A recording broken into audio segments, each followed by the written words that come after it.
I'm glad you guys are doing okay, though. Good morning. 9 a.m., January 26, 2020. Please join us in the Pledge of Allegiance. I pledge allegiance to the flag of the United States of America and to the republic for which it stands, one nation, under God, indivisible, with liberty and justice for all. Thank you so much for joining us on this rather chilly morning. We do have citizen input, and we do have several emails that have come into citizen input. One asking for additional support for Horse Ridge. And then we had 4 emails in regards to supporting and saving Worrell Park. So, and we do have someone who wants to testify. I believe it's Donna Owens? Yes, would you like to come up to the microphone and identify yourself?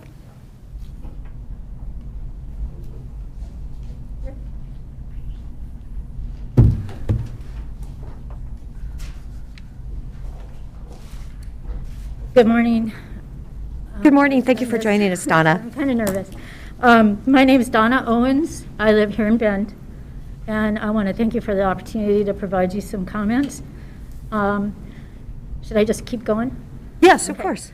You do have 3 minutes, and the clock is... Oh, okay, I better hurry.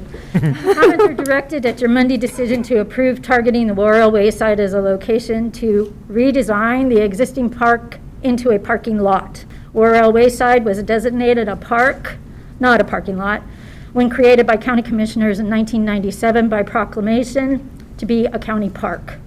Now, a potential future courthouse expansion is being discussed, but there are no plans, no pre-application submissions, no approval, nothing in the public record that I could find except for the artist rendering, which was provided to you on Monday, January 24th, saying that you need more parking. Worrell Wayside is a county park, as I said. It was not set aside for the citizens of Deschutes County to be a convenient 1-acre redesigned park into a parking lot.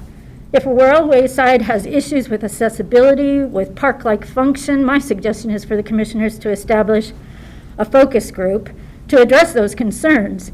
If it needs to have features to provide a sense of place, then make a county park plan.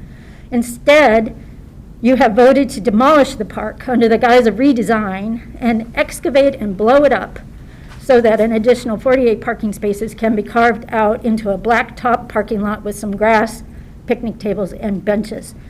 Currently, there are trails, picnic tables, benches, and a gazebo. There is grass. There's non-native flowers and trees, but there is also a wonderful assortment of native plants. Ponderosa pines that are likely 100 years old, junipers, native shrubs, and grasses, which are all well established. Once the established native landscape at Worrell, the established landscape does not need irrigation, and it's an example of prudent landscapes in our high desert environment and sustainability in drought conditions. Besides providing an example of native landscaping, activities such as farmers markets, children from the adjacent daycare center, and other events could occur now. The park doesn't need to be flattened to encourage these activities. Once there is that existing native vegetation will probably never be reestablished, at least in my lifetime. I believe the county has some options. The fairgrounds in Redmond as a north unit courthouse would not require any expansion here.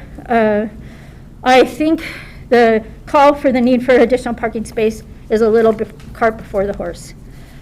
Before you spend $2.5 million, I think that some more information on needs to be provided for what's actually needed. Did I make it? Yes, you did excellent. Thank you. No, thank you for coming. I so appreciate hearing you this morning. Is there anyone else in the audience that cares to speak? Okay, then let's go ahead to our consent agenda. Move approval of consent agenda. Second. Any discussion? Commissioner DeBonne? So just for discussion, just acknowledging FTE backfill at the clerk's office. So we are on that rise of FTE at Deschutes County, and it's the right thing to be doing. So I'm just showing support. With that, I'll vote yes. Okay, and Commissioner Chang?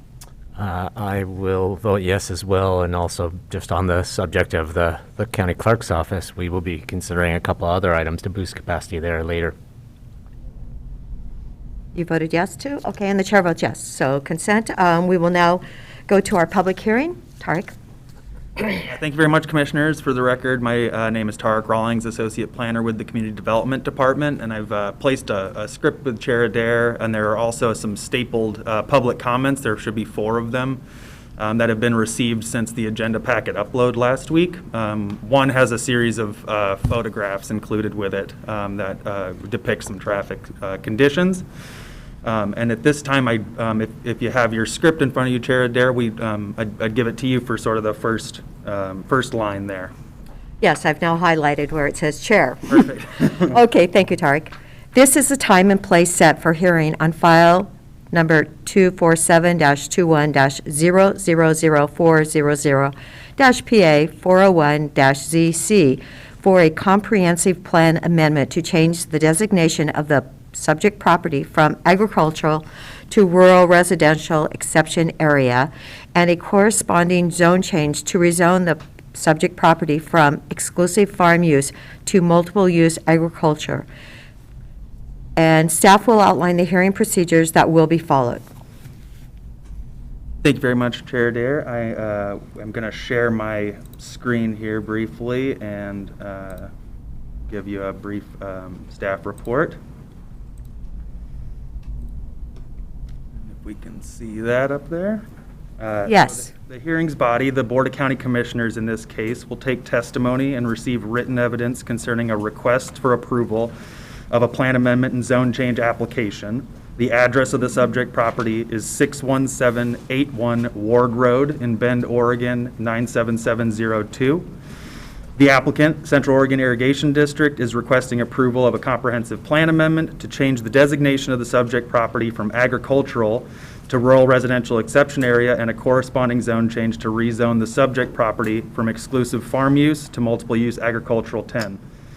All testimony shall be directed to the hearings body, and at the conclusion of this hearing, the hearings body will deliberate towards a decision or continue the hearing or deliberations to a date and time certain.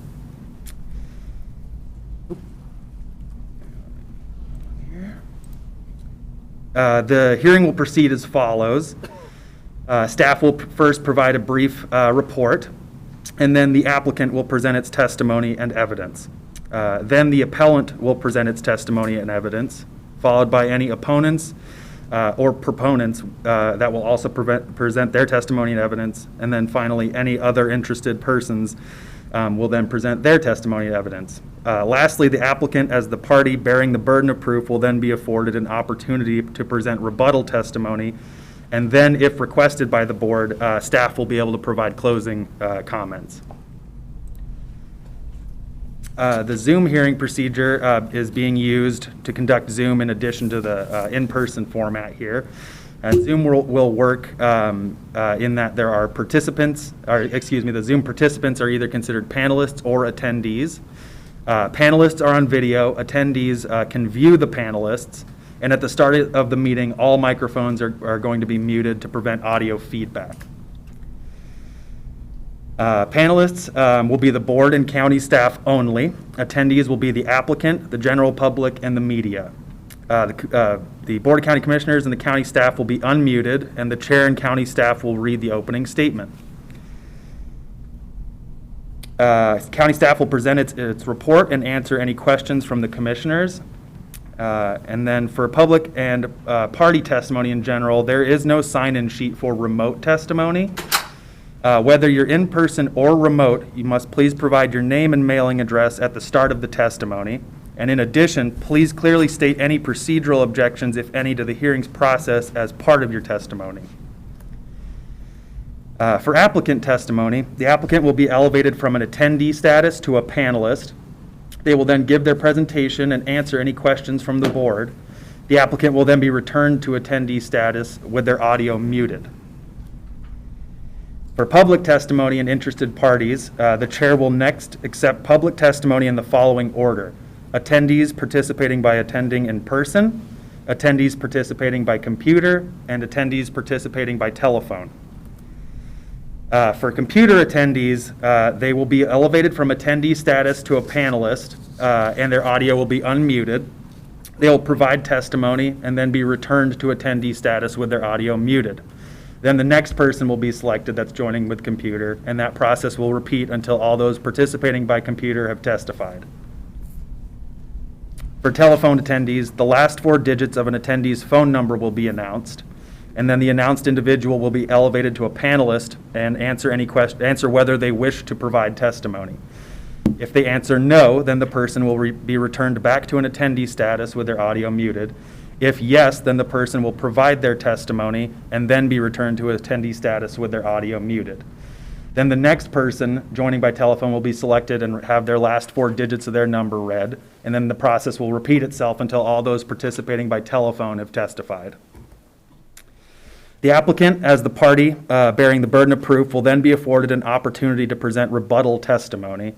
And then lastly, if requested by the Board of County Commissioners, staff will provide closing comments. A full written version of the hearing procedures is available at the table at the side of the room there. And at this point, commissioners must disclose any ex parte contacts, prior hearing observations, biases, or conflicts of interest. Does any commissioner have anything to disclose? And if so, please state the nature of same and whether you can proceed. Commissioner DeBonne? I have none. And Commissioner Chang? I have no conflicts. And as chair, I have none. The hearing body discloses conflicts, so we're saying none. Does any party wish to challenge any commissioner, member of the hearings body, based on ex parte contacts, biases, or conflicts? Does anyone in the room want to do that? No. As no challenges are presented prior to opening the hearing, does anyone have any procedural objections to the public hearing? So, Madam Chair, I'd just like to acknowledge, the procedures being worked out. It's evolving over time. A few years ago and before COVID, it was in the room, please join us for public testimony. And now the opportunity is available via Zoom, via video, and a telephone. This is a technology transition that we're acknowledging, and we're really working hard to make sure that anybody and everybody can testify. And I would just, advocate to make sure everybody understands that it may not go well sometimes, but we'll work through it. At least it's going better today than it did last Yeah, as I Wednesday. say, it's this So, technology. That's the good news. Seeing none, the hearing is now open. Staff will proceed with a brief staff report. Thank you very much, Commissioners. So as we've discussed, the file number today is 247-21-000-400-PA and 401-ZC. This is for a plan amendment zone change for property owned by Central Oregon Irrigation District and located at 61781 Ward Road in Bend. This is a 36.65 acre property that's east of Bend. The assessor's map number is there. It's tax lot 1000, and we had just gone over the address there. It's exactly adjacent to the City of Bend's urban growth boundary, just to the west of the subject property. There are requests being made. The plan amendment request is specifically to change, the existing comprehensive plan amendment designation from agricultural or ag to a rural residential exception area. And then a corresponding zone change request to change the existing zoning district from exclusive farm use to multiple use agricultural 10. And these maps show the corresponding plan amendment change as well as the zone change there. The review process thus far has first begun with the first of 2 required hearings with a hearings officer. This first hearing took place on August 31st. There was a decision rendered in October that we'll go over in the next few slides. Then this hearing now is the second of 2 required hearings before this one is before the Board of County Commissioners. We'll go over it at the end of kind of when we talk about open record, but there will be a couple readings for any type of drafted decision before adoption, and then we can talk about timeline for how plan amendment zone changes are adopted at the end, should it be adopted. And then exactly how we show here, the decision ordinance takes place sometime after this deliberative process. The hearings officer hearing, as we talked about, took place on August 31st. There were 3 in-person commenters that were opposing the proposition. So there was concerns mostly related, and these mirror similar concerns in the other 12 to 13 written public comments that are focused on growth management, growth of both the county and the city, wildlife habitat and wildlife values, property access in terms of addressing, but also in terms of kind of open space access for recreation, and then impacts on farming, whether that be sort of large-scale commercial farming or hobby farming. In that hearing, the applicant's attorney provided oral testimony, and a recommendation of approval was mailed out on October 31st of last year. Was it the 13th or the 31st? Or, excuse me, the 13th, exactly. Okay. Had Halloween on the mind, thank you. There you go. So, and then, but right in your packet there, or excuse me, things that are outside of your packet but stapled together in front of you right now are 4 public comments. I do not have the 4th one written in the presentation here. I just received it about half an hour ago. So I have, there should be 4 collective comments. One of them includes a series of photographs. They all kind of revolve around the same concerns about traffic, wildlife, open space impacts, and growth and farming. So with next steps, the 3 options to move forward are that we can continue the hearing to a date and time certain, we could close the hearing and leave the written record open to a date and time certain, or we can close the oral and written record. And with that, I'm available for any questions you might have. And I'll just place an area map here. I'm going to stop sharing my screen, but if you need me to place this area map up, I'd be happy to do that. But you also have a physical one just facing you here next to Dave Doyle's desk. I do have a question for you, Tarek. The map that's in the packet, 2 pieces of property are identified on it. One is EFU TRB and the other is MUA 10, but the rest of them aren't. And I'm just wondering, were there any other strange identifications? I mean, is the brown EFU on the map? Because there's no key with it. So. Exactly. It's just labeled on the imagery right there. We can certainly include a key if we need to adjust it. No, I just was wondering, I was just like going, okay, so this must. You've got it exactly right. The brown is EFU, and it's actually the same color for the ag. Right. With the plan amendment, and it's showing the proposed transition. It's showing how it would be moved into RREA designation or MUA 10. Okay, thank you. Of course.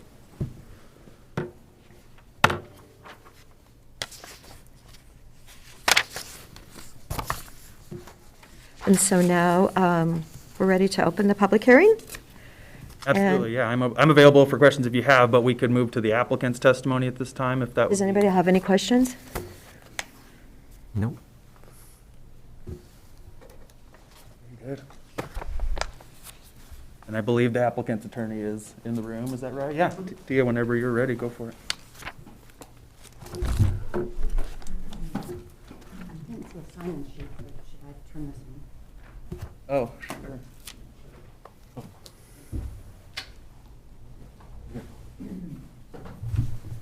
Oh, thank you, sorry.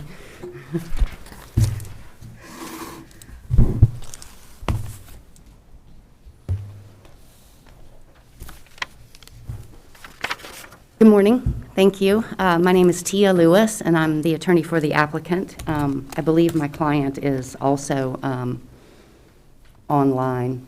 I'm not sure, I don't see his name up there. Well, actually, probably doesn't have his name up there because he's calling in from a different phone, but I think he's online, so in any event, thank you. What's the applicant's name? Craig Harrell from, yeah. I don't know that we'll need him immediately, but please bring him and make him available. Thank you. Okay, good morning, thank you very much. So I don't have a really long presentation planned because, the hearings officer's decision is pretty detailed, and we agree with the recommendation of the hearings officer and the findings as set forth in the decision. I know there are a few opposition issues, and so I certainly will address most of those in rebuttal, assuming that some folks are going to testify. But I did want to just briefly go over the application and just a little bit of background, and then I'll just turn it over to whatever public testimony is available. My client, Craig Harrell, is also available from the district, and he's here to answer any questions and possibly testify on rebuttal, but he like me, does not have a formal presentation because the application is pretty much speaks for itself, as well as the hearings officer's decision.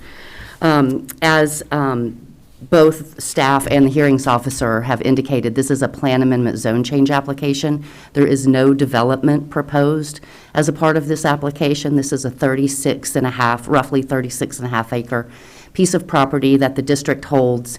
It currently is vacant, and it is just a part of their real estate holdings. The purpose for the plan amendment zone change is to take the property from an agricultural, or what we call a resource zone in our state, to a MUA 10 zone, which allows agricultural uses but is not considered a resource zone. And we have the soil studies that have been done for this property that have been submitted to the state and certified in accordance with the process set forth in the administrative rules, demonstrating that this property is not agricultural property as that term is defined in both the state statutes and the county code, and therefore it is no longer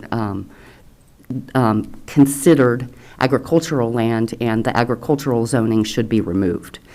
In this case, again, we're taking it to a MUA 10 zone, which is a multiple-use agricultural zone. We have no development proposed now with this application, nor do we have any development proposed in the future. We had to go through a significant amount of criteria associated with the plan amendment and the zone change, many of which implicate whether or not the change would be consistent with the county's comprehensive plan. And so there's a number of detailed findings that the hearings officer set forth as to why this property does not qualify as agricultural land, and it's consistent with the county's comprehensive plan to remove these non-productive agricultural lands from agricultural zoning. It's also, coincidentally, consistent with, I think if there's one thing, at least one thing that all three of these board members can agree with, is that it's not economical or responsible for the county to maintain non-productive agricultural land in an agricultural zone for a lot of reasons. One being that it makes it difficult for the city of Bend to conduct urban growth boundary and urban reserve area planning because of the agricultural zoning, the improper agricultural zoning.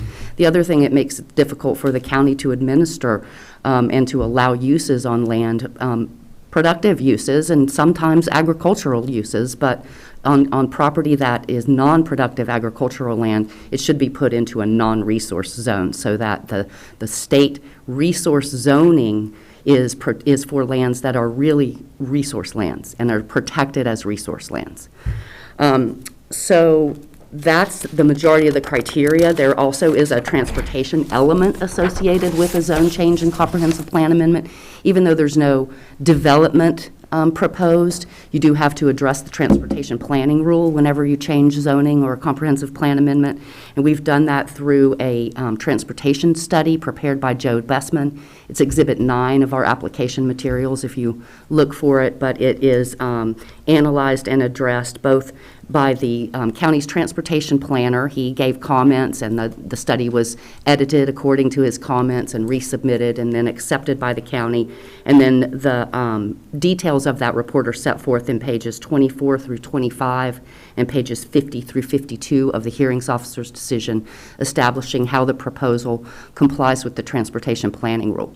And essentially what the transportation planning rule, the exercise that's required to go through as a part of a plan amendment zone change is to look at the property under its current zone, the worst case scenario, like what is the most traffic intensive use that you could do under the existing zone, and then to look at the property under the proposed zone and what is the most traffic intensive use that you could do under that zone, and make a comparison, and then determine how many trips are either increased by the zone change or decreased, and so on and so forth. And so that study, again, at Exhibit 9 of our report, it analyzes the transportation planning rule and the potential uses. And essentially, the most traffic-intensive use that could go under this new zone would be a cluster subdivision, which would allow up to 7 home sites on the property. Under a regular subdivision, up to 3 home sites could go on the property. And so what the study looked at, and the most traffic-intensive use under the existing zone, in the EFU zone, I think was like well, we looked at the marijuana production facility because that's a pretty traffic-intensive use, but there's also some, debate about whether or not that could be approved. So we looked at some other lower uses that wouldn't be cannabis-related as well. But in any event, the study determined that there could be up to an increase of a total of 49 trips difference between the existing zone and the proposed zone. But those PM peak hour trips were like 2 to 3. And what it did find is that all of the impacted intersections operate at acceptable levels of service, and none were found to be significantly affected by a zone change. Now, there will be, whenever the property gets developed, at whatever point it is and for whatever use, additional transportation analyses to determine what actually is going there and whether or not it would create any impact to the transportation facilities at the time. And so, and that way you look at because we all know there's a lot of improvements going in this area. In my projects alone, I know of 3 roundabouts on 27th Street that are going to be built. So that's just my projects. I don't know how, all the other projects, but you look at the transportation impacts to those facilities at the time that any development is proposed. And again, this project doesn't have any development proposed with it. I don't know, I can answer any questions. That's pretty much, I don't want to go into a bunch of issues that aren't debated, like the opposition has specific issues that they want to talk about, and they can talk about those, and then I can come back up and rebuttal and address them. But I'm happy to answer any questions if the board has any right now. I don't know, are there any questions right now? So maybe just a sense of Central Oregon Irrigation District. You mentioned the applicant, Craig Harrell, but he's the district manager. There's really it's a membership organization, water allocation. There's a board associated with it. It's the history of Central Oregon. I'm kind of answering my own question here, but I'm just, if you want to say a little bit of sense of what the Central Oregon Irrigation District is, and then also the concept of, has there been water applied to this property in the past, used for farming, and has anybody lived on this property? And it may be in the record, but just a little bit of information out there. Okay, I'm going to, let's see if Craig can talk about the district itself and the history and. Yeah, thank you, commissioners. The goal when we looked at this property is COID has owned this property for many years. There's never been a water applied to this property. It's never been in agricultural use. So the board has put me in charge of managing. We have over 3,600 acres of land to manage and to put to a higher, better use. We do this for many reasons, but we are a business. So having a piece of property that's EFU that has no EFU, believe me, if there is EFU land being brought in to UGB discussions that is farmable, I will fight for that. This is not a fight today on whether this is farmable or not. So we are trying to put things into higher, better uses. We have no plans, but we do have a portfolio of land that helps us get loans, that helps us leverage our opportunities. We use this land as any business would. So we keep it in our portfolio. And that's the intent with the district. We've done this for 100 years. We've been landowners for 100 years, but we like to make our land be put in the best position it can be. And that means that eventually, if the UGB expands, this land will more than likely be brought in. And with the last UBG expansion, this, if it would have been zoned correctly, would have been brought in and would have been developed just like the adjacent properties were developed at that time. Thank you. Thank you, Craig.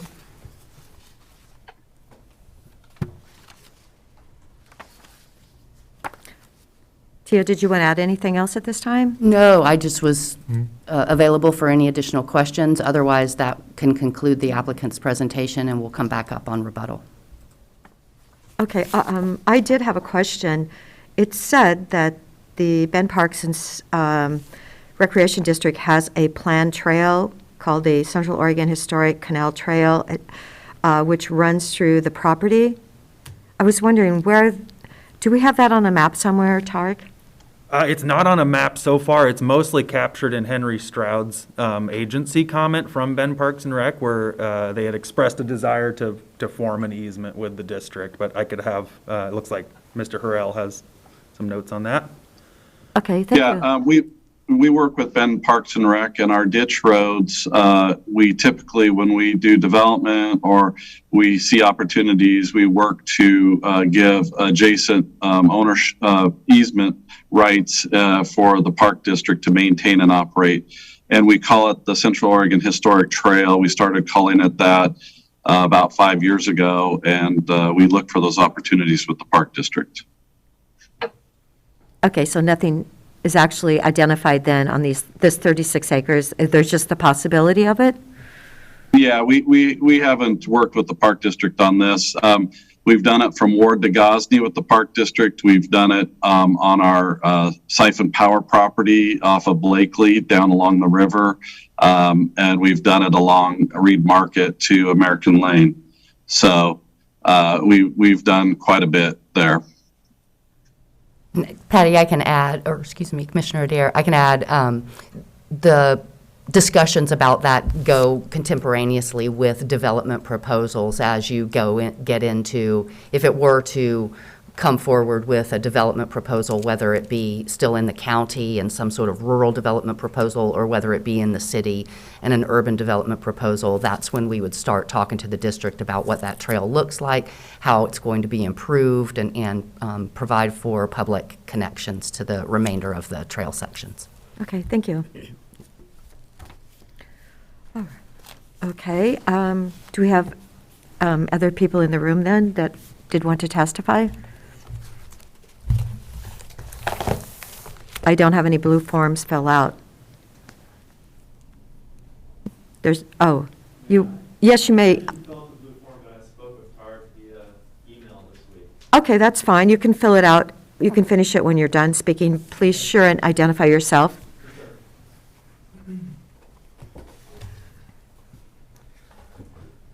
My name's Joshua Janes, and I live at, or should I give my address here? Yes, please. 61780 Southeast Camellia Street in Larkspur.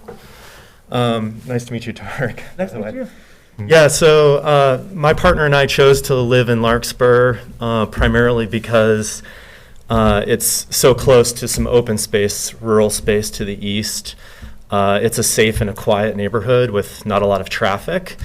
And we only heard about this proposed zoning change maybe last week, unfortunately. So we're concerned that the zoning change will naturally lead to development. And I know that, Tia, you mentioned there are no current plans for that, but as Craig said, they are a business. And I think we can sort of read between the lines that their goal will eventually be to develop this land in one way or another. We don't want to lose that open space and access to the outdoors, the wildlife habitat there. We don't want to see our neighborhood become heavily trafficked more than it is. And as it is, getting off of 27th into the neighborhood and out of the neighborhood feels pretty dangerous. So it was good to hear that traffic circles might be brought in. But I would like to see, before any of this is approved, what are the plans for this land? I don't know if that's possible. Maybe there's no plans yet, but contingencies, if you will, that if it is developed, that traffic will be managed, and that, you know, analysis of that open space and wildlife habitat, that it'll be protected, that we will continue to have the quality of life that we have right now, preserved, if you will. So Anyway, so I was concerned about all these things. Right now, east of 27th, between this parcel of land and 27th, there's about 300 homes. This week, I went door to door and just did a survey with my neighbors, and we created a petition. And of those 300 homes, as of this morning, there's about 170 signatures on the petition asking the board to not approve this rezoning. I'd like to know if there's other options for rezoning, like rezoning it in a different way than rezoning it to residential housing. Could it be rezoned as park or open space? I'd like to know what those options are. Yeah, and so I just want to make sure that as a community we're heard and that our interests are protected there. And that's about it. Okay. So thank you. No, thank you so much. And Sure. please fill out your blue sheet so it goes in our record. Thank you, Joshua. We have the signatures with 136 on it that Tarek just gave us. So thank you. Yes? Yeah, I did not fill out the blue, but I do have a few questions. Sure. If you'll please identify yourself and then fill out the blue when you're done. And it is like a 3-minute time. Okay, I can do But it. Joshua did it with 8 seconds to spare. Okay, it was good. Okay, my name is Oakley Taylor. I live just east of this development area. I've been in Bend for 36 years. I've been paying checks to COID for 36 years. So I am concerned about some of the access points on I'm assuming 27th Street. I'm also thinking about sewer capacity with that Stevens Road project as well.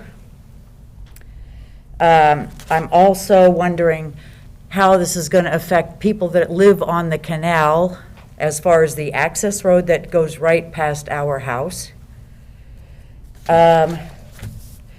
We have just had our COID bill doubled as far as the water usage. So I've got a lot of questions because I do think that this is going to eventually get developed.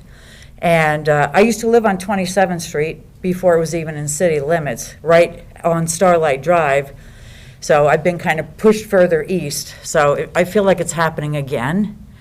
And I think there's going to be so much, I understand that city limits can't really go west anymore. They have to come east. So I am considering what this is going to do to sewer capacity. And right now it goes on down 27th Street to this treatment plant. We are currently on septic, and we live right off of Modoc. So I'm very concerned how close this development is to us, and naturally, I can see development happening quickly. So these are my concerns, and I actually did sign that petition, and there's other neighbors that are very concerned about this as well. So, and I'm wondering about the water source. So is this all going to be Avion water for this development? 36 acres, you can put a lot of houses on if you're going from agricultural. And what is, I'm not sure the density on the rural residential. So I can see this coming. Anyway, I have a lot of questions still, and I really am hoping to keep up with the development of this situation as it goes along. Thank you. Thank you. No, thank you, Oakley, for testifying today. I appreciate you coming in. Okay. Is there anyone else in the room? Stephanie, is there anyone on Zoom? There is, but there's no raised hands. Okay, no raised hands on Zoom? I've got one. Okay, thank you.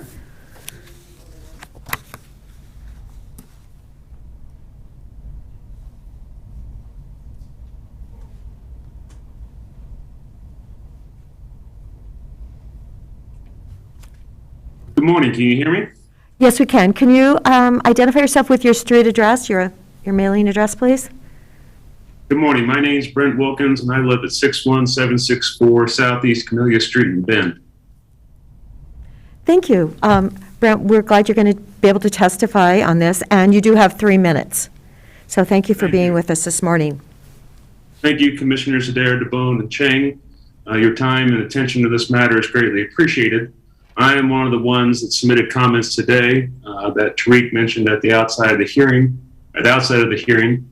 And if you look at the photographs that are attached to it, the first 4 are for the subdivision located at 27 in Capella that are in the process, is in the process of being constructed.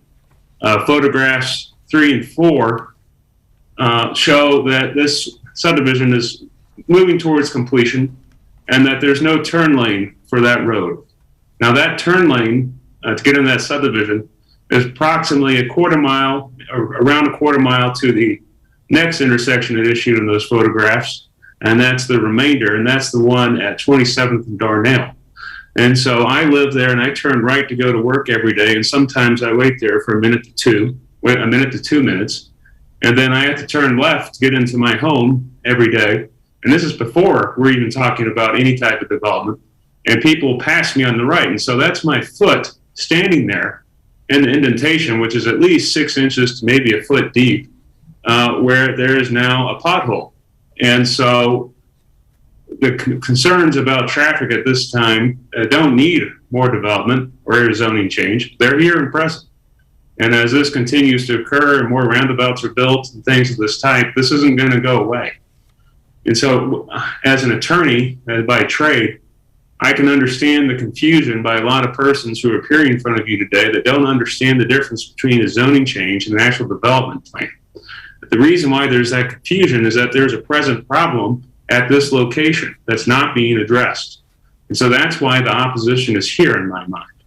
And so that's the concern that is occurring, is that you don't need another zoning change or development to say that there will be a problem. There is a problem. Southeast Bend, since I've grown or moved in and lived there since 2015, has grown tremendously. And this is a pattern that will continue. And that as you look at this, the idea of anywhere from 3 to 7 more residences isn't the issue. It's the collective development in the region that uses that main arterial. 27th is the main road on the east side that goes north and south, and it's not sufficient to meet the load that exists at this time. And so that's why there's concern here, particularly since there's a business located there at Eastside Gardens with high traffic volumes. Something needs to be done irrespective of this application. Okay. Thank you, Brent. Is that the end of your comments then? Yes, my time has expired, and thank you for allowing me to speak today. No, thank you. Thank you for reaching us. I appreciate it. Okay, do we have any others? Okay. Are there any, maybe we go to the phone calls. Are there any, anyone on the line then? Okay, no phone calls then. Okay. All right, then I believe we can go back and the applicant can do the rebuttal now. That's the flow we have, yep.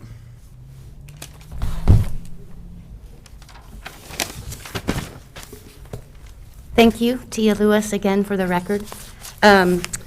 So, again, we did study the traffic impacts from the proposed zone change, and there are certain requirements that you study when you change the zoning, even though there isn't a development proposal. And we did study the intersections required by the county and required by the transportation planning rule, and determined that, as Mr. Wilkins even acknowledges, the addition of 3 to 7 homes in the area isn't going to significantly affect transportation facilities. I'm not trying to diminish the idea that there are transportation improvements needed along 27th Street.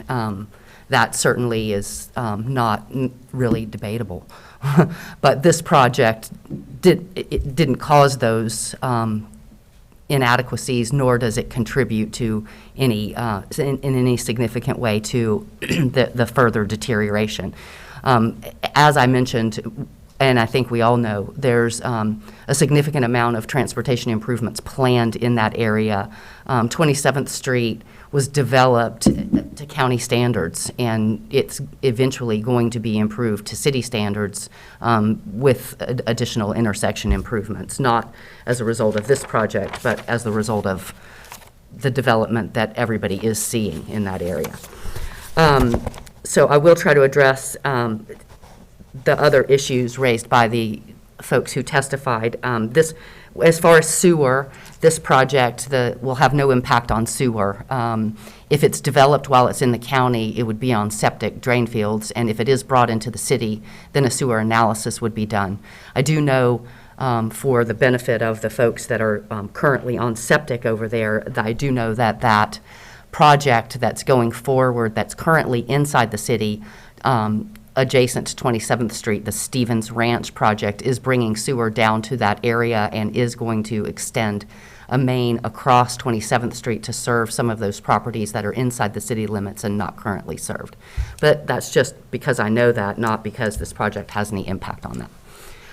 The other thing is, if it were developed in the county, it would be under, they would be on well water. There is no, I guess Avion is in the area and could possibly serve the property, but we don't foresee it being developed under county standards. The plan is to hold on to it and have it be developed under city standards, which would again require water and sewer analyses and a demonstration that it could be served.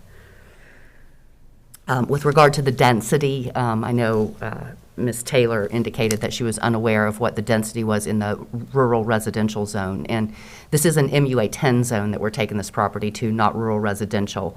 The density is 1 unit per 10 acres, or you can get a density bonus if you do a cluster subdivision. So in this project, there could be anywhere from 3 to 7 homes if it were developed under the county standards. And if 7 would mean that it would have to go through the cluster subdivision standards, it does require a 65% preservation of open space, as well as some other significant analyses, including transportation, because it is, as you guys know, a conditional use. So those applications have a number of criteria related to impact to the surrounding development, compatibility, those sorts of things, and layer upon layer of criteria that would need to be met in order for it to be developed with a cluster subdivision. I don't want to diminish Mr. Wilkins' concerns again about traffic, but those intersections that he cited to were included in our transportation study. Again, the development that is currently going on in this area is contributing to the problem there and the new subdivision. This project, according to the studies, has no impact on those particular subdivisions or particular intersections.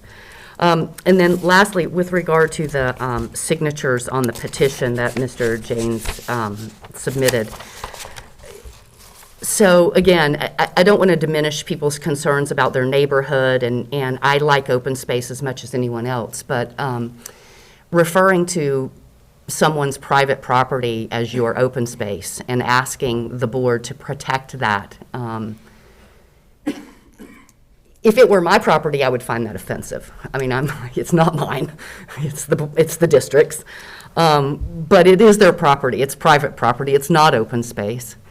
And I'm curious if all the people that signed that petition thought it was open space, because that's what's in the letter that he wrote with the petition. I mean, maybe you can, I don't know, we don't really have to go back and forth, but, and that's why I think as a community, we got to start having the right conversations, right? So this isn't agricultural land, and it isn't open space. What is it? What should it be protected? If we want to protect open space in this state, in this community, then we should have conversations about protecting open space. Yeah, I do have a question then. Yeah. You had said that if you were approved for a cluster development, if it was in the county, that it has a 65% open space designation. It has a 65% open space requirement to get approval for a density bonus in a cluster subdivision. Right, okay, so what I want to know then is, if you're saying that if that happened and there's 65%, is that public open space then? It is not. It's not, it's just, it has to look open, but nobody can walk on it. No, it's open space for the community, the cluster subdivision community. So when you develop a cluster subdivision, the idea is you're getting permission to increase density above the 1 unit per 10 acres. And you're going to cluster the home sites in an area so that you can get that increased density, and so that you can build less roads and have less infrastructure serving the whole. And so you use the remaining land that you're preserving in the open space to justify the density bonus and to provide an open space for that community. It is not public open space. It is an open space for the community of the cluster subdivision. Right, so you're saying like it's all in like a little cul-de-sac and there's 7 homes around it, and then their property would go like fan out from this, wherever they placed it? Theoretically, yeah. Yes. And you go through the whole conditional use process to determine whether or not that type of community would be compatible with the surrounding area in which you're seeking to put that. Okay, because I just thought it was important to clarify, is it a public open space or is it just the owners, you know? Well, and we're not proposing a cluster subdivision. That's just the worst-case scenario of what could be approved on this property under the proposed zoning classification. Okay, thank you. But my point in my testimony about open space is that this property is not open space. And if a community wanted to designate this property as open space and provide it for public use, then they would need to pay the owner for it. That's called a taking. That's what the Constitution protects against. It protects the government from taking Mr. James's property, just like it protects the government from taking COID's property for public benefit. And so if you wanted to take it for public benefit, and I'm not saying that taking property for public benefit is a bad thing. We need it, you know, we have to. It's how we got railroads, and that's how we have pipelines and schools and roads, you know. Not everybody wants to sell. So it's a process you have to go through, but that's not what this is. This is a piece of property that has economic value to its owner. Just as Craig indicated, he has a responsibility to the district patrons and the members to manage this in the most economical and responsible way, just like you guys have a responsibility to the citizens of the county to manage the lands and to zone them appropriately and not have land sitting out there zoned in a category that they don't meet the qualifications for. So that's all I'm saying, is that, you know, if we want to talk about open space in our community, then we should have the conversations about what that means and weigh the risks and the benefits and all of the requirements that go in that. Because right now, we have a lot of land zoned for resource in Deschutes County that people think of as their open space. And I'm not criticizing Mr. James, because that's exactly what people think of. All these forest lands and all these ag lands, they think of them as their open space. And maybe we want that to be our open space, but if we do, we got to have the right conversations about it. We can't just call it agricultural land or call it forest land and then have it not meet the requirements for those. There's a lot of regulations that go into agricultural land and forest land, and as we've all found out, there's a lot of things that you can do on agricultural land that people don't want done next to them, like a marijuana facility. There's a lot of things you can do on forest land that people don't want done in their open space. So let's call it what we call it. Let's call it the right thing. That's all I'm asking, and that's what this application is about, is taking the zoning to a category that's actually consistent with what's going on in the community and the uses and the comprehensive plan and the statewide planning goals. So I would ask that you close the record, close the hearing, and vote to approve the application. Thank you. Okay, thank you. Technically, we can't let you speak at this moment. I'm sorry. What do you think? So at this point, it's either closing the record or leaving the record open, because there could be, you know, an open record period, I guess, would be the next step. So maybe Tara can help us.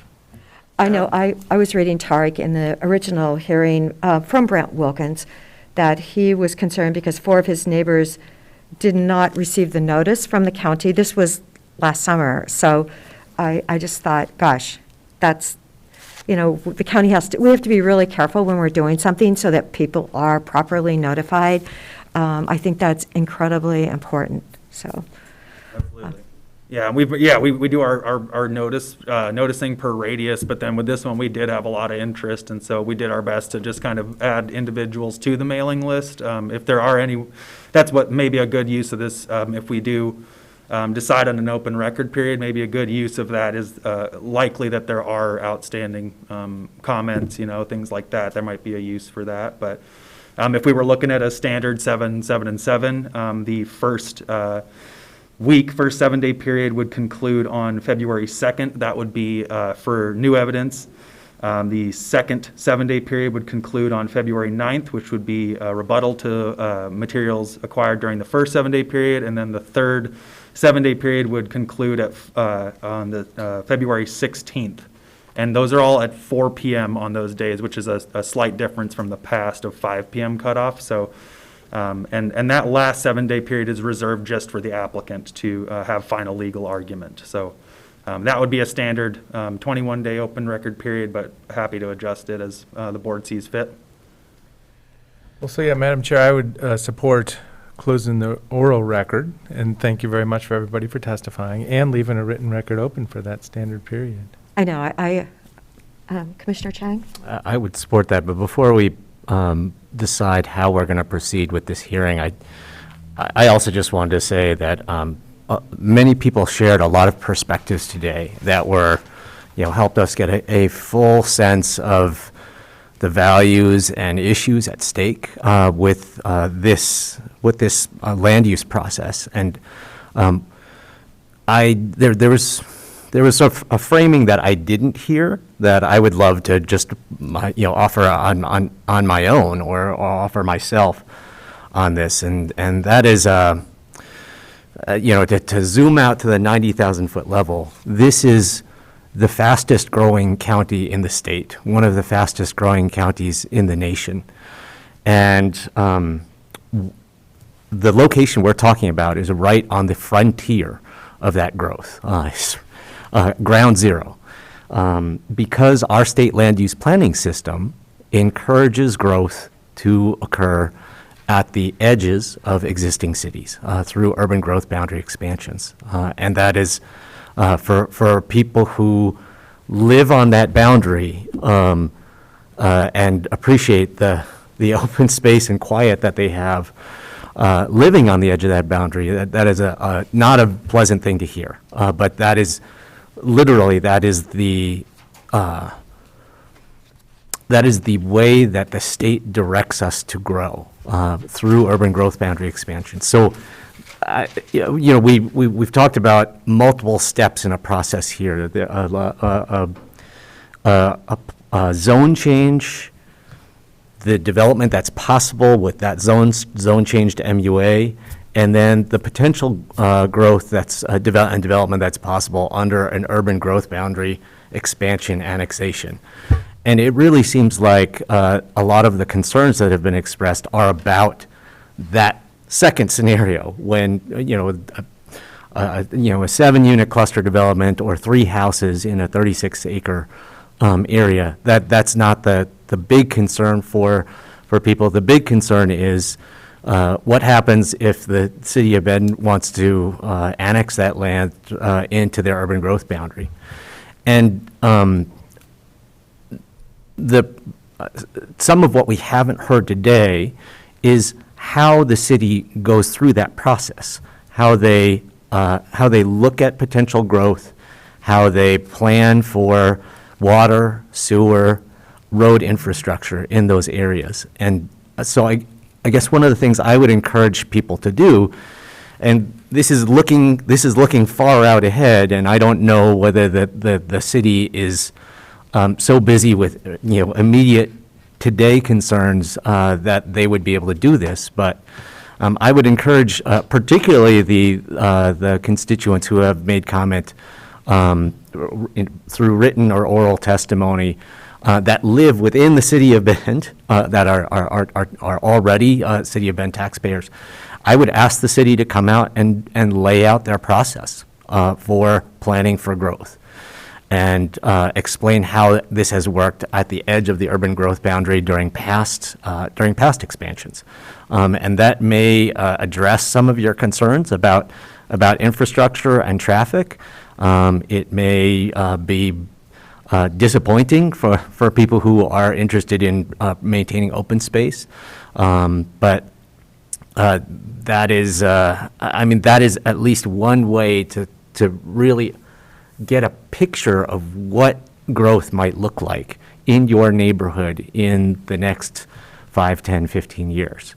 I know that the city is very willing to engage with neighborhood associations and provide presentations and information when requested. So, that seems like it could be an appropriate channel to try and get that, crystal ball look at what growth might look like in this area moving forward. Okay, so I believe we all agree. Do we need a motion to keep it open for 7, 7, and 7 then? I know our legal is Chair, you on can Zoom. Kind of just document it as the chair is how we've done it. I don't know that we make a motion for it. Dave, do we need a motion? I think I saw Adam jump in there, but I There he would is, Adam. recommend a motion, just to make it clear that you're going to hold the record open 777. This is a legislative matter, so you're not fighting any particular time issue. Okay. I would just make a quick note. It's actually a quasi judicial matter just on this plan amendment zone change, just because it focuses on a single property. Good catch, thank you. Okay. So that was a yes? I believe so. Okay. Let's be real clear You here. want to convert your Oh, yeah, so proposal that, into a make it real motion. clear. So as I said, I'll motion to close the oral record and leave the written record open for a standard 3-week period with the dates mentioned. Absolutely. And I could just give a reminder, especially for maybe folks in the room, about the kind of rules surrounding those weeks, if you think that might be helpful. After a vote, and then we can. Yes, we need to vote. Oh, sure, sorry about that. Are you seconding then? I'll second. Okay, any further discussion? Commissioner DeBonne? Yes. Commissioner Chang? Yes. And the chair votes yes, and I truly want to thank the people. Oakley, I heard you were living on 27th, and then you moved out, and, somehow Bend is so popular. Yes, and we are growing so fast, and yet, as someone who appreciates open space, it's truly a dilemma, but you are living in one of the most beautiful places in the world, I guess you could say, or definitely in Oregon. Commissioner, I might suggest in light of this being quasi judicial that you solicit from the applicant or their attorney whether they're in agreement with this 777. Okay. I know she had asked that we would close everything now. Tia, as the applicant? We don't have an objection. Thank you. Thank you, Tia. Okay, Tart. Thank you very much, Chair. I was just going to reiterate the first 7-day period begins now, January 26th, and will conclude on February 2nd at 4 p.m. That first week is for any kind of new submittals, so that's to the public, that's anyone that wants to submit any kind of written testimony or materials. The second 7-day period is going to be from February 2nd until 4 p.m. on February 9th. That week is reserved for responses to materials received in the first 7-day period. And then lastly, that third 7-day period is from February 9th to February 16th at 4 p.m., and that is reserved just for the applicant's final legal argument. Okay. Thank you so much. And when will it come back then? Will it come back on the 16th at that meeting? We will likely need time after that to draft a decision, and then so I'll work with legal counsel for how long that might take. And then essentially, we're planning on having a first reading sometime after that. Or then, excuse me, we'll have to deliberate in light of that drafted decision, exactly. So that'll be part of drafting that first decision, whether in light of the hearings officers or if you go a different direction. Yeah, and it looks like Mr. Gutowski. And so it will truly be after the 16th of February? Yes, absolutely. I think we'll have to do, sometime after the 16th, unless Mr. Gutowski has. Peter? Thank you, Madam Chair, and members of the commission. For the record, Peter Gutowski, Community Development Director. I just want to be clear that at your next meeting, the board will first deliberate on the record and provide direction to staff then to prepare a decision based on that deliberation. So for anyone that's listening online or here attending in person, that there's no presupposed outcome at this point. There's an open record period as expressed and articulated by the Board of County Commissioners. Then there will be deliberations.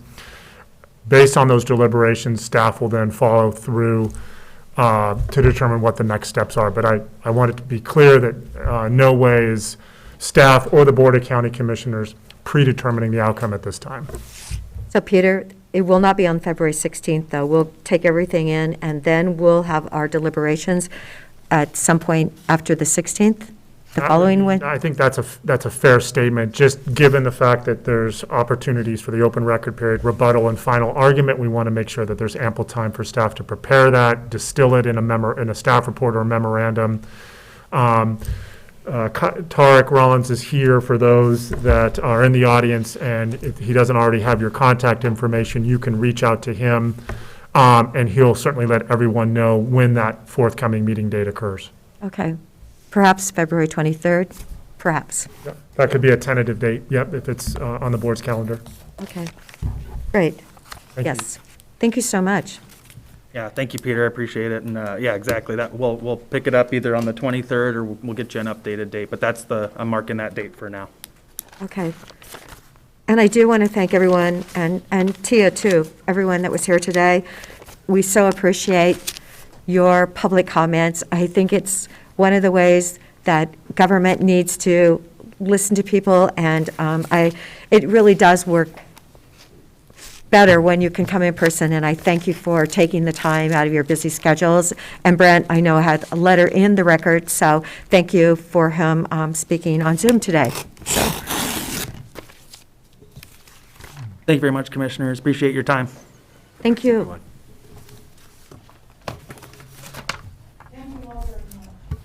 Thank you.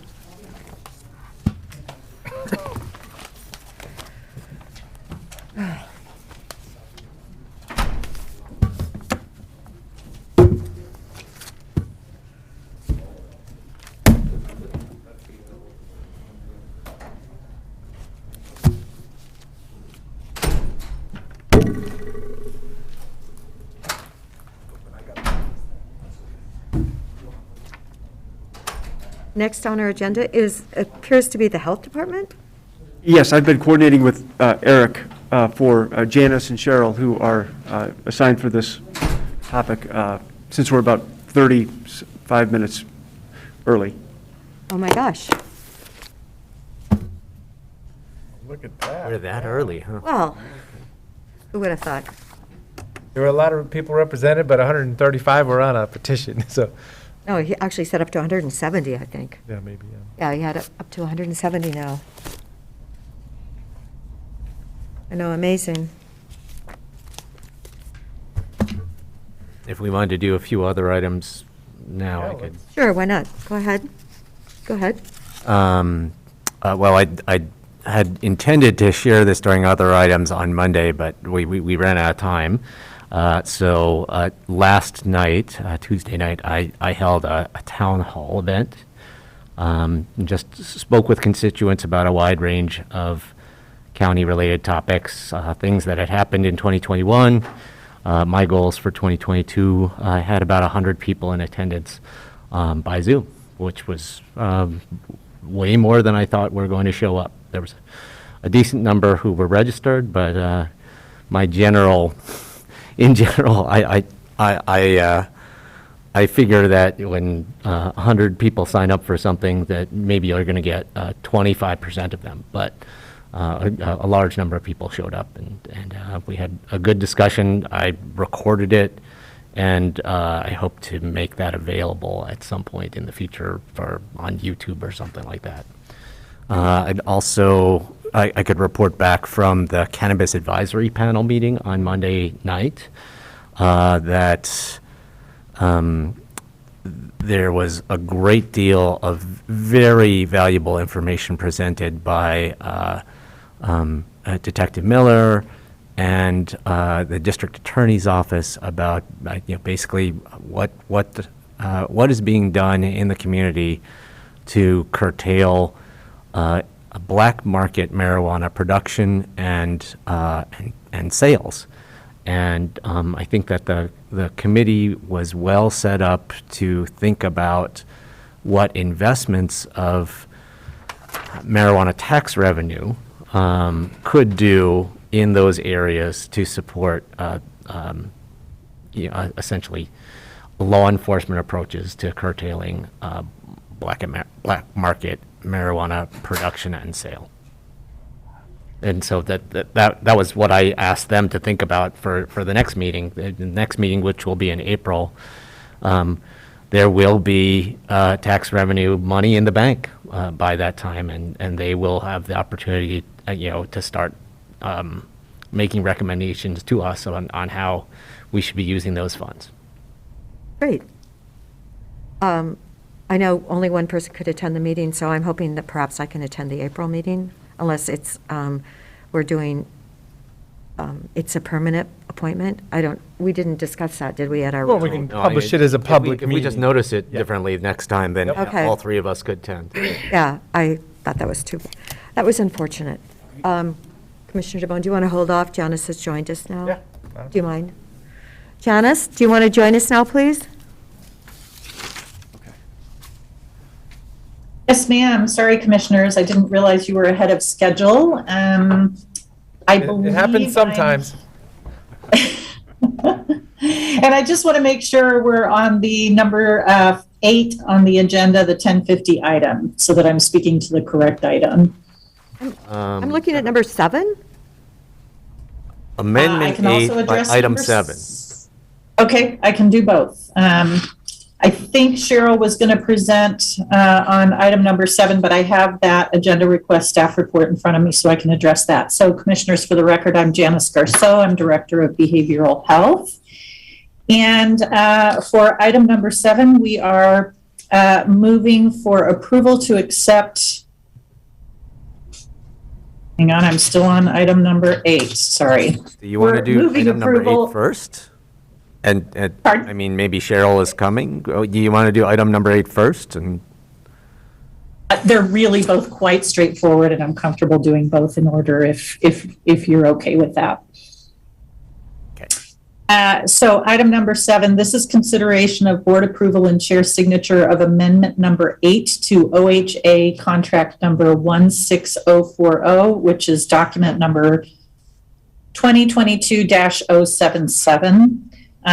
These are funds that are a reimbursement from the Oregon Health Authority for service element dollars that we offered up when prior to CCBHC expansion grant funding match being approved by the legislature.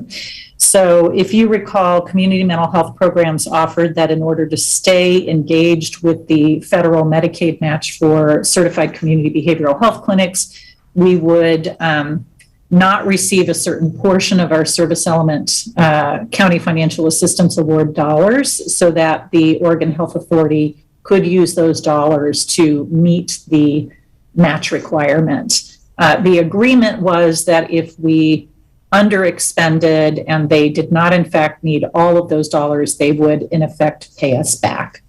So this amendment to the contract returns exactly $253,071 to Deschutes County Behavioral Health as a reimbursement on that commitment.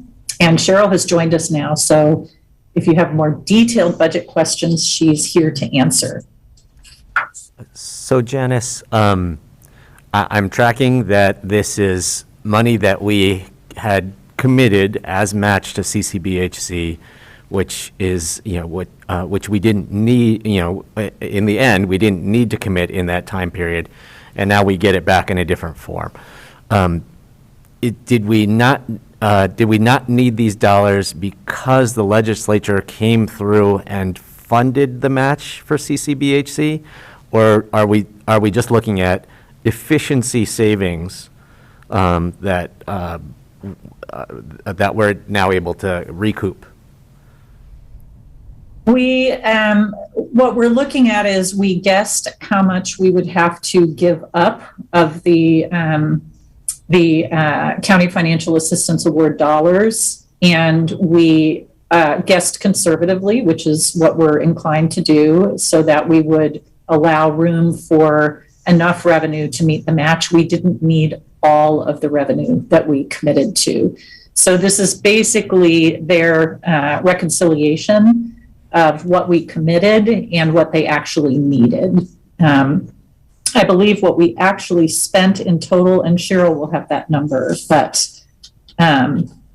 we had committed $1,360,796, and we didn't need 253 some odd $1,000 of that amount. So we're being reimbursed. It's not because the legislature came through, although they did ultimately come through, and we're really grateful for that. It's just that when you're guessing in such large amounts, it's not clear exactly what the PPS rate formula will ultimately be and what would have actually been needed.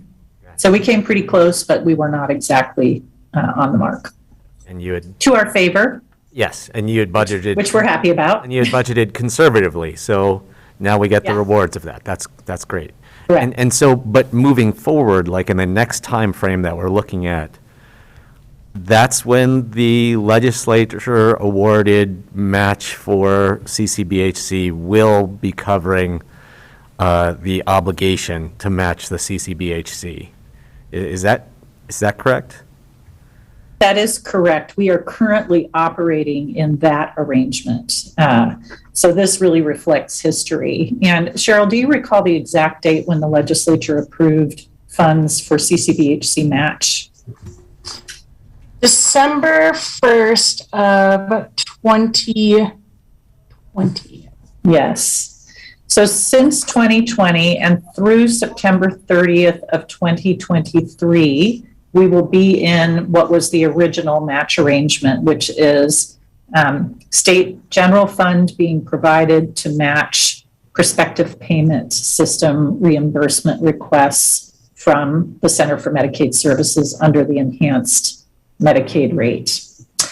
We hope that arrangement will continue, but that will be up to the federal, that's up to Congress, frankly, and then to the state of Oregon if they continue to decide to participate. Great, thank you. Are there any other questions? No, it's interesting, kind of watching it go back a couple years and get it all dialed in, but that shows a good partnership with the state and really, the business-like fashion of this relationship. I mean, it's good that we were conservative, but it was 18% of our money that they're returning to us. So, you look at the time value of money and you go, yeah, I'd rather be getting some money back, but, let's hope we continue on with good things. So do we have a motion for this? Yeah, I was just going to say, and that's why it's great that the state is covering the CCBHC match in the current time frame, so that we don't have to set aside some of the money that we should be using for other things, for those purposes, and in this case, fortunately, getting some of it back that we didn't need. But yeah, I'm ready to make them. Aren't we hearing from AOC that the state is actually talking about counties being more responsible? I mean, I thought that was kind of out in the fringe per Gina Nichols' comments the other day.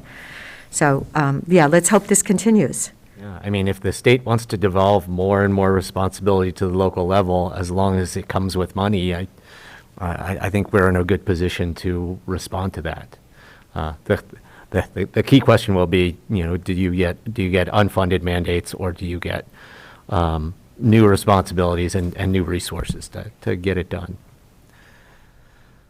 So I'm ready to make a motion. I move approval and chair signature of amendment number 8 to OHA number 166040, document number 2022-077. And I will second it. Any further discussion? Commissioner Chang? Yes. Commissioner DeBonne? Yes. And the chair votes yes. Thank you. Thank you, Commissioners. Okay, now we're on item number 8. Okay. Item number 8 is request for approval to accept Oregon Health Authority crisis workforce funding. On December 13th, the Oregon Health Authority informed us that there was an opportunity to be reimbursed for some of our staff retention efforts in the form of bonuses. We did not bring this, quote, application to the BOCC for approval because the deadline for submission was December 16th. So I just want to acknowledge we're doing this after the fact, which is not our typical practice, and it really was about a very short timeline. If you recall, with your support, we were able to implement a policy and a payment of bonuses for Crisis Stabilization Center and Mobile Crisis Assessment Team, or MCAT, positions, because they're such critical positions. They're very difficult to fill. And we implemented a bonus program that we were offering and are still offering through the end of March to new employees and existing employees who are willing to sign stay agreements. That was a cost to us. And the OHA allowed us to submit a request to be reimbursed for not all, but many of those bonus arrangements. They are not reimbursing us at the level that we expended dollars. Their reimbursement is $2,000 per staff. And as you know, our bonuses are $5,000. But it does allow us to recoup $46,000 in total, which has already been deposited for that cost. So this request is for approval to accept those dollars and say thank you for at least offsetting that effort a little bit. It does help, doesn't it? 46,000? It helps. Yes. It's about a third of the total projected cost, but it makes a difference. Right. And we can, so Janice, we can apply those $46,000 towards the $3.5 million annual operating cost for the stabilization center in the future? We actually, yes, indirectly, we paid, technically we paid for these bonuses out of some COVID-related funds we received from the Health Council for these very kinds of efforts to sort of shore up systems during a pandemic emergency. So we have a fund where we place those dollars, we expended for these bonuses out of that fund, and so we're paying that fund back. But it at least means that we're not asking the Stabilization Center to cover that cost. So I'll move a thank you to the Oregon Health Authority for the Crisis Retention and Hiring Bonus Program funds, accepting those funds. The 46,000? Yep. Second. It's been moved and seconded. Any further discussion? I was just acknowledging that, yeah, Janice used the word thank you in there as part of this also. Okay, Commissioner DeBonne? Yes. Commissioner Chang? Yes. And the chair votes yes. So thank you for seeing that application, getting it in on time, and yeah, every bit helps. I'm Yes. glad you didn't have to wait for an approval for us and miss this opportunity. Yes, we apologize. We assumed that you would be happy to accept these kinds of dollars. So thank you for the approval. We appreciate it very much. And for the bonus program. Well, and that was a bonus program for making sure the stabilization center is funded, or staffed. But yeah, let's keep acknowledging that, there's a discussion out there about back pay for frontline workers that can get pretty sticky sometimes through these also. So I'm just saying, let's make sure we're in communication as these things happen. Yes, sir. Thank you, Commissioners. Have a good day. Okay. Thanks, Thank you, Janice. Okay, we're now on item number 9. Greg Munn? Good morning, Commissioners. Greg Munn from County Finance Office. I'm here today to go over the periodic ARPA update. And delivered earlier this week was a packet of, there should be 4 items in that packet. that will be presented today. So the first one will be a discussion on the expansion, a proposal for the expansion of local public health workforce. That'll be Sarah Barron from COCC. She's going to be zooming in. And that'll be a presentation and a request for $191,548. The second presentation will be from our friends at COIC. It'll be Scott Aycock and his team discussing, just giving you an update on the Small Business Recovery Grant Program, where they're at with that. So that'll be interesting. The third will be Bob Bohack and James Cook from Oasis Village, and their request is for $367,500. And then our fourth, as we have on the sub-agenda today, is the COVID unit update, and that'll be Nahad from our Public Health Department. And that'll be a request for $840,260 from funds that were pre-approved by the board in reserve. So those technically would not be new dollars, they would just be moving dollars from reserve to approved for spending. Greg, I had asked if somehow the Lapine Community Health Center could be added, and I'd sent you an email on it. We can certainly add that, and I believe they're in the back of the room here. Yes, they are. And I'm available for that discussion also. Good, good, good. I'm glad they're here, and I appreciate hearing from them, so thank you so much for doing that. And also, Council on the Aging was wondering where they were, so perhaps in 2 weeks, we should set them up. Oh, and let's talk about what that ask is a little bit today, too, just to acknowledge it. Sure, of course. Okay, so we'll add the Lapine Health Center is number 5, and then, of course, number 6, as always, is the ongoing list that you have before you there. Yes. And any of those that you'd like to discuss, that'll be available there, or that you'd like further follow-up, we can arrange that as well. I would like to also go back and consider again the $10,000 planning request for the winter warming shelter in the city of Sisters.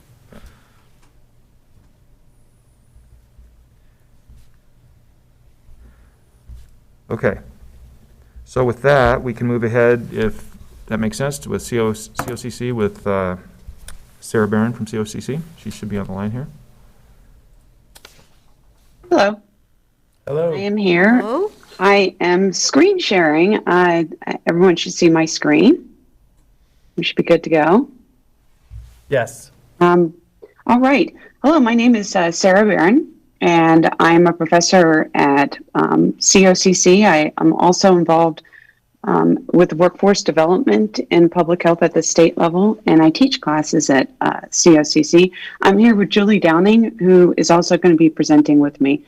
This is just a little short overview of the American Rescue Plan project that we submitted that focuses in on expanding the local public health workforce in Deschutes County. I'm going to start off with just a little brief overview, high level, big points for the project summary. This project will really focus in on COVID-19 pandemic relief. As we know, the public health system has been impacted. But when I mean about the public health system, I'm not just talking about public health agencies. I'm talking about community-based organizations, neighborhood partnerships, the entire community health to the U.S. healthcare system that's part of the public health system. This project will strengthen the workforce pipeline. And I'm excited about this workforce pipeline because we're not only talking about the education, but also really strengthening that as people go into the workforce, get jobs, and then advance their careers in public health. And so we're going to build into current efforts and expand pandemic relief efforts now. And how we're going to do that is we're going to tap in and build into things like testing, outreach, vaccinations. But this, especially this last one, I think is key. The workforce that we're going to be focusing in on is connecting people to resources, healthcare resources, to basic needs like affordable housing, food resources, to behavioral health services, just really helping people connect. And how we're going to do that is we're looking at increasing numbers and retention of the workforce. And the increasing of numbers, really focusing in on something called the community health worker, which is an Oregon Health Authority approved outreach worker that can get reimbursed by Medicaid, peer support specialist, which really help people navigate the behavioral health system, to outreach positions. And then as far as retention of workforce, public health workforce is not one of those things where you get trained and that's it. It's ongoing with advanced degrees, continuing education units, all of that. And we're looking at really bringing these trainings here to the Central Oregon area. In the past, until recently, community health worker trainings were in other regions. We just, as COCC, had one last fall where we had a central community health worker training, and we trained here locally, connecting to our system and to our needs. And I'm really excited about that opportunity to expand that with our partners and being really responsive to those needs. So having that informed by our community about what those needs are, and then modifying the curriculum to meet those needs. And then, of course, I have to say that we're working with our partners with OSU, the graduate program in public health, OHSU. These are our partners, and when I'm talking about entering into that public health workforce, it's also advancing the degrees and bringing services here to the Central Oregon area and connecting them to here. And then last but not least, I think this is critical. We're going to build capacity and really highlight best practices. Medicaid, just recently, in the past few years, Medicaid now allows for reimbursement for community health outreach workers, peer support specialists. There's all these funds that we can tap into, but knowing how to tap into those funds, really providing technical assistance to community-based organizations and to public health agencies, how to build that will be key. And working with our workforce partners to really expand and provide that infrastructure so we can sustain these programs after this funding is ended, because we know that this is one-time funding and it needs to build and it needs to be sustainable. So real quick funding overview, where's this money going to go? We are going to put funding into a half-time public health careers outreach staff. This is something that's really, Julie's going to talk about this.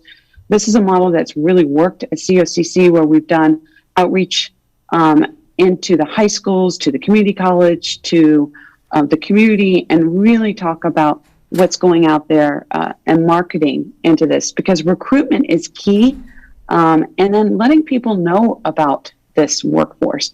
I don't think people know that there are over 2,000 different titles within the public health workforce, from an environmental health specialist to a statistician to an outreach worker.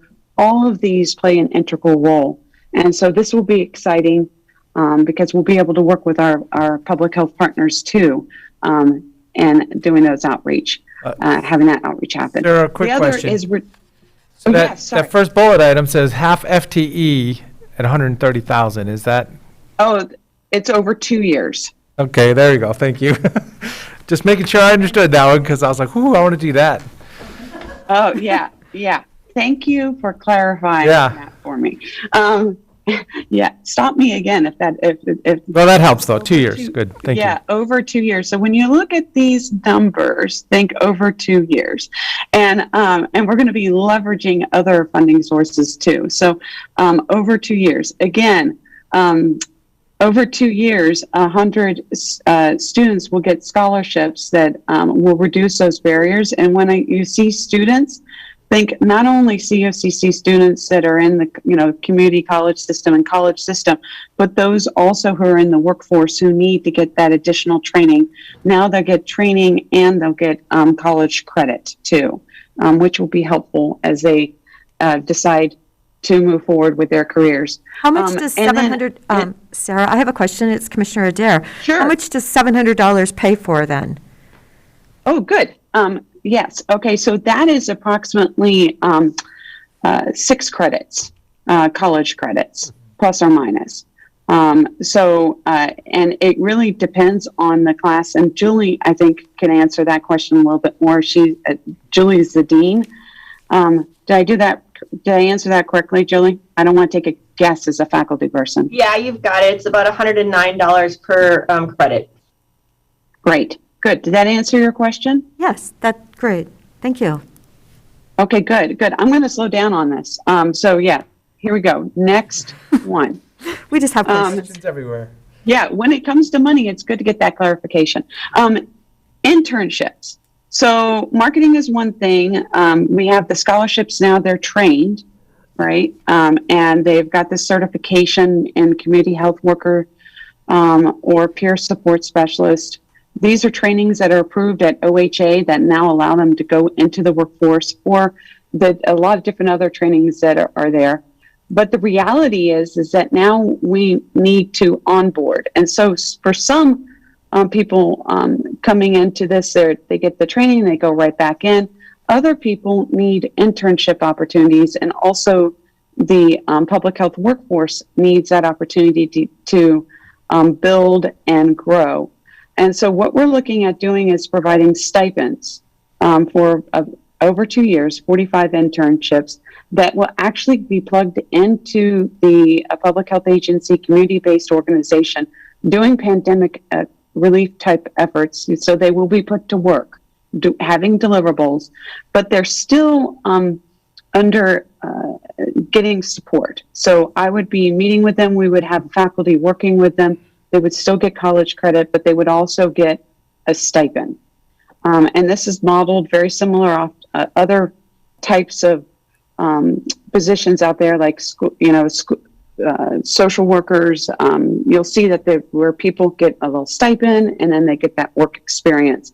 This also gives an opportunity for that organization to be like, wow, to build back through Medicaid, to actually build fiscally those dollars, and to maybe possibly hire that person in the future. It puts them into the workforce. As I speak, I just got an email from a student who attended one of the community health worker classes and was just recently hired 2 days ago. So it puts them right into the pandemic relief, but also gives them that opportunity to connect to the workforce. How long of an internship, Sarah, do they usually last?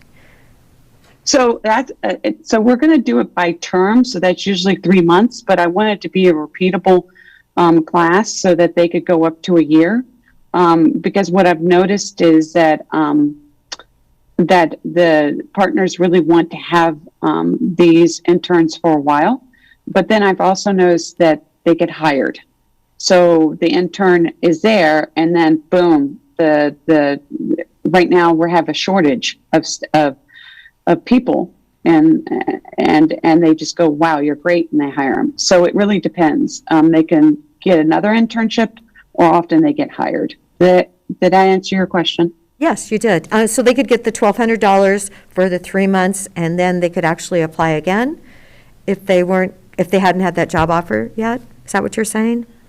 Well, at that point, I would need to talk to them about what their career is. I can honestly see by that point that they will most likely be in the workforce by then. I would think yes, so. Technically they could go again.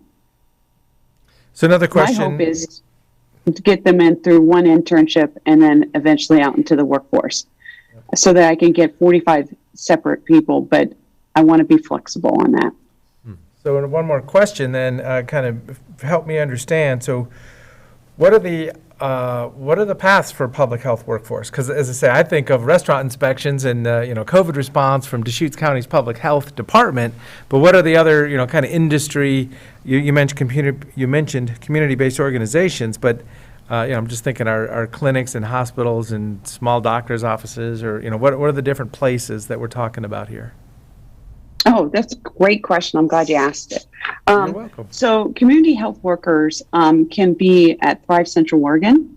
For example, Thrive Central Oregon did the first community health worker class with us, and they hire community health workers. So are you familiar with Thrive Central Oregon?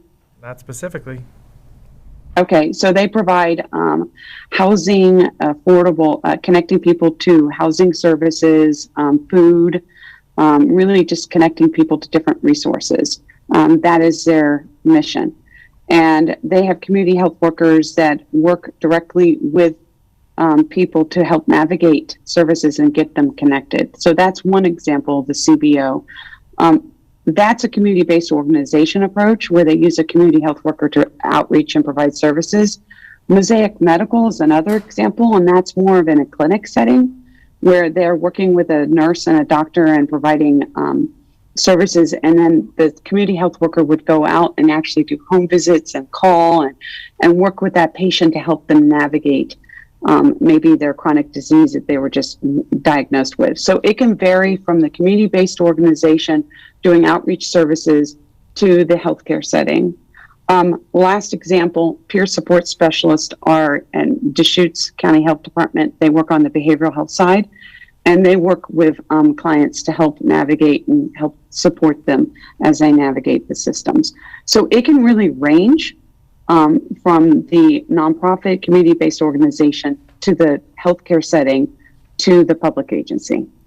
And that is just one example.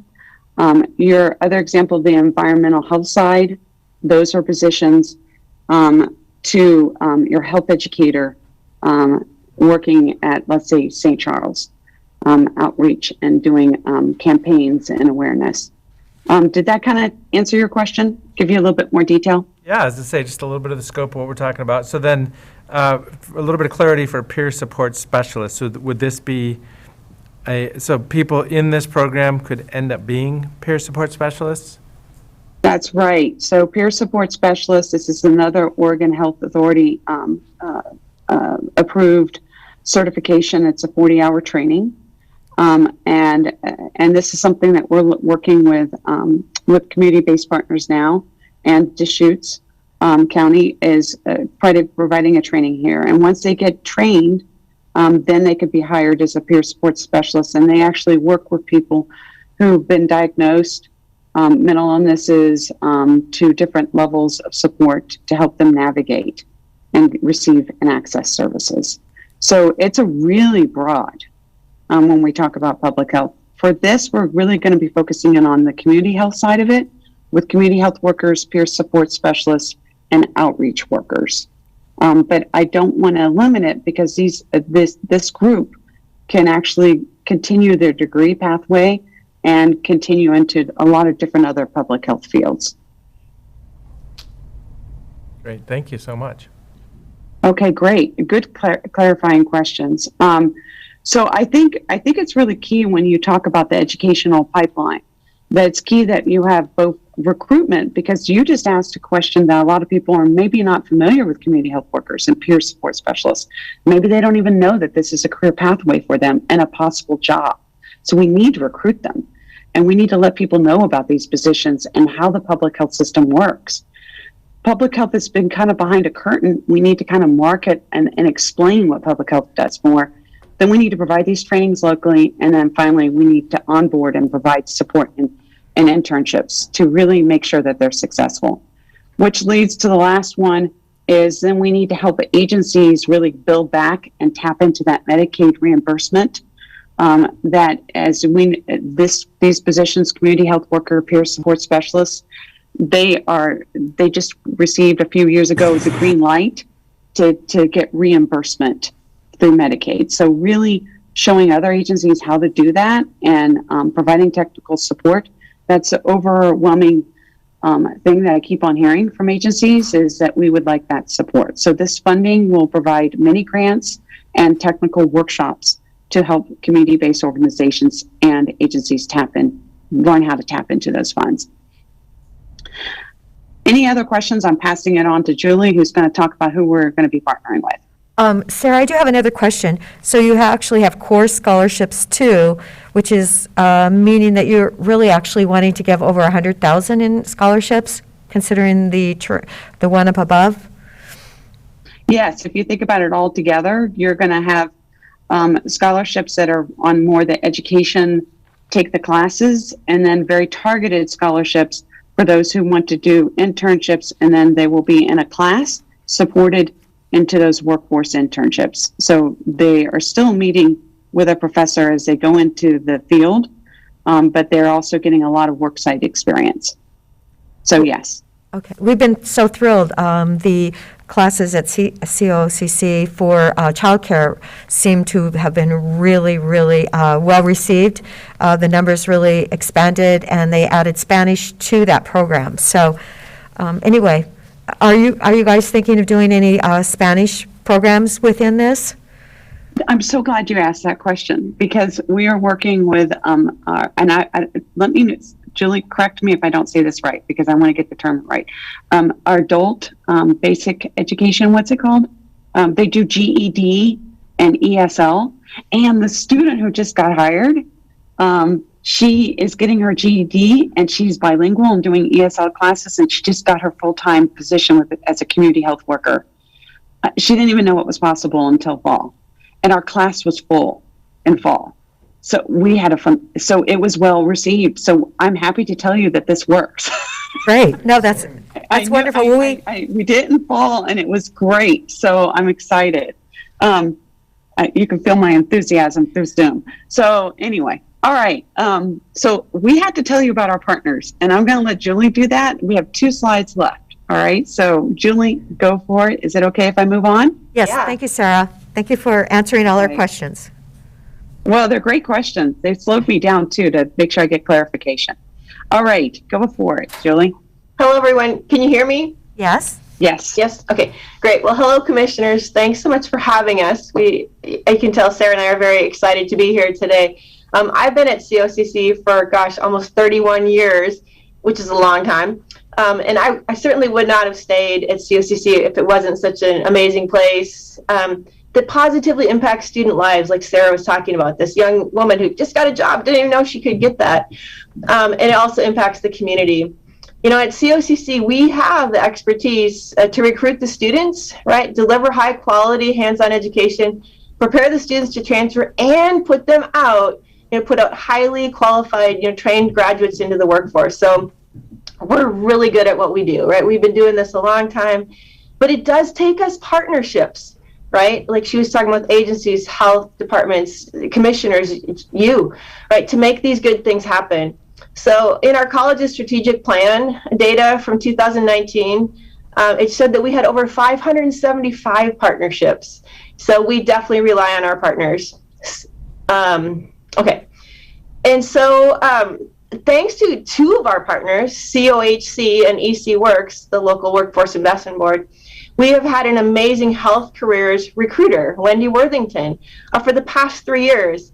And as part of this new funding Sarah's speaking about today, we're excited to be able to expand that focus of that position to first and foremost highlight the public health careers. And so that's pretty cool. You can go to the next one there, Sarah.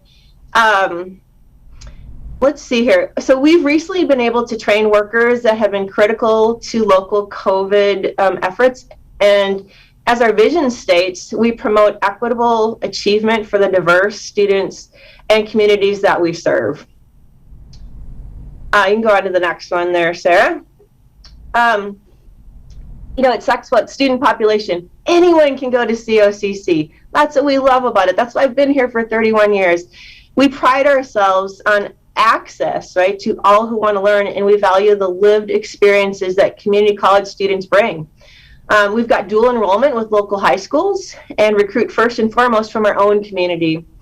Students can receive an Associate of Arts Oregon transfer degree and then go on to undergraduate and graduate programs such as those that Sarah spoke about at OSU and OHSU.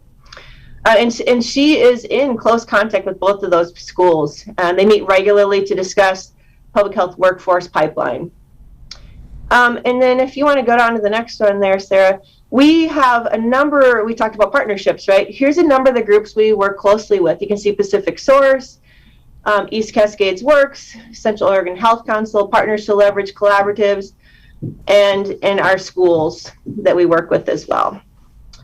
So you can go on to the next slide there. All right, so we are super thankful for the opportunity to present our request to you today, commissioners. Our ask of you, Deschutes County, is $191,548. And then the Central Oregon Health Council has generously offered to match that amount for this project through their Impact Incentive Fund, because they deemed it a high impact project that would make a meaningful impact on the Regional Health Improvement Plan for Central Oregon. So as mentioned before, COCC will use this money to recruit local students into critical programs such as the community health worker and peer support specialist, provide valuable student internship opportunities as Sarah described. We would provide trainings and workshops because, like you said, it needs to be continuing education, not just a one and done. And then get trained professionals into the workforce to address the public health talent pipeline needs of the community. So with that, do we have any additional questions? Where you say here, your goal then is to train 140? Is that 140 or more? Yes, so that was my extra slide in case people wanted outcomes measures. I'm looking at, we're reaching 100 students and then also those 40 students with the internships. We have a lot of students coming in through our Introduction to Public Health. I teach that GE course. So we're looking at, that's kind of a quantifiable reach by the end of the 2 years. But we're hoping to meet more than that. Yes. Great. I just want to acknowledge, I can feel the excitement from here already. So, getting folks, anybody on the on-ramp to being involved, being part of the economy, figuring out if a health career is for you, just the exposure to any of this is going to be good for getting just people involved in the system. So as I say, thank you very much for sharing today. And I just wanted to thank the Public Health Advisory Board for helping to kind of cultivate this idea so that we have this excellent proposal to consider today. Thank you for mentioning that. I wouldn't be here today if the Public Health Advisory Board didn't give me feedback and support. I need to give kudos and shout outs to the people who on that board who gave me feedback, from PacifiSource to East Cascade Works to Central Oregon Health Council, and I'm missing people. But the reality is that this proposal that you see today was not thought of alone. I got a lot of feedback and a lot of input, and already we're starting to think about how we can operationalize this if this is approved. Thank you. And as a member of the Central Oregon Health Council, I'm glad to see that they're offering a match of almost $200,000 with the county. So it's totally a win-win for Central Oregon. And hopefully with the program, you'll be able to do what the child care program's done and even expand your reach out there. I mean, more people will hear about it, and hopefully we can get more young people and people that want to refocus their career into your programs. So, Well, yeah, to formalize this, I will make a motion approving $191,548, knowing that it's going to be matched with Central Oregon Health Council for this effort. Second. Any further discussion? Commissioner DeBonne? Yes. Commissioner Chang? Yes. And the chair votes yes. Thank you, Sarah. Thank you, Julie. Love your enthusiasm. Yay. Thank you. Thank you. Yes, and thank you for helping to replenish our public health workforce, which has been so strained and overextended during the pandemic. Thank you. All right. Have a great day. Thank you. Commissioners, I'll queue up the next presentation, and this is Scott Aycock from COIC, and as you recall, some time ago, the board, you all approved $1.5 million for assistance for small businesses who were financially impacted by the pandemic. So those funds have been set aside. They haven't been approved specifically for any particular use other than just in reserve while we're waiting for this public process to evaluate those businesses that have been affected negatively financially by the pandemic. So COIC is in the middle of that right now, and we thought it would be useful just to give an update, since initially we weren't really sure how big this would end up being and order of magnitude and all of that, but Scott and his team are coming on board here to help us out.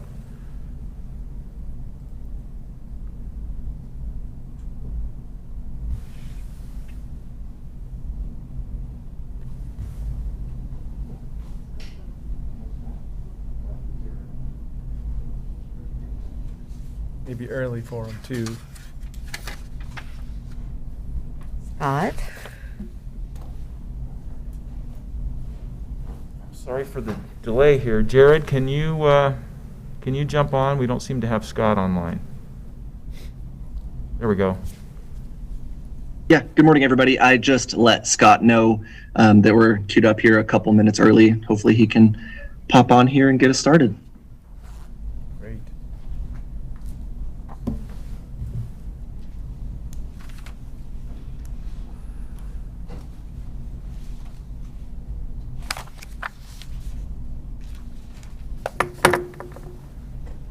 Well, we must have a reputation of running late, don't you think? Oh, there you go. I know, so, No comment. but thank you to Lapine for coming and being here.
Scott, thanks for joining us. We're ready to go on this topic.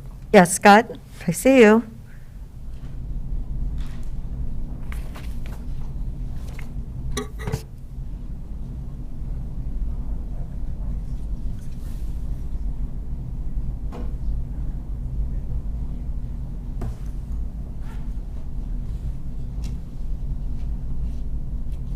Good morning, Scott.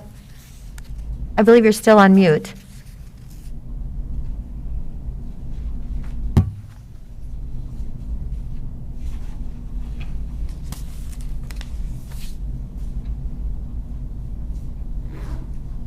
Hey, Scott, can you hear us?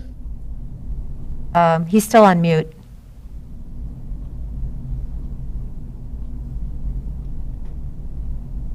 Mhm.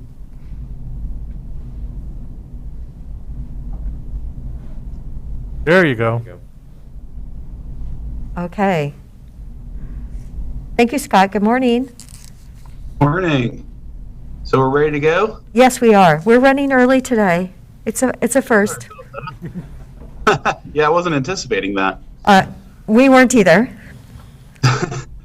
Scott Aycock, Community and Economic Development Director at COIC, and I had thought that, was Greg going to make some opening comments, or should I just launch in? He Or did Dan? make some opening comments. He has done that. Oh, God. Sorry. It's your Okay, turn. Missed all that. Okay, so what we're doing is just providing a quick update on the process so far, where we're at, what we see coming, et cetera. And of course, there is a one-pager in the packet that I'll be referencing. So we did get more applications than we thought. Actually, just a recap as a reminder, this is using ARPA funds, Small Business Grant Program, to support businesses and nonprofits that are still experiencing net revenue losses or cost increases due to COVID, critically that have not already been addressed by other grant programs, prior grant programs. So in order to make that determination, we needed to get a good amount of financial information from each applicant, and then do some checking on some of it. For instance, they self-report what they got in different kinds of grants, and then we check against our records. The ones we can check are our own, the grants we've administered, of course, Business Oregon, as well as the Paycheck Protection Program, the PPP. We can't check all of them, so some of it is just self-reported. But the financial information is tax returns and profit and loss statements and things of that nature. So those are pretty solid. And we did receive, let's see, 291 applications. As of Friday the 21st, we had reviewed approximately 100 of those submissions. And we're going through, because of the complexity this time around, we're involving Dan Emerson here in that process. We do the initial review, and then we go over everything, because it's a lot of, not every application is the same, not every tax return for sure is the same, or financial records. So we're checking some things, some outliers, some issues that look a little confusing, just to make sure we're all on the same page before we move forward. So,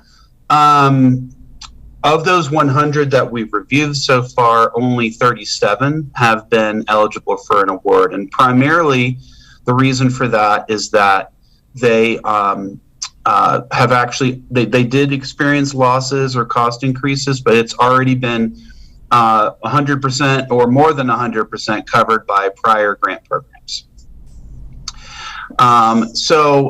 But of those 37, so less than half are showing up as eligible. But if you were to fund the net revenue loss or cost increase, it's mainly revenue losses, as you might imagine. That would come to $3.6 million just from those 37 applications.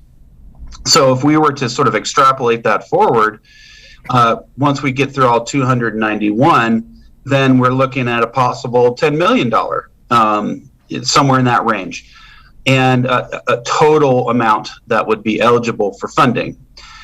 We know that that's not likely what's going to happen. I'm just letting you know where things stand right now. The eligible amounts for those 37 are anywhere from $3,000 to just under a million. 23 of those are under $100,000 each, but 6 are over $100,000, with 2 of those coming in at $600,000 and 1 that's just under $1 million. So as a reminder, we closed this application on January 7th. We've been reviewing since that time. The complexity was a bit higher. It's significantly higher than any grant program we've done before, due to the just degree of financial analysis that we have to do. We've had to bring in a couple additional folks to help with that. And then there's a lot of back and forth with the businesses and the applicants themselves. And again, as a reminder, it's not just businesses, it's nonprofits as well. So we are anticipating being able to be done with all that and a final report to the BOCC by the end of February. Certainly, as we go through this, the efficiency increases. So if it's earlier, it's earlier. But just to be safe, we're saying the end of February, we would come back with a report to you of all the number of applications, the range, the total eligible amount, et cetera. One thing that we've talked about a lot among our staff as well as county staff is the potential that we probably need to come up with some tool to slim that total eligible amount, because to my knowledge the county does not have up to $10 million for this program, and that could be some sort of max award amount or percentage of revenue loss that you want to hit. We could run different scenarios and let you know what the different scenarios yield in terms of an award amount. Another thing I want to note is that, this program closed on the 7th. So I haven't even talked to Jared here yet about this, but I think we should get a note out to all the applicants, just kind of noting the timeline, how much this, kind of giving an updated timeline of when they should hear from us, so they're not calling you guys, frankly, and asking about it, just to give them a heads up and kind of head that off at the pass. So that's the general, and you saw there's a couple samples of how we're doing the analysis. It's essentially net profit, the change in net profit over from 2019 all the way through now, through whatever the latest financial record we have from them. If their net profit hasn't changed, and this is incorporating the grant programs, then they wouldn't be eligible. But if it's lower, then they are, or into the negative, of course, then they are eligible for whatever that delta is from this grant program. So that's all I have to share. Any questions or comments or considerations for us as we continue to move forward? Scott, I think getting an email out to all the applicants is really important. Definitely, if you can get that done sooner, that would be respectful of the energy they put into filling out the applications, because I know it wasn't an easy ask. Jared, I assume we could do that right away because we have an email field in the applications. So yeah, we should be able to do that right away. Okay. Scott, I like the idea of running some scenarios. Essentially, I guess what they would look like is, what are partial award scenarios? And I'm curious if you have any thoughts on what some of those scenarios might be, or kind of what parameters you would use to run, 3 or 4 different scenarios. One might be sort of a minimum amount, so no reduction below whatever, and then a maximum amount, no award greater than whatever. And then it could just be by itself, just doing that and see what that yields. But another way of thinking of it is you'd set a minimum and a maximum, and then say, and then for everything for all the applications, essentially, we'd only fund them at 50% of the cost. And then that would be one scenario. I mean, excuse me, not of the cost, but of the eligible award amount. Another scenario would be kind of a sliding scale where the smaller numbers get a higher percentage. The smaller eligible award amounts get a higher percentage funded, and the higher ones get a lower amount funded. Something like that, like sort of a logarithmic scale or something. Those are the two that leap to mind immediately when I was thinking about this, but I'm sure we could come up with some others. Yeah, just what you explained there, there'll be some interesting scenarios to be able to work out. Basically, we're going to, we set aside this 1.5 million. Even if there's a willingness to add more to that pot, it's not going to be 100% of anything. So we'll be working hard to dial that in. Yeah, saying that the eligible loss in the community could be perhaps $10 million. That does tell you that COVID has been impactful on our business community. And I know when we did the Christmas grant in 2020, some people thought they were going to get $20,000. And clearly, we didn't have that kind of funding at that moment in time either for those people. And then other people were crying that they got $2,500 and they were so appreciative. So, yeah, it's... Yep. And they are all considered that we're looking at going concern still. Is that not part of the fact? They have to be a going concern? They have to be still open to be eligible. Okay. But clearly, some of our community has really lost a lot of funding. So thank you for that update. I'm glad that Dan's part of the process, and hopefully we can get an email out. We'll do that right away. And what kind of time frame do you need to run some scenarios for us? Oh, I don't think that would take very long. Well, see, the problem is we haven't finished analyzing all the applications, so we wouldn't have real scenarios until that's done, and that will take a few weeks. But we could build the scenarios and run them on what we've received so far, and then again forecast what the remaining eligible amount would be. So a couple weeks we could do something like that. I mean, come back in a couple weeks. Seems like Does that make sense? Seems like it would be helpful for you to get through review of more of the applications before you run the scenarios. I mean, a scenario based on a third of the pool is useful, but it would be the quality of it would be better, even if you were just through half or something like that. Yeah, that makes sense. That would be less work, frankly, and more useful findings. I think if we could get a little bit further into it and then run some scenarios and share them with you. I think obviously at some point ahead of our final report, you're going to want to weigh in on what approach you want to take in terms of slimming the numbers down. So, Jared, where are we at now in terms of total numbers reviewed to date? We were at 100 as of when I submitted this, but it's been a few days. We've done like the preliminary review. like before my communication process begins, just the preliminary review of just making sure the applications are complete, and then copy some numbers down real quick of up to about 200. But that's the fast part of it. The slow part of it is the communications with all the businesses, asking the questions, asking the follow-up questions, getting clarifying information. That's definitely what takes a little bit longer, is why the preliminary stage is up to 200, but I've only in-depth early reviewed like 110. Okay, thank you. So I would say we wouldn't get to half for a couple more weeks, somewhere. I mean, just to be safe, and then we could run some scenarios, come back, give you an update. Does that sound like a good idea? Excellent. I mean, if you're at 110 and it's, it's been a couple, 4 business days since your last count, okay.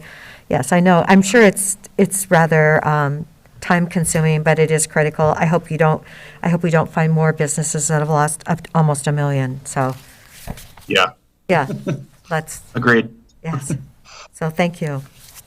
So Scott, just one thing I thought I'd bring up here is, first off, you guys have been a great partner working with us, and I would consider you the experts in the region on this sort of work.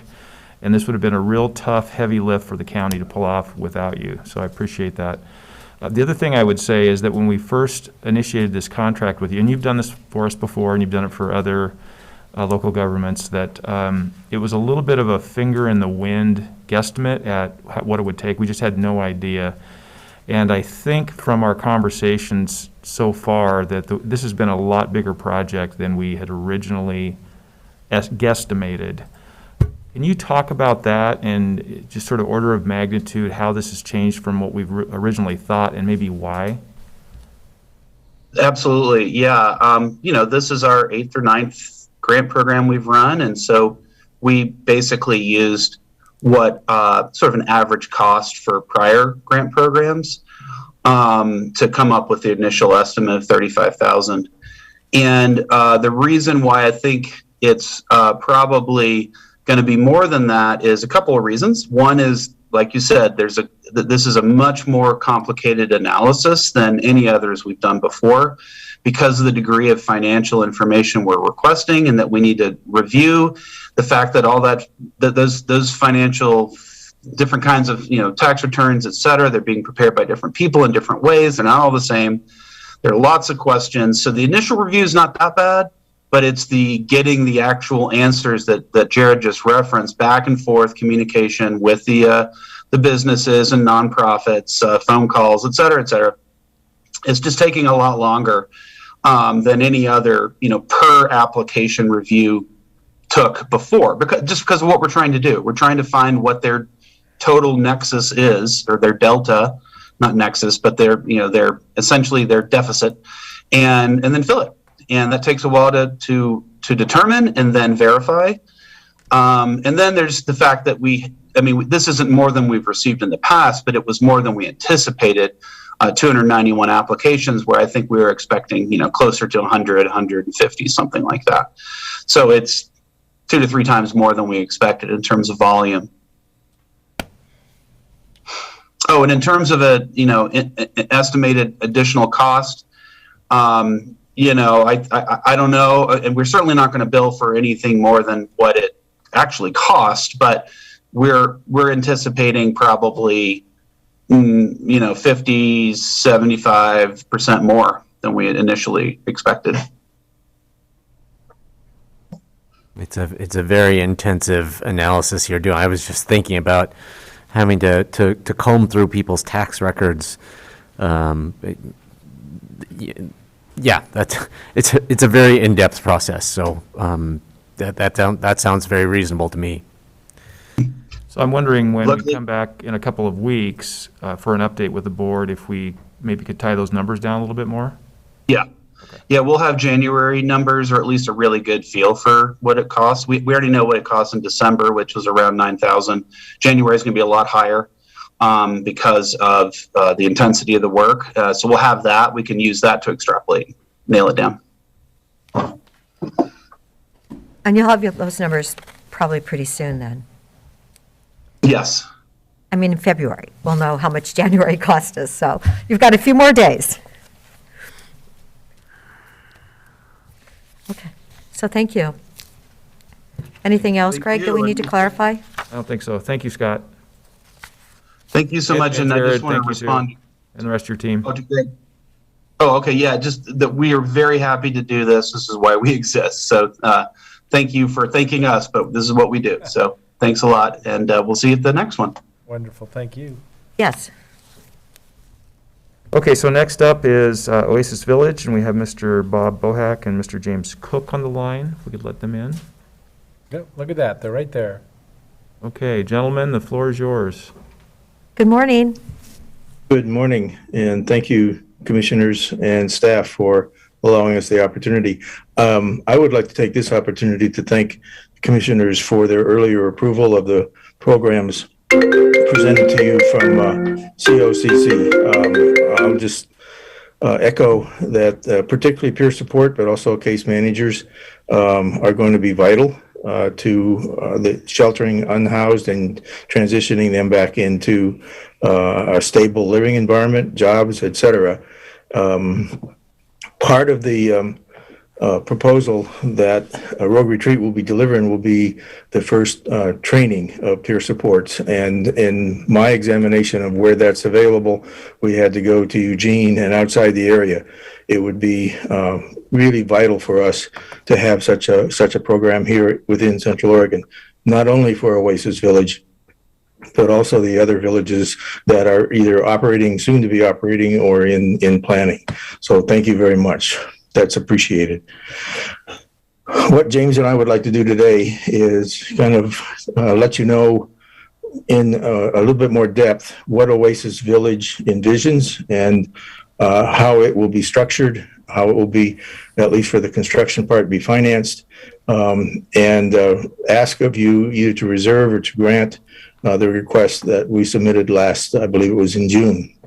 So very briefly, Oasis Village project is to be a low barrier, in contrast with Bethlehem Inn, which is now operating in Redmond as a high barrier shelter, a temporary transitional village style. Temporary meaning we don't anticipate any stays longer than approximately 2 years. That would be the outstretch. Right now, the average length of time in other villages, specifically Hope Village down in Medford, is like 6 to 8 months, and that's what we envision.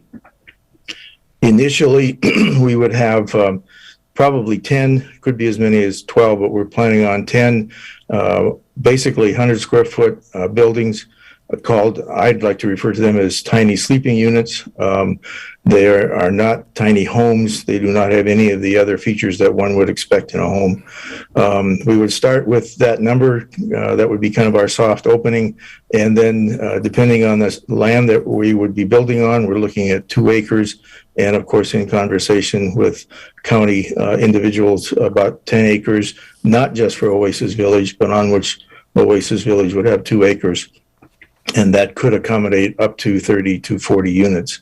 Other structures, what I'd like to call the congregate structures, and our initial assumptions were that a plot of land that we would be on would be year to year or at most 2-year lease. So we were looking at movable structures for showers, restrooms, laundry, kitchen, dining, lounge area.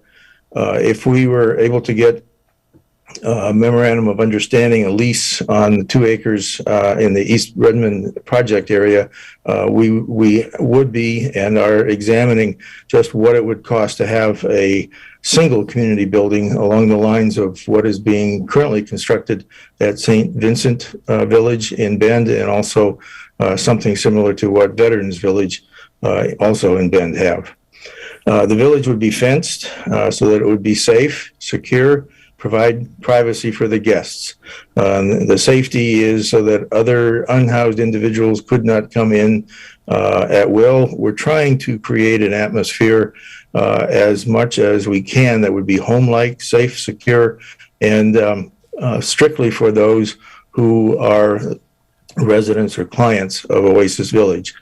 Entry would be through a lock gate, and that would be manned during all the daylight hours into the evening, and then there would be somebody in charge of that gate at night.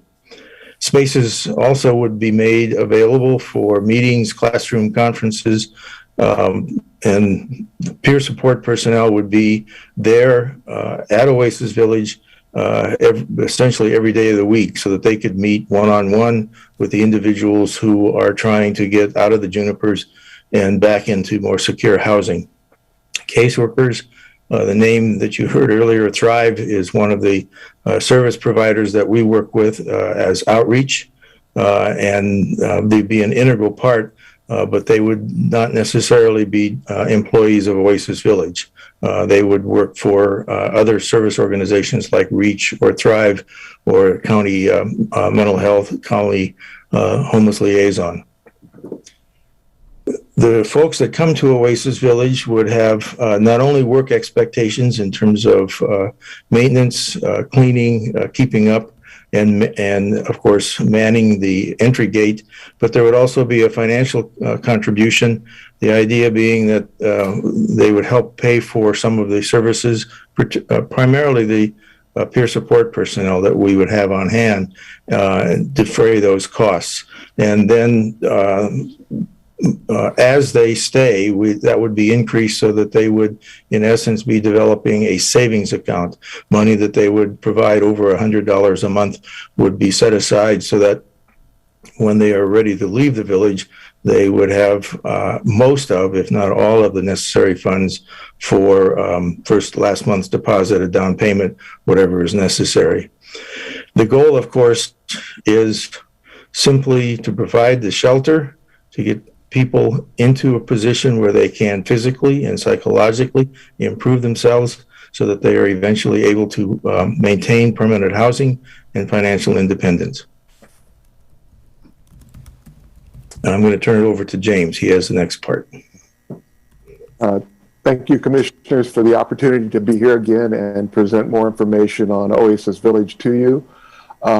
What you see on screen is an attachment that was included in an email you should have received on Monday. And I'm not going to go over all of that, but I would like to highlight a couple items and add a little perspective. The background of Oasis Village really springs from the outreach work that Bob and others were doing through Jericho Road in Redmond for a number of years.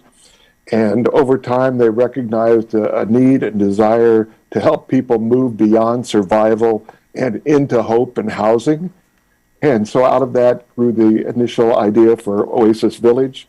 Bob and the group have been working on this for the last 3 years, and for the last few months we've been in discussions with the county about being part of a campus on 10 acres in East Redmond, and also in addition to working on Oasis Village, we've been working to help the county determine a path to move forward with the rest of that property. As I mentioned, one of our partners is Jericho Road.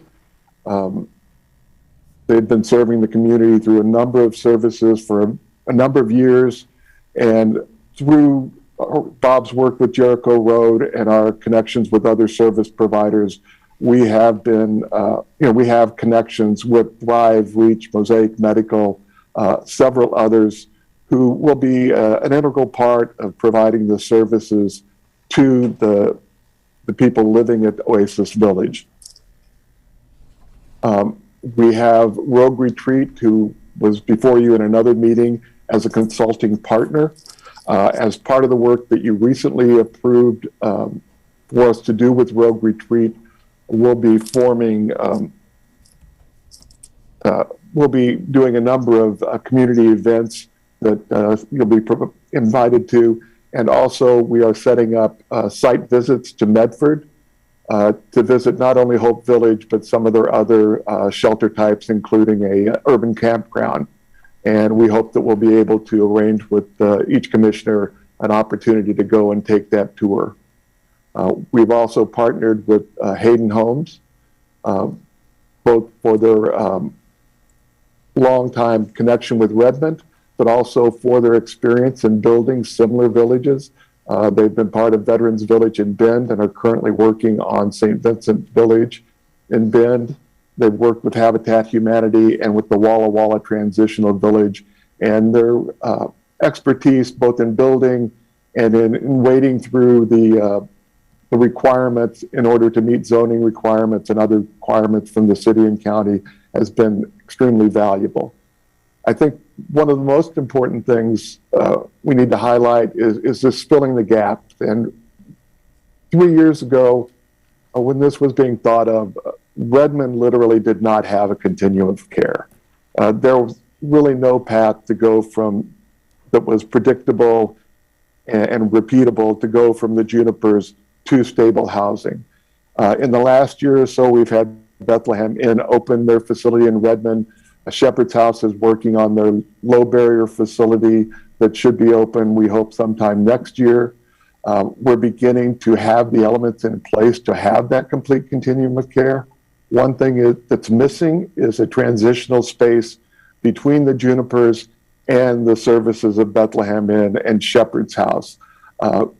Oasis Village would be a critical part of filling that gap. It could serve as a funnel for people entering the programs at Shepherd's House and Bethlehem Inn, and also moving into permanent housing. Bob has covered the village program pretty well already, so I'm going to skip over that. This is a picture of Hope Village in Medford. We have a couple other items here. This is a possible view of a site on about 2 acres, obviously fully filled out with a number of units, and another view of that. And then the last item here is the one sheet that you've already received. And here are the initial capital expenses we're asking you to contribute to. These numbers have gone up considerably due to construction cost and materials cost since the original request back in the summer. But we're comfortable we can cover additional expenses here. We also have the hope that some of the shelter units, hopefully all, but at least some of the shelter units, will be sponsored by community organizations. We have one that's being sponsored by Rotary, that it's already under construction by the Heart of Oregon Corps. And we've been talking to a couple other people, a couple other organizations about sponsoring a couple more of our first units. So we're comfortable that we can manage the additional expenses by keeping while keeping the original requests the same. And that's our overview, and Bob and I will be happy to answer any questions you might have. So, James, I heard even the Garden Club was interested in helping out, in the Garden Club from Redmond. So that's really wonderful news. So you're looking at least raising another, what, $60,000, something, $80,000, because the costs have gone up from the original proposal? In terms of capital expenses, yes, that's what we'd be raising. And again, if we get the shelter units sponsored, we would cover that. Of course, we're going to have additional expenses that we're also going to be covering outside, but we've been in contact with a number of grantors about possible grants. But the point we really need to get to is when we actually have an MOU for the property and we can present this as a reality to those grantors. We're comfortable we can find the funding we'll need. And you have your 501c3, all that's taken care of? Currently, and I don't mean to hog things here, Bob, but currently we're in the process of applying for the 501c3, but we are working in the meantime, with Jericho Road as a fiscal sponsor. But that 501c3 should be in place shortly, depending on how quickly the government moves. Okay, well, it sounds like a plan. No, and thank you. And I actually think I've talked Mayor Russell into going with me to Medford. So I told her it would be. Right. Yeah, I know. I said, Sally, don't you want to see it? So anyway, we will get back to you with a date that we can drive over there. In our conversations with Phil Johnchuk, he's a road retreat lead on the capacity building. We're tentatively looking at last half of February or first part of March. If your calendar is open, that would be great. Otherwise, anytime that you can get down there, I would very, very strongly encourage you to. They have a remarkable program, not only with Hope Village, they have a shelter very similar to what Shepherd's House has. They're working on refurbing a motel, and their urban campground has increased. When we were there well over a year ago, they were housing about 37, and they're well over 100 now. They've increased that dramatically, and they are helping manage a RV park because of the Talent fire. Talent really wanted to keep people who were in the school district in town, and I believe they have something like 20. I don't remember the exact number, somewhere between 25 and 30, possibly more, RVs for people to reside in, and Rogue Retreat is the managing agency for that. Great, thank you. Any other comments? So we're talking about county property here, so, there's financial asks all around this, but I mean, I'm supportive. You guys you're dialed right in, the terminology, the scope, the vision, this is exciting. But you're getting that foundational opportunity for what does it really look like to get access and a MOU for that land? Looks like Eric may have a comment.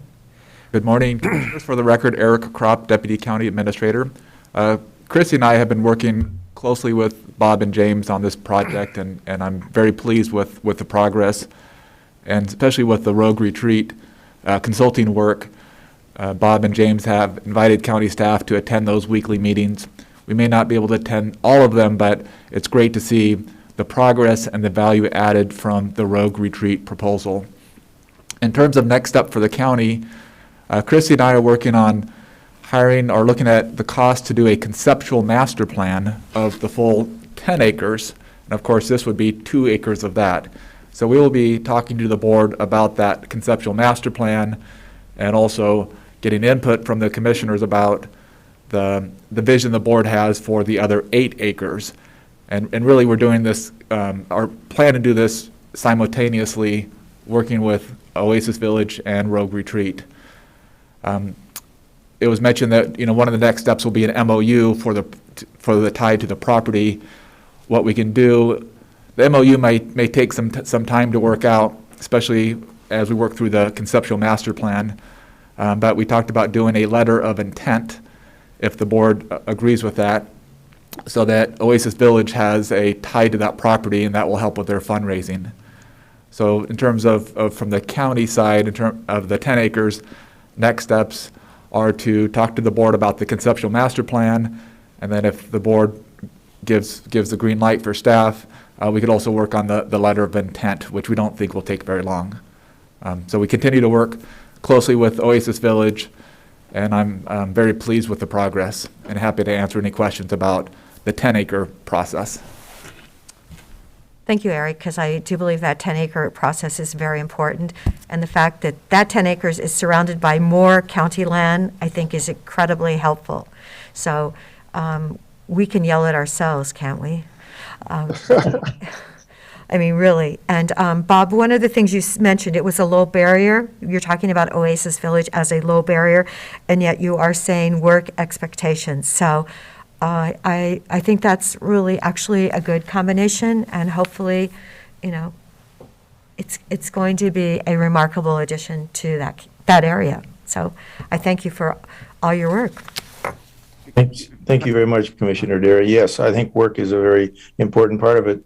Down at Rogue Retreat, they have what they call clean sweep. We're looking also at trying to have some, it would be informal work training, but we also hope to work with COCC in terms of a more formal ability of residents there to get some job training if needed.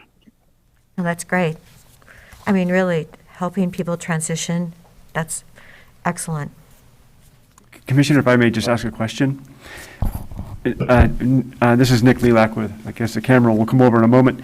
Mike, I appreciate that the request includes the information regarding utilities and infrastructure, which is estimated at $150,000 to $350,000. My question is, have you, Bob and James, have you approached the city about this discussion yet? And if the city decides not to fund this, the infrastructure to the side of up to $350,000, do you have an alternative plan to raise those funds? What's the response if the city doesn't agree to that extension or cost. Yeah, Hayden Homes has been talking with the city about what that project would be and how it would be done, and also alternatives that could be in place, at least temporarily, if we're not able to do that immediately or in the short term. We have not yet approached the city about funding that. We want to make that request. We'll be looking at ARPA funds, but we really need to coordinate with the county as a partner there in exactly how we make that request, because that bringing those services over would also serve the, I believe it's called the Core 2 project. The Core 3. 3. Yes, it's now Core 3. And open up some Central Oregon Irrigation District property for future, probably commercial development. So I think there's an argument to be made there. As you know, the city has been reluctant to fund projects related to homelessness at all. So that is going to be a large task that we're going to have to figure out fundraising for if it falls on us. Because of the contingent nature of that infrastructure investment, I would like to support moving forward with this commitment, this financial commitment at this point, but also provide flexibility to Oasis Village in potentially taking those dollars to another location if needed, if through the master planning process, through infrastructure discussions, we need to the site becomes less attractive in various ways, and other options may open up. So that would be my suggestion on how we mitigate against that risk. We would certainly appreciate any and all flexibility, and obviously a change like that would result in us coming back to the county and coming back to you as well, and informing you of that and getting your go-ahead to move ahead as well. Well, I'm supportive of, I'm envisioning an Oasis Village operation in Redmond. So, it was just mentioned that maybe not this location. I guess that's where I just started, where, the location's going to be the very important thing here. That was the beginning of our Veterans Village discussion years ago, is, well, let's do it here. And once you point to it and you say, this is the place, then it happens. So I'm very... I don't know. I mean, we got to figure out what we're doing here. As a board, do we want to commit to that location as a letter of intent? And obviously, it could fall apart if there's a hard stop out there, or are there other locations that are being thought of? Does that mean you want to increase this request to over $500,000 to cover the contingency of $150,000 of infrastructure if the city of Redmond doesn't want to cover that? Well, thought process is that, once it's a go, it's a go. We've saw a lot of community effort to get Veterans Village over the finish line. So I do support, proceeding, leaning into this, making it happen. I mean, you're asking if we're going to pay for utilities up front. I mean, I don't mind. I don't mind paying for utilities, and we might not be having to pay for some of this other stuff if the community gets excited about it too. So. I think we're kind of in a sweet spot here. If we're saying yes enthusiastically, it'll happen. Well, I think a lot of the community will be really happy to think that the Oasis Village is going where it is going, and some of the issues that have happened on East Antler will be being relieved. And I honestly think that you'll have a lot of people that will step up to be a sponsor for a lot of the units. So, I'm an optimist, but I mean, when you think about Terrebonne sewer system and the fact that Redmond moved their wastewater system closer to Terrebonne, I just feel like this clearly can happen. It's going to take some coordination, but, when you get your 501c3, we get some more firm commitments from the county so you can proceed and increase on your fundraising. And people, I think you're doing a lot of really right things here. So I'm appreciative of your patience and following through. I think it might boil down to is the board, the three of us, ready to proceed working towards a letter of interest or some kind of commitment from the county's point of view for the location? Yeah, we don't need direction right now on the letter of intent. Once we work through the conceptual master plan, then the letter of intent will be kind of the next step. Okay, so then conceptual master plan is, what kind of a time frame? Yeah, what are we thinking time-wise for that? Welcome to our meeting, and you can come up here to this seat if you like. Yes. Please use Dave's. If I can chime in, I'm thinking at the end of no later than the end of this quarter for a conceptual master plan. End of this quarter? That's what Bob wants. For the record, Christy Bollinger, Deschutes County Property Management. So as Eric noted, we're working with a couple consultant firms trying to define the scope. So ideally what we want to do is be able to bring like maybe 2 to 3 options back to the board, kind of outlining the whole 10 acres where Oasis Village would sit, where maybe the low barrier or no barrier RV parking, and then the low barrier, no barrier tent designated camping area. So we had a really good meeting with the consultant team this past Friday, Eric and I did, and so there's been some follow-up questions. I'm needing some information that Bob and James have fed to us, and so we're hoping to have a proposal within the next day or two, and we'll probably just maybe email that out to communicate with the board to kind of keep things moving. So in terms of timing, we have requested from this consultant team, including 2 to 3 meetings with Bob and James and Rogue Retreat, and to make sure that we bring all the stakeholders along so that everything's taken into consideration of what this conceptual master planning would look like. So in terms of when we could produce that, I would hope by end of this quarter, but hopefully sooner, but we'll keep you posted on that. And then back to the letter of intent, just real quickly, I don't know what Bob and James' timing is on wanting to proceed with getting other funding sources lined up. So that letter of intent might need to happen sooner than, or prior to the conceptual master planning process being completed. So I just wanted to kind of throw that out there. Well, and it sounds like there's, a general plan that could start coming together.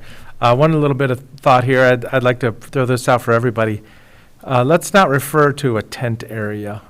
So this is the high desert, this is the high elevation, hot summers, cold winters. It's dangerous to be in a tent sometimes. My point is, if we have a village with, built structures, we have a camping, parking area, we could have an overflow area or other operations area, but we don't, this was in a discussion I had with the commissioner from Lane County, and it was mentioned, what about the people that live in tents? And it was determined, we shouldn't be promoting that. We shouldn't be allowing that. And obviously, somebody's going to do it at some point, but let's not call it the tent area, I guess is my request. So, well, the couple of homeless people who died last summer,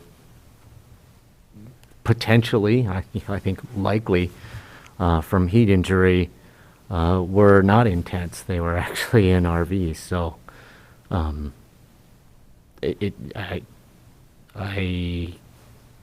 I appreciate your desire to not promote people living in tents or living in RVs, but again, the reality is that there are a lot of people who cannot afford rent with a roof and 4 walls, and so those people, until we can provide adequate numbers of indoor shelter spaces, they will be living in some sort of outside scenario, and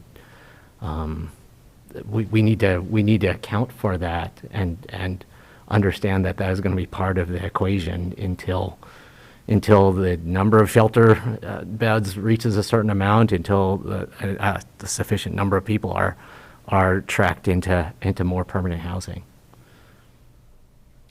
That's a different definition that I was referring to.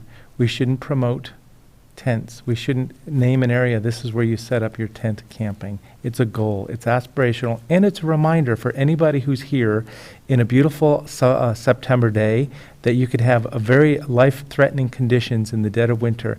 So let's not promote the words tents. That's what I'm asking for. Thank you for sharing the scenario you did, but I'm just asking for not using the promotion of tents. Okay, I mean, I guess I'm just saying that there will need to be places for people to live in some type of camping situation for the foreseeable future, despite all of our efforts to create other options for people. But so, I mean, if that needs to be part of our planning, I don't want to shy away from that. And I want to remind the community that actually bringing these people in, giving them peer support, maybe some job training, the sooner that we can do that, we have a workforce in Central Oregon that is clearly in need on a lot of different levels. So, the sooner we can get this going, I think it is the better. I know we lost 2 people last summer, but when you look at the statistics, cold weather actually truly kills more people than warm weather. I know when it gets down to 29 below, it's definitely it's frightening. So we want to get people out of that weather. So Christy, do we need anything? So Eric and I will work with Bob and James to draft maybe a letter of intent that then we will run by you at later meeting to be determined. It sounds like it sounds like they need that for to go ahead with their fundraising. We did that early on with Eric Tobiasen, Ben Harrow's Foundation, and Vets Village, and that worked out really well. So I'm just kind of imagining kind of the same scenario, but we can work out the details with them and then come back and share that with you. And I want to thank Hayden Homes for all that they're doing in our community. They truly are stepping up. So appreciate, and so thank you, Hayden Homes. So do we need a motion for this? Yeah, I'm probably ready to make a motion, but I also want, to bring us back to the request at hand, which is for funds to invest in the development of the Oasis Village. I wanted to, in particular, thank Bob Bohack and Jericho Road for me, for putting the idea of a tiny shelter village on the map, or on my radar screen earlier, maybe earlier than anyone else that I had spoken to. The last year of learning about the phenomena of homelessness in our community, where people can go, what their pathways are going to be back to being stably housed or employed or fully contributing members of our community. It's been a tremendous amount of learning, and Bob, you and Jericho Road had the idea of a tiny shelter village from the beginning of that process of me tracking these issues. And what we've seen over the last year is that that idea really stands up to the concerns, critiques, criticisms of a whole range of other shelter and transitional options. It's, we are seeing hotel conversions move forward, and those are great, but pretty expensive per unit. We have seen managed camp ideas, authorized encampment ideas move forward with tremendous neighbor opposition and resistance. Grind to a halt. But these tiny shelter village concepts, dispersed, each person having their own discrete bedroom to go to. These are some of the proposals that are moving forward that are extremely cost-effective ways to put people into shelter, and give them a stable platform to move forward with their lives. So. Thank you very much for bringing forward the vision and sticking with it, and giving us the opportunity to vote on this proposal today. Okay, Commissioner DeBonne, did you want to make the motion? So I'm not clear on what the motion is going to be. If we're fully funding a initial capital expense line item of $424,000. They were still we know it's asking gonna for go the up. $367,000. They have said that they feel their fundraising, they'll be able to pull in that difference, which, without including utilities, maybe up to like $80,000. You say the costs are going up, James. So they did not change their original ask from the county, from that $367,500. So then, as I say, it was mentioned that there's a shelter unit being constructed at this time, Heart of Oregon Corps. What's the vision for that item, that little tiny shelter? Isn't it the first one that's being built? Yeah, if I may, yes, that's our first one. We expect it to be done approximately the end of February.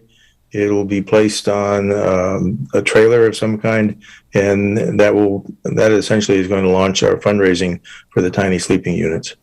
Okay, so that's a demonstration unit for people to say, oh, that's what we're talking about. Correct. Yeah, you'll find it almost identical to what they're using at St. Vincent Village. Hayden Home is essentially bringing those plans over. The one modification that we've made is it's a one directional roof, so that we'll be able to put solar panels on it. Yeah, that's fine.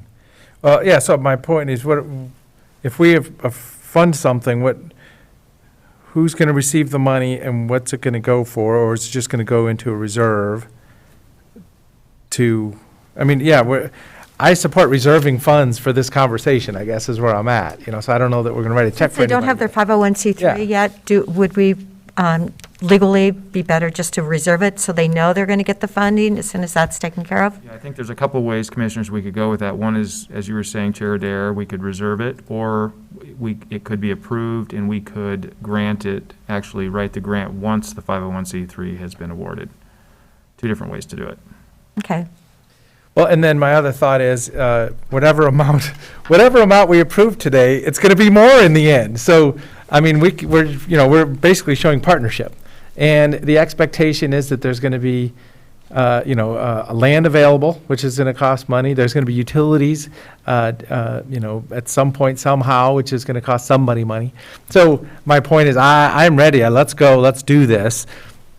But I don't know what the right amount is today, other than a very strong statement saying we support this vision. Well, if you read their notes, they do say they didn't increase it per the letter from James. I guess I would move that we reserve $367,500 for the development of Oasis Village and placed in reserve until the time that Oasis Village has their 501c3 in place and is ready to proceed with construction activities. Is there a second? I'll second it. Any further discussion?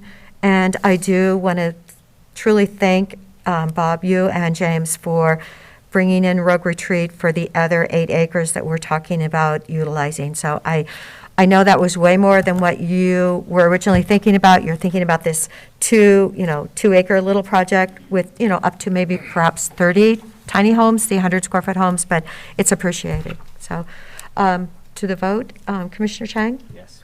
Commissioner DeBonne? Yes. And the chair most definitely votes yes. There you go. So thank you. Commissioners, a point of clarification on the last approved amount there. Would you like them to come back to move it out of approved once the 501c3 has been granted, or are we okay to move with the grant once the 501c3? Do we need further board action? Good clarification. Can you just let us know when they get it? I'll just bring it up. How about I bring it up in a meeting, and then we can take care of it then? Yes. Well, so I would think the other board members are very tied to this development happening within the 10 acres on 2 acres. So, I suspect we're going to be tracking this master planning process as it moves along as well. So maybe we could just merge those 2 streams at some point down the line. Let's bring it back to our board meeting at some point, and not for approval, just for clarity. Copy. We'll do that. Thank you. Thank you so much. Okay, Thank you. Thank you. Thank you very much. One last comment. Road Retreat has run an urban campground for over 2 years. In our last conversation, we had more of a discussion of that. They started with tents with canopies. Currently, their campground has pallet shelters, which are in storage at Opportunity Foundation and going to be used in Bend, as well as tents. But they are also doing some stick-built structures.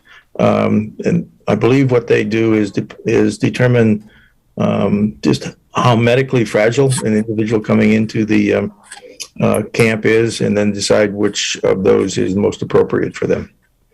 But I hope you will join us. I hope you'll all join us in a tour of what Road Retreat is doing in Medford, and then a lot more makes sense once you have seen their operations. Thank you very much. Thank you, Bob.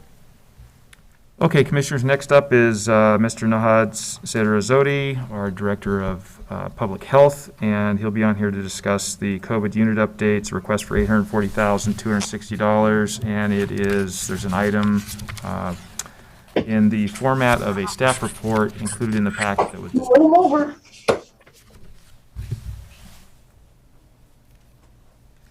Good morning, Commissioners. Good morning, Nahad and Cheryl. Yes, I'm joined by my colleague Cheryl Smolin. She's our business officer for Deschutes County Health Services. And for the record, my name is Nahad Sederazodi, Director of Public Health for Deschutes County Health Services. So before we get started, I will shamelessly put in a plug for something. First of all, some bad news to share in that since the onset of this pandemic, we've had more than 10 million reported cases of COVID-positive children. In the last 2 weeks alone, we've had over 2 million children diagnosed with COVID. So I'm going to now pivot to a message to our community members in that Deschutes County Health Services has partnered with FEMA, that's the Federal Emergency Management Agency, to offer free walk-in COVID-19 vaccines for anyone 5 or older at the Bend National Guard Armory. And this will be until 4th of February. And services will be available from 11 a.m. to 6 p.m. This is again on 875 Southwest Simpson Avenue in Bend. Okay? So with that said, I will now pivot to the main reason we're here. Commissioners, what you have before you, I'm just going to give a quick summary for the ask for your consideration. A quick context here, the board previously approved $2 million for case investigation, contact tracing, and wraparound services. To date, we have spent approximately $1.5 million of these funds and expect to fully spend the remaining $500,000 by mid to end of February. As I mentioned last week, you may recall during the COVID update, the Oregon Health Authority has shifted focus and strategy away from containment, and by containment I'm referring to investigation and contact tracing. So it has shifted strategy from containment towards vaccination, testing, wraparound services, treatment, outbreak response, and public information and education. And this is because the case numbers are so high right now that these numbers have pretty much outstripped the overall response capacity. And moreover, containment is no longer an effective tool in reducing transmission, given the high numbers that we are seeing at this point. Therefore, we are now transitioning towards activities and strategies which can help reduce hospital admissions and deaths for the foreseeable future. Now, these strategies I already mentioned, but just to repeat, they include vaccination, testing, therapeutics, outbreak response for congregate settings, and public information and education. Now, Commissioners, we have also reached a critical point in our response in that we must stop asking people in our agency to wear multiple hats or continuously work 50 hours or more a week, or stop doing their regular work and instead do COVID. It's just not, 2 years into this, it's just not feasible anymore. We have gone through, and you're very well aware of this. We have gone through several iterations of COVID structure. You may recall the incident management teams that were put in place, and coming back into the health agency and being mainstreamed as part of our advancement and protection work. It is my expert recommendation that at this juncture we set up a standalone COVID response and recovery team with its own manager. Currently, Dr. Rita Batchel is being asked to manage both COVID and her regular section, which is, as you can imagine, not sustainable. The standalone structure that I'm mentioning reflects the latest shift in the strategy. And before you have the structure that you can also reference should you wish to do that.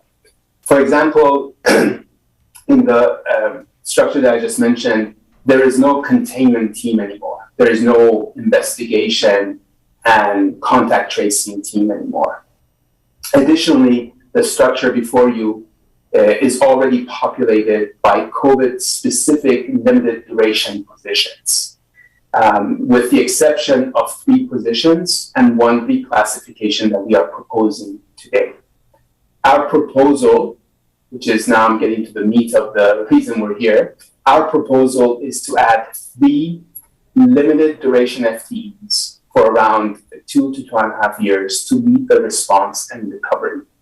As you kindly see in the structure before you, this is our minimal core structure.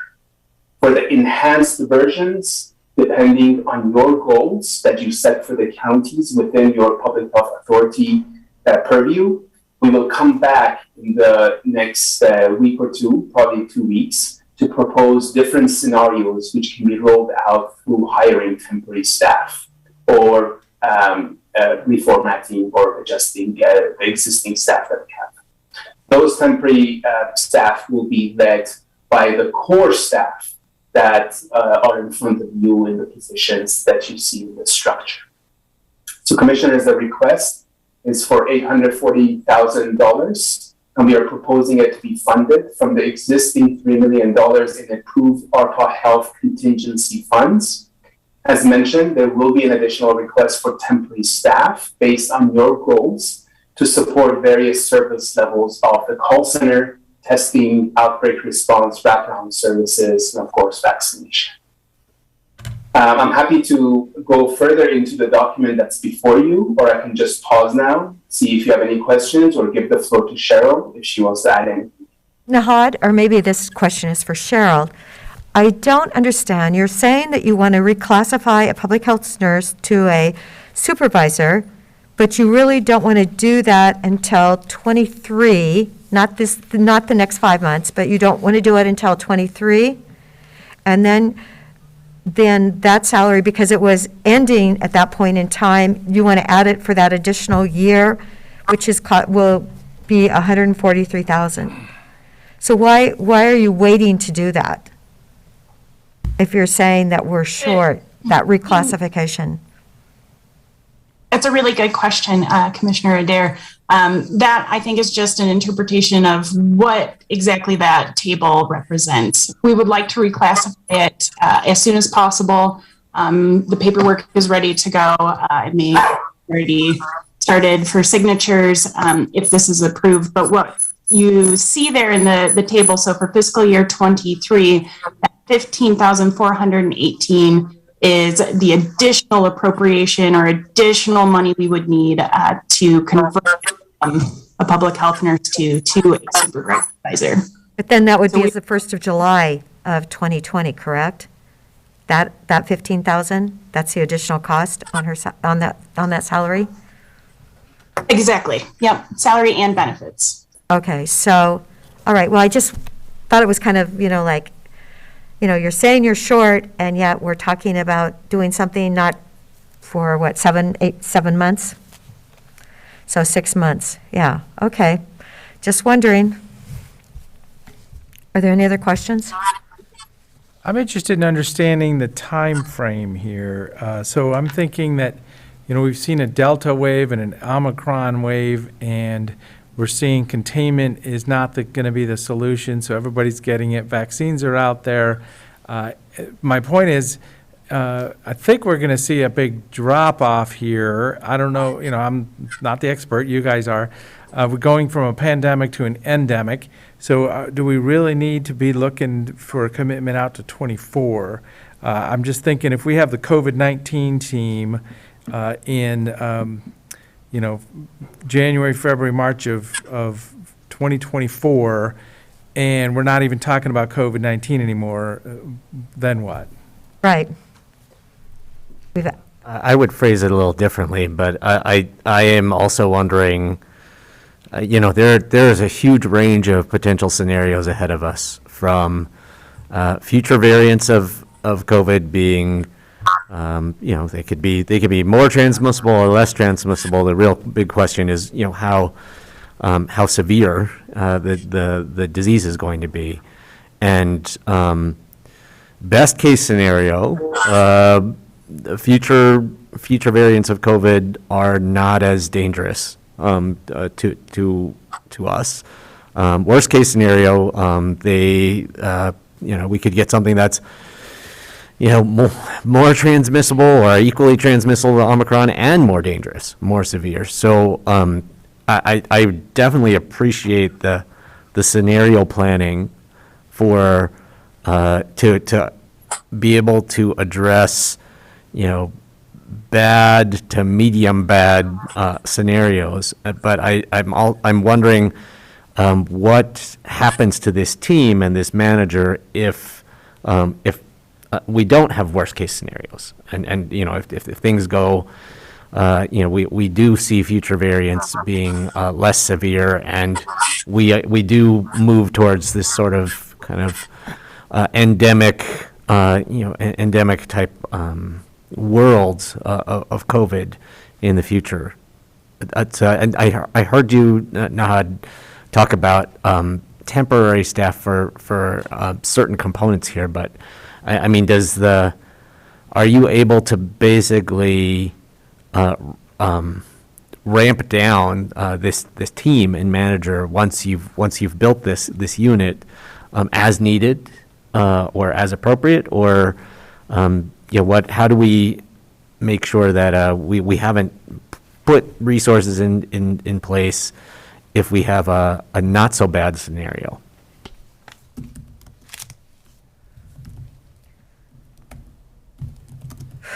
Yeah. Thank you for the questions. Commissioners, the proposed structure is populated by limited duration positions, and in accordance with HR rules, if funding is not available, then the positions will not. Okay. The high attrition burnout we have, especially with those involved in COVID, give us opportunities to adjust with the landscape of this virus. Do I know what the next scenario is? No, and I don't think anyone else does either. So these are just conjectures based on our best understanding. These were also conjectures a year and a half ago, 6 months ago, when we saw the ebbs and flows, and we thought Delta was the last wave. So based on the information we have today, and based on what can be sustainable, and based on the quality service that is expected in this community, this is my expert recommendation for the structure we need to put in place. I'm thinking I would personally feel more comfortable in funding this for 22 and 23. That's 17 months. And then, January 1st of 23, we can definitely we'll have a fresher perspective. And that's 6 months ahead as far as, are those positions really, truly needed? Have things calmed down? So, the funding is, we have $3 million that are allocated, that are set aside for the health department, and those funds would come out of that allocation, correct? That's correct. That's correct. But I can see if you really feel that you needed to reclassify this one position, Nahad, and that person is already working here, why wouldn't you, I would say, Cheryl, I would think maybe you could add that back, if that makes any sense. I mean, do you need that person now? I mean, you're talking about needed that person in seven months, but maybe you need that upgrade now. Our intention is to upgrade it right now. That is already, we have enough budgeted to cover that for fiscal year 22. Most budgeted set aside funding wise for fiscal year 23. Okay, so that's, you were going to do it already, but we weren't going to see it because of your, the number of employees that, a Banfield positioning then, you're saying? It's just covered by other funds. Right. Well, I mean, aren't we at like 50-some employees that are short in the health department? I mean, it's pretty big. Well, so, yeah, getting back to it, I mean, I definitely support the emergency response and recovery, manager position in the org chart as presented. It is the horizon that I'm thinking about there, so I'm very comfortable with that concept. If this is January, we're in the, just past halfway to FY '22, we're talking about a year and a half from now or so. That'd be a good horizon to be able to see at this point, and empower staff to get this set up, and if it's the right thing to do, we'll be keeping it. Yeah, I think we can, I would like us to reserve the full amount, but to address the kinds of concerns that Commissioner Adair put out, we are working with limited duration positions, so we can set the initial term for those limited duration positions to less than the full, through FY 2024 duration, and have a checkpoint at a certain point on whether the final year's worth of funding is needed or not. But I would hate for us to get to that final point and not have the funds in reserve. So that's why I'm recommending we fund the full request, or we allocate the full request with some essentially in reserve, and with key checkpoints on these limited duration positions at an appropriate point. I think these are reserve ARPA fund, a reserve. We have the reserve, fund right. already And in the it's- ARPA pool. Yeah.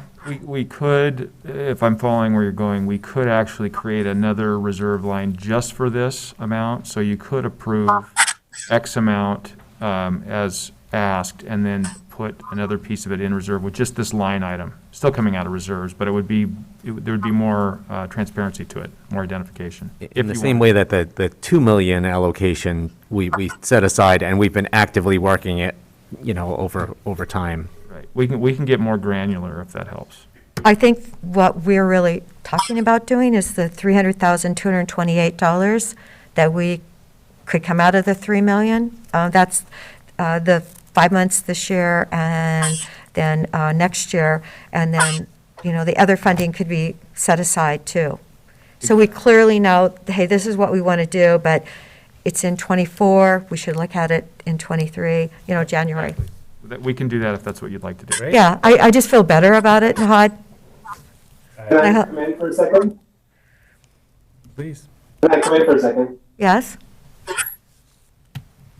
So I'm not going to pretend I understand where the discussion is going. I just want to know that when we are advertising these positions, the potential candidates, the caliber of candidates we want to recruit for, do they see a year, year and a half, or do they see 2.5 years? Because if it's a year, year and a half, then frankly, I don't even know if it's worth my effort to go after someone when I know after 6 months they're going to look for other jobs.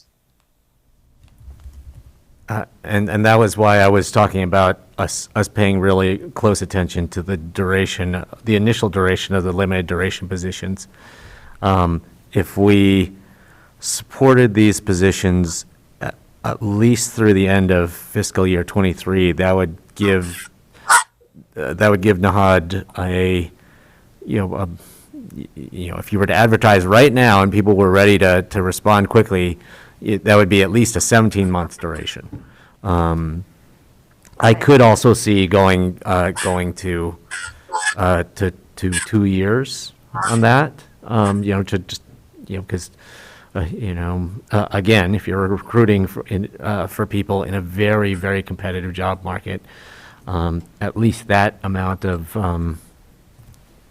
You're saying Have it. add 5 more months, make it a 2-year opportunity.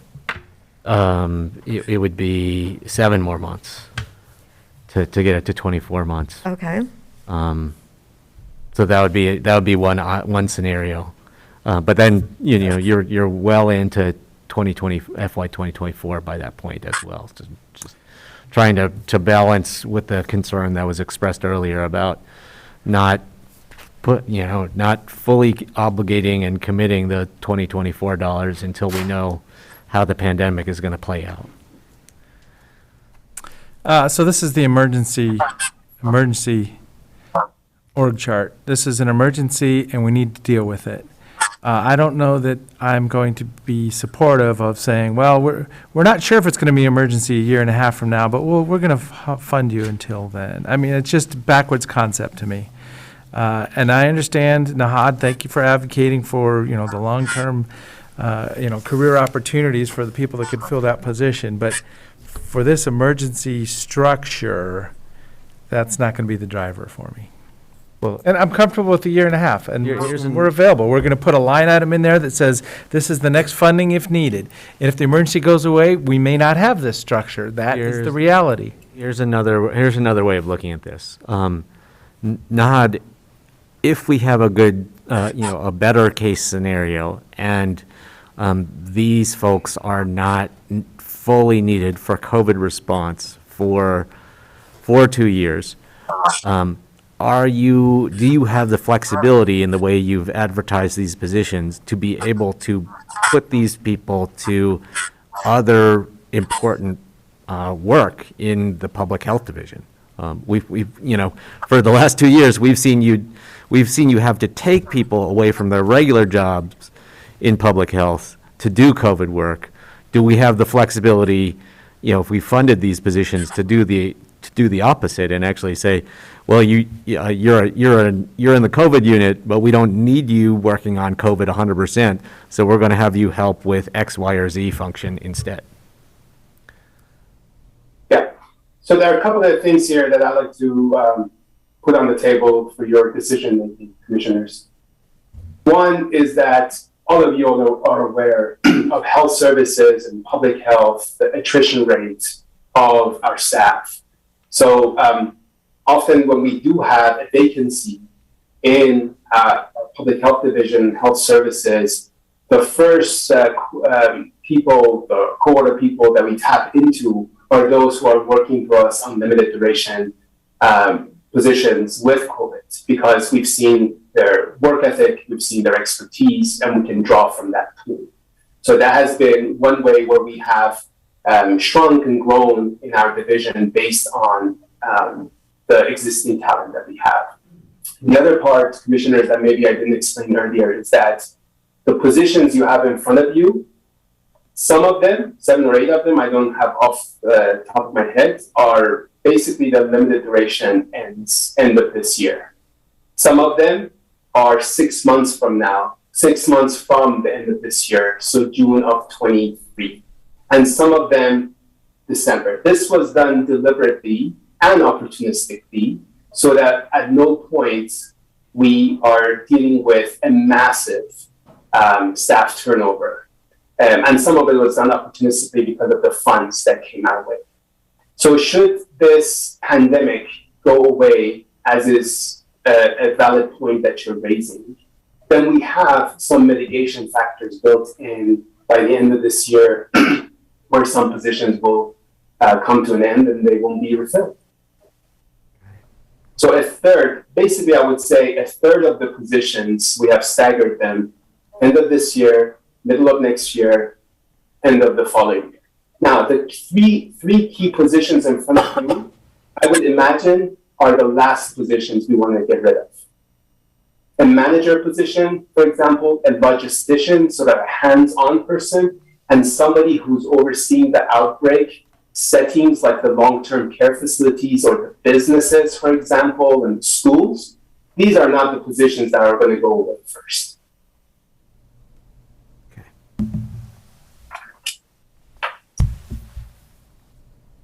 It's very helpful to understand the staggering of the limited duration positions already in place, and also kind of, what could happen with the person who is filling one of these positions, if the pandemic is not as bad as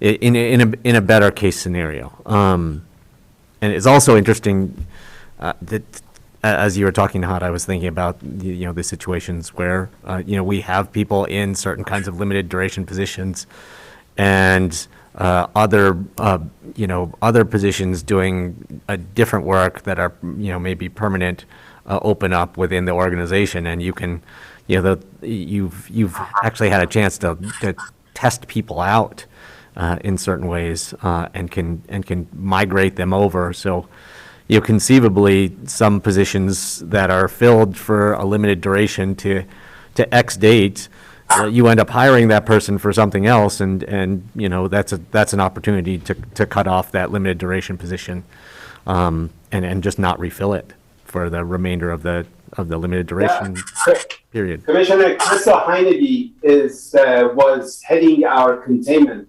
strategy. I think you're very well familiar with Krista, a star in our organization, in our county, frankly, and congratulations to her as she just recently delivered. She is now in the emergency preparedness FTE position, right? We had an opportunity to take a look at her performance, and she was able to also test us, and it seemed like the right fit, and she went through the recruitment process, and she's one of those examples who went from a limited duration to fill a very important role for the county.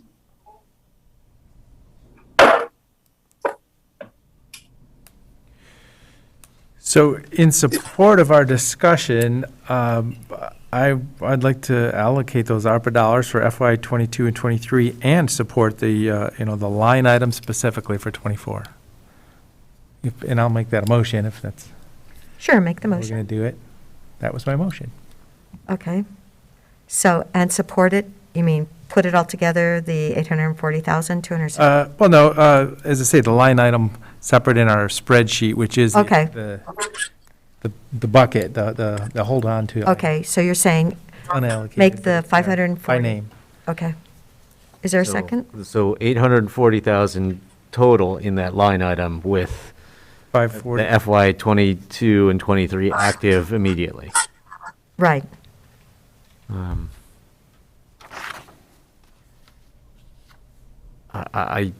Based on what we just heard, I would lean more towards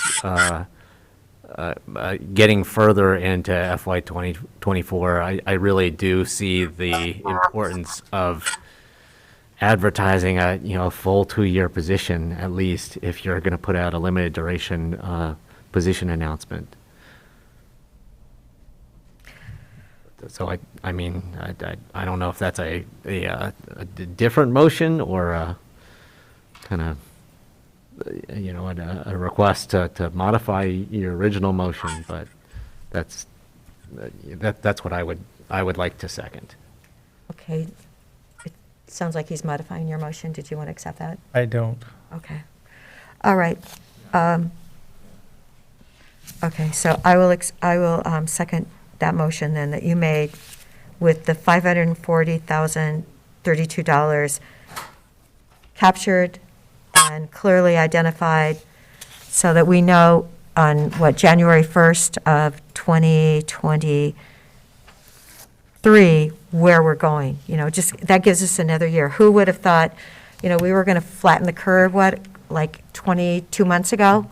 And we're not. We haven't We're flat. going to fix everything. Yeah, we haven't flattened the curve, so anyway. Any further discussion? Commissioner DeBonne? Yes. Commissioner Chang? Not what I wanted, but better than nothing. I'll vote yes. Okay, and the chair votes yes. So I'm acknowledging, this is COVID-19. We're in the height of a wave right now, and this is serious business. by doing this, I'm being optimistic. I just have a hunch that it's just going to slide down and it's going to start to go away. We're going to have to manage people that are at risk in our community for a long time to come, but I would hope that we're going to be switching out of full-on emergency mode. So I'm just trying to be optimistic here. But we just heard how we could program these resources and then they could be, limited duration positions could be stopped if people are moved into different positions or, you can be optimistic and you can still support the original request that was made. And there's a long history. The health department works on multiple funding streams. Dollars come and go for different purposes all the time. It's very dynamic, and I've seen this over time. So, I mean, I'm supportive of the efforts. Just this is the way I'd like to account for it at this time. And I truly worry about all those other unintended consequences where people have not seen their physicians and had their physicals and followed up with all the other healthcare things out there that we're seeing a lot of things happening. And Nahad, I do want to comment, you look like you feel a little better today than you did last week, so I hope you continue to feel better. Yeah. Thank you, Commissioners. I, on the one hand, want to acknowledge your support. On the other hand, I would be remiss if I didn't mention that our recruitment might be impacted by the short duration, in my view. And I will do our best. We'll do our best to recruit talented people to join. And if we're not successful, I might have to return for your reconsideration. And Nahad. Commissioners, there's some things we could do on the. You can always return. There's some things we could do on the announcement to say, this amount and up to. So we could work around that. Okay. When you're advertising the duration of these positions? Yes. Okay. Okay. Thank you, Eric, for that clarification. I want to credit Greg. Greg whispered that into my ear, so I want. There you go. That's where the credit is. Okay. Thank you, Greg. Thank you. Just for clarification, I didn't quite hear the amount that was approved. Well, So it was the full 840,000 something onto that line item with 500, the FY 22 and 23 active this year, or active as of now. Are available to advertise the limited duration position. Okay. so I believe originally we will be funding the $300,228 with the $540 left in a separate reserve line. So, yeah, I'm thinking, so we have a spreadsheet, right? And item number 63, it says public health, and then there's a set of items under there. I think we just added one called the FY 24 emergency org chart support number for $540,000, however we name it. Are you talking the number 79? Yeah, so as I say, just adding it to the next Okay. line item. Yes, because remember, we've got it in two separate spots, So, 71 and 79. okay, so the reserve item would be the 540,000, and the approved item would be the difference between the 840 and the, okay, gotcha. I think it's $300,228. I confirm, I agree with Commissioner Adair. Okay, great. There you go. Thank you, Cheryl. It's pretty bad when you're doing Numbers math. in your head. Under pressure, right? Okay, so I believe we'd now like to hear from Lapine. Yeah, so the next item up is Lapine Health Center, and there's a couple of ladies here that are going to step up, and I'm going to step aside. And this is in relation to item number 70 on your master list. You can find it there. It was submitted and distributed a while back. So I'm going to clean my, thank you, Eric, clean this off, and somebody else. Thank you. Thank you so much. Greg, since you come back first thing at 1, and it's now 12:30, do you think we could continue with ARPA when you come back after, like, let's say 1:15 or something? Well, I'm not sure how long, Charlie, you guys want. The only thing left would be the list, unless there's anything else that the board wants to. Okay, well, sisters, that allocation, And the Council on Aging. Yeah, so we have some more things, so these, I think we should, Lapine should have their recognition, and then maybe we could come back. Thank you, Commissioners, for taking time to see us. We appreciate this. And You got to see some fun stuff already, huh? I have, so for the record, I'm Charlotte DeHate, and this is Courtney Ignazito from Lapine Community Health Center. And I have to say, I'm thankful that we were here this morning to see all the work that is being done. There were 2 of those programs that I'm excited about, and so I wrote notes to take back with me. So I appreciate that we were actually here to be able to hear those. We are Sign here. up for your internship? Say again? Are you going to sign up for your internship with COCC? Oh, yes. That is the. There you go. I'm headed back to talk to HR. Thank you, Commissioner. Sorry to Shane. interrupt. Yeah, you're exactly correct. So we are here to request funding for a capital project called the Healthcare Hub for Lapine and South County. And we are requesting $5 million. So this actually started in 2019 when in one of our strategic planning sessions, we talked about purchasing the building that we're already in, purchasing the lot that is just east to us, and building a building to expand services, not only for Lapine Community Health Center, but for the whole community. And this is why we're calling it a healthcare hub. So then we were meant to start this in 2020, but something called the pandemic interfered. And then during the pandemic, we realized we don't have enough space to help. We were asked to start the first vaccine clinic in clinics, and so we did. We helped the health department. We were the only clinic that did this at that time. We made space out of our community room, and we started a vaccination clinic. But we had to figure out how to do it. We have no space left. Right now, we expanded our behavioral health department, and in order to do that, we have pushed staff out to a whole nother building, working in a bullpen scenario, and we're willing to do what we have to do in order to continue to bring services to the people of our community. So this idea of brick and mortar, which is kind of opposite of where everybody has gone during the pandemic, it's much needed. What we want to do is we want to bring in services so people of the South County community do not have to come into Bend. One of the biggest services is behavior mental health. As you saw during the pandemic, this became just a huge issue, both with addictive issues and then just people dealing with how to deal with their lives during the pandemic. But this has always been an issue. Mental behavioral health has always been something that's very important to us as human beings. It's just that now it's at the forefront. So this building, 27,000 square feet, 3 stories, and it would be right next door to our current facility.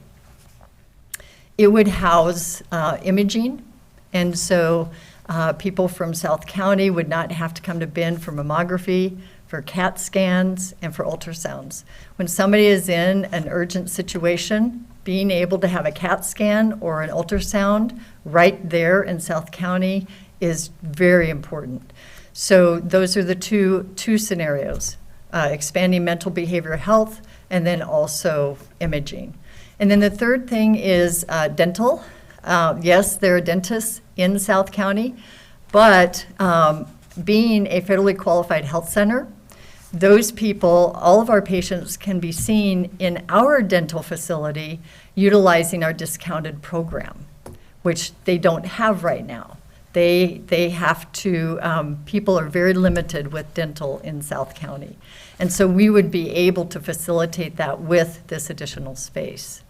The other things that came up during COVID, even though right now it's looking like it isn't needed, but an infusion center. So, but we were also asked, and my understanding is that might be going by the wayside for COVID, but during the crisis, we were asked to actually assist with cancer treatment through infusions. We didn't have the space to do it. And so this would give us the opportunity to have space for this. And then secondarily, but not really, is that it would actually help in that we want to have space for childcare. We lost employees during the pandemic because of childcare situations. And in order to be able to have space, to be able to allow our employees to know that their children are cared for, they can come to work, and the people are not going to call off and then all of a sudden they don't have childcare, which is affecting to us, affecting to our patients, and so we would be able to do that. And then the other piece of it is self-care. So you can imagine being in the medical industry during a pandemic, even though primary care is not discussed, primary care, we took a huge hit. I want to thank all of our staff for everything that they did during this pandemic, because we were the only clinic in Central Oregon that did not close. And they took pride in that. They put themselves on the line, because in South County, not everybody has telehealth. They don't have access to the bandwidth. And so consequently, we allowed people to come in to be seen for their diabetes, for their hypertension, in order to be able to continue to try to maintain a better, healthy lifestyle. Didn't always happen. We had some very sick patients because they were afraid to come in. But having this building would allow us to also create a place where employees can actually go to relax. We want to have some space where we could actually have a couple of small kiosks for, I don't know, something with healthy food instead of fast food, and that bright sunny area that they can sit in and enjoy their lunch, enjoy their breaks, buy some coffee. We want to have a courtyard outside where staff can go and sit out in the sunshine and not be be able to get away from this very important but stressful work that they do. It would also give us space for our administrative staff so that we can actually have room to meet and to continue to do the good work that we do. So this is the request. It is an opportunity, I think. Not I think. I know this is an opportunity for all of us to do something exceptional with these dollars that have come through, and to help South County grow in the need that we need, in the way we need to. I get goosebumps. I get excited when I talk about this, because this is what we need. We need a place. There's 20 to 25,000 people in this county. It isn't just small little Lapine. 20 to 25,000 people. In 2021, we serviced 7,800 patients.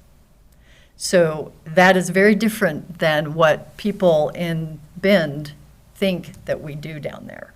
And so there is a need, and I just hope and pray that you take the opportunity to assist this with this project. And I'm going to have Courtney talk about the financial side so that you understand where we're pulling the dollars from and why we're making this request. Can I just ask one question, Charlotte? What about actually an urgent care? Were you guys going to address that issue or not? Because we seem like a lot of things don't really get taken. I mean, it sounds like where you're scanning and everything, it sounds like you have greater capacity if you're going to be doing infusions. But will there be more medicine available for your community so they don't have to, travel to St. Charles and Bend? So the answer to that is urgent care. Just like St. Charles changed their primary medical care and their primary medical walk-in to state urgent care there in Lapine, we could call ourselves an urgent care. We have all the services for an urgent care. You need x-ray, you need lab, and then you need doctors. So we have everything to be called an urgent care also, but you can't give additional services. St. Charles does not give any additional services than we give, just because the name changed to urgent care. What is needed is an emergency department. So that's why I'd like you to change the conversation from urgent care. You have an urgent care down there now, but they don't provide any more services than we provide. You need an emergency department. When we did the research on this a year and a half ago, gosh, I can't believe it's been that long. A year and a half ago, we discovered that Medicare and Medicaid will not pay. In other words, we would not get reimbursed unless you're exactly 30 miles away from the hospital. So how many miles are you away? About 32. Okay. 34 maybe. And they have to be fairly tied to the hospital. And so St. Charles would have to do it. But St. Charles cannot put an urgent care in Lapine. It would have to be. You mean an emergency? Excuse me. Yes? I know. Oh my gosh, I slipped. Tony, I can't believe I slipped. No, it's okay. Yeah. I can't believe I slipped. So emergency department would have to be towards Sun River, in Sun River, something like that. But even that is better than not having anything in South County. So if you're looking at that, that's what you have to look at. And it stems from reimbursement from Medicare and Medicaid, amazingly enough. So we know more about this than we ever wanted to know. No, but it is, to me, it's so important for healthcare in South County is to have that emergency department. We have it in Redmond, Right. the Madras, St. Charles has it. They have it, don't they have it in Prineville? Yes, they do. But those emergency departments were already there when St. Charles purchased those sites. So that could have something to do with it also, between creating a site and it already being there. Okay. So the services that the reason we want this building is so that we can provide the additional service, the mental behavioral health, the radiology services, the imaging services. Getting women their mammographies is huge. That can definitely assist long-term. Also having the CAT scans and the ultrasounds, that can offload our hospital system, because if we can find something and it turns out to be nothing, we've just offloaded the emergency department. So, and then of course, having the dental, where everyone, no matter their ability to pay, can have dental services. As you know, for pregnant moms, for OB, that's very important. So question, isn't Advantage Dental across the They are. town or street? And Advantage Dental cannot take Medicare, and we are 35% Medicare patients, and that's only us. I don't know how many St. Charles has, and so we utilize a dental voucher program to assist our Medicare patients with Advantage Dental. And then, you did mention behavioral and mental health. Yes. And that is what Deschutes County does, and we do have that at the Southern Deschutes County Service Center. So, how does that complement also? So my understanding is that they are running out of space, and so they could be possibly part of this solution. And the other side of that is it's going to take both our services in mental behavioral health. So we just have a new psych nurse practitioner. Psych nurse practitioners are very difficult to find, but we grew our own, and she just became licensed. And then working hand in hand with Deschutes County services, and then with private entities. With mental behavioral health, it takes everyone to get the job done. If we were, just to follow that thought, if we were to make commitments to expanding both our space and capacity of the behavioral health team, from the county in South County, would that if there was expanded space, could you foresee some of your people working in that space alongside our people, or I guess what I'm trying to get at is are the behavioral health services at the La Pine Community Health Clinic integrated with other care in a way that it has to be co-located, or could the behavioral health services that are needed in the community be addressed in a different location, but potentially even by a different provider? Mm-hmm. So our behavioral health services, we like to do what we call warm handoffs. So if someone is in crisis, whether it's because of a diagnosis that came along or they're just having problems dealing with their world in that moment, we do what we call warm handoffs. And so for some of our behavioral health consultants, this is what we utilize them for. For Deschutes County, we would love to have them embedded. We would love to have them in this new building embedded with us so that we can work closely together. Commissioner DeBonne, you might have been, I don't quite remember, but we did have Deschutes County embedded with us in our clinic for about a year and a half, 2 years at one point. This was in 2013, 2014, and that was because of a push that I had before they even had. So it was my working with someone from Deschutes County Mental Behavior Health to bring them into our clinic, and then they put them in the space that they are now. So it was through our work that we were able to create the Deschutes County Hub. So one of the things I'm seeing is we have a mosaic clinic at Courtney Building. So we have the FQHC in our building, and now this is the FQHC wanting to host the behavioral health. So, it's a little bit reversed, but it's the same relationship. Exactly. Yes. We have the same goals. Yep. Yes. So Courtney, if you would address the financial side. Sure, and before I start with the financial side, I want to add to what Charlotte was saying and maybe answer a little bit of the question that Commissioner Adair had about emergency care. As we all know, a healthy community starts with preventative care. It's the very first step. And then it stems out into maintenance of chronic illnesses that come along. And then if they don't maintain the care that they need, or if, say, there, obviously accidents, we can't help that, can't foresee that. But those are the things that lead into the emergency care. So the more access that we can provide and help the community get the care that they need, the preventative and the maintenance care, the less likely they are to need that emergency care. And so, and through COVID, we have seen a lot of people stop going to the doctor, stop seeking the care that they need because they're afraid. They're afraid to leave their home. They're afraid to go into a clinic where there might be contact with someone who is sick. And despite our efforts to really push out that message that we've separated people with viral symptoms from the rest of the population at our clinic, it's still a little bit of an issue, and we've seen that. We've seen people that are sicker. We've seen more of our patients land in the emergency room. And so we're doing a lot of work that continues to be happening with our staff to, outreach to our patients and get them in and make sure that they're cared for. So that's going to be an ongoing process past, the immediate pandemic. We're going to see that for a while, just trying to get people back on track.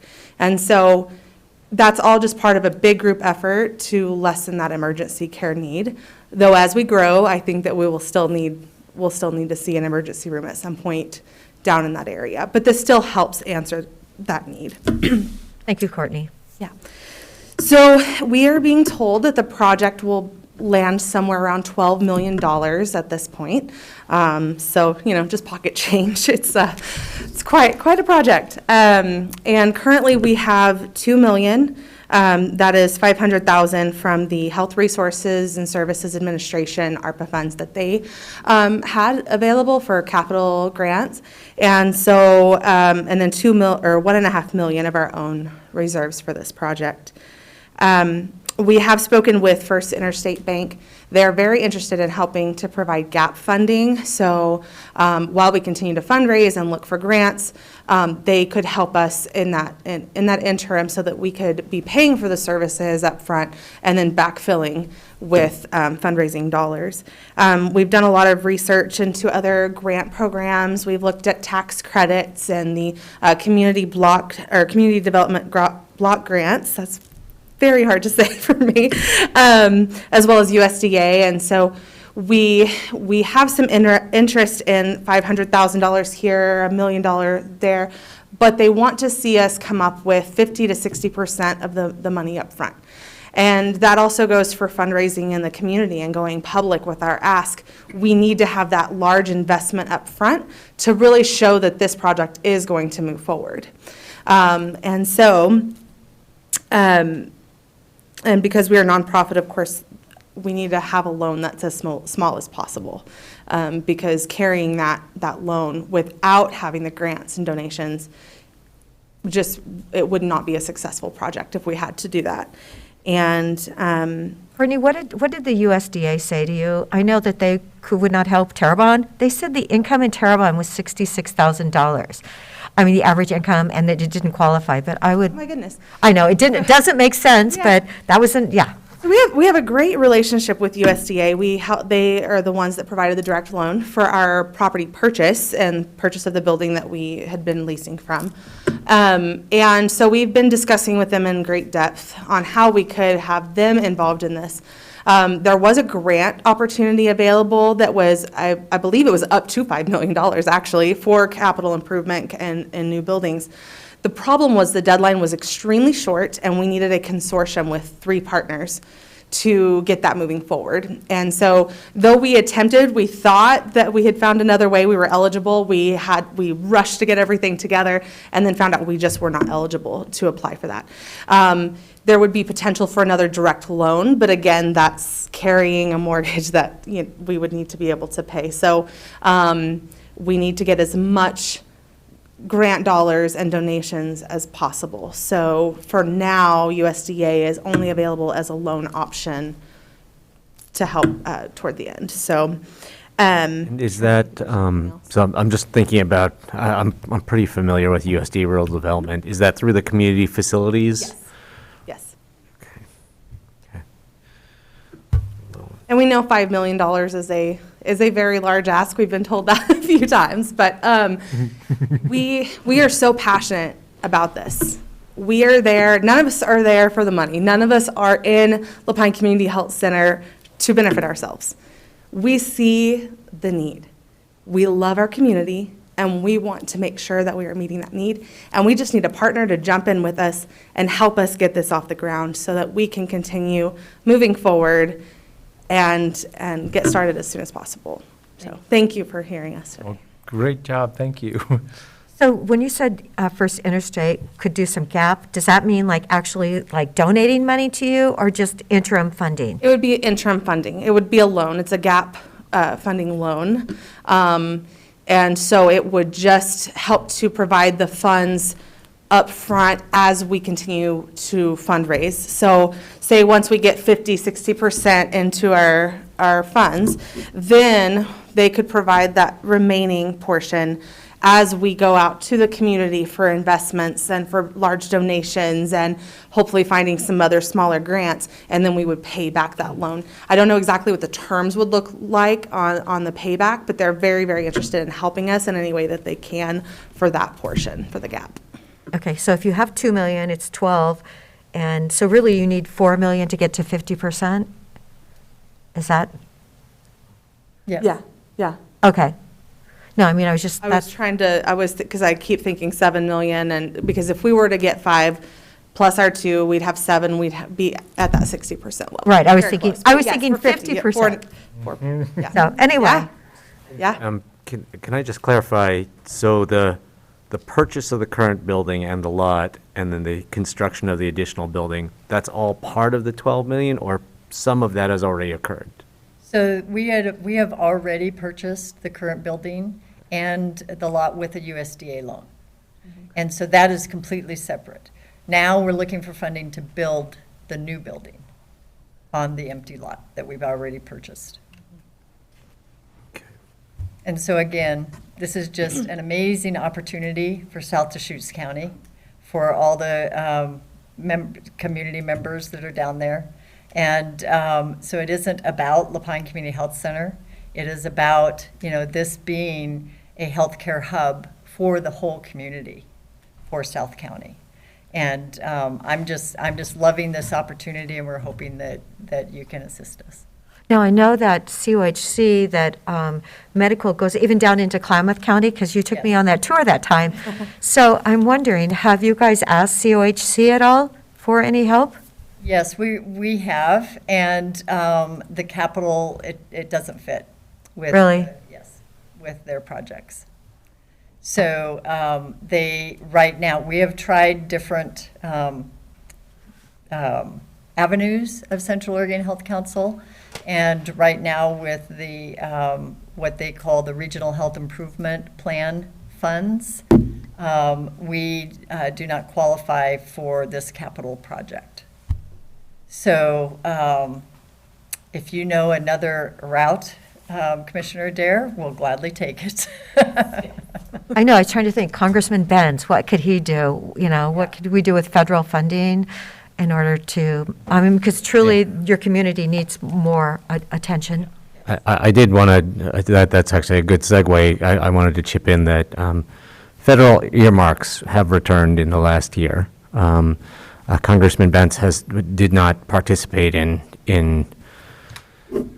soliciting and then submitting requests for, they're called congressionally designated spending requests this last year, but our two senators did, and you know, for example, just right there in Lapine, they secured an earmark for over $600,000 for the Rural Fire Protection District to buy some equipment, and I think that to me the case for this investment is a lot more compelling.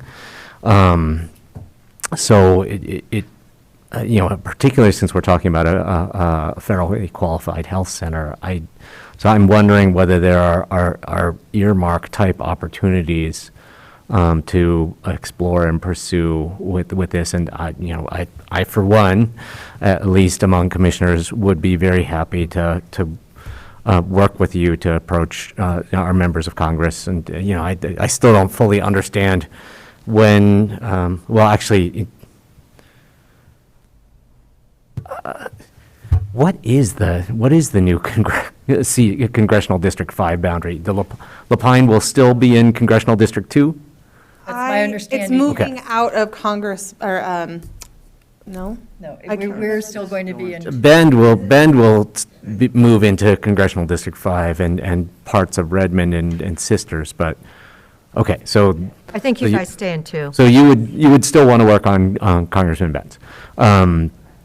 But I'd be happy to work with that process, and all the federal programs that you identified, CDBG, USDA Rural Development Community Facilities, what was the original 500,000 that you mentioned? HRSA, Health Resources and Services Administration. HRSA, I mean, basically the way that you know, these congressionally designated spending requests work is if there's an existing federal funding program, you can, you can operate outside the regular competition process and have a direct allocation made via a member of Congress's request.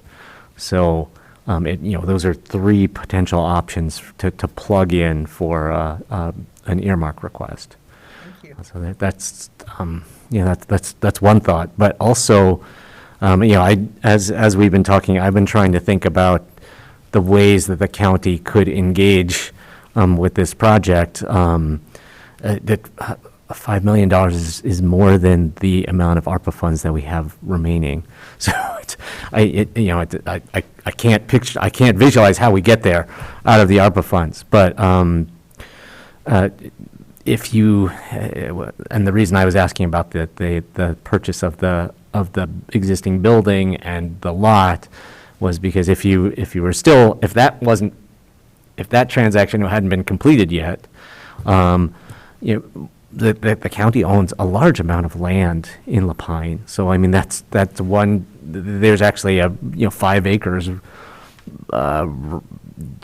immediately adjacent to St. Charles. I mean I don't know whether that's good or bad to be next door neighbors, but so there will be opportunities to contribute to a project through land. There would be certainly, I mean, if we're talking about co-locating behavioral health services, the county uses, capital reserve funds to do facilities expansions for our people.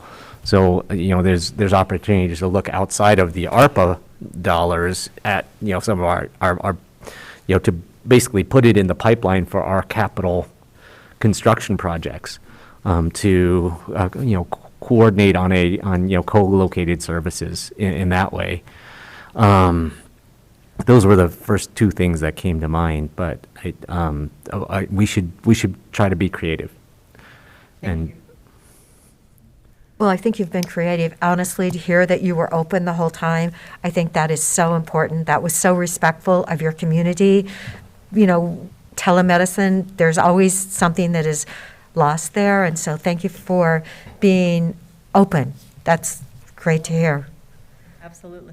No, it is truly appreciated, and, thank your physicians and your nurses and everyone who made that happen. Absolutely. So what's a unallocated ARPA amount at this point in time? Like I see 3 million. Dan is ready to go. 3.2 million or something?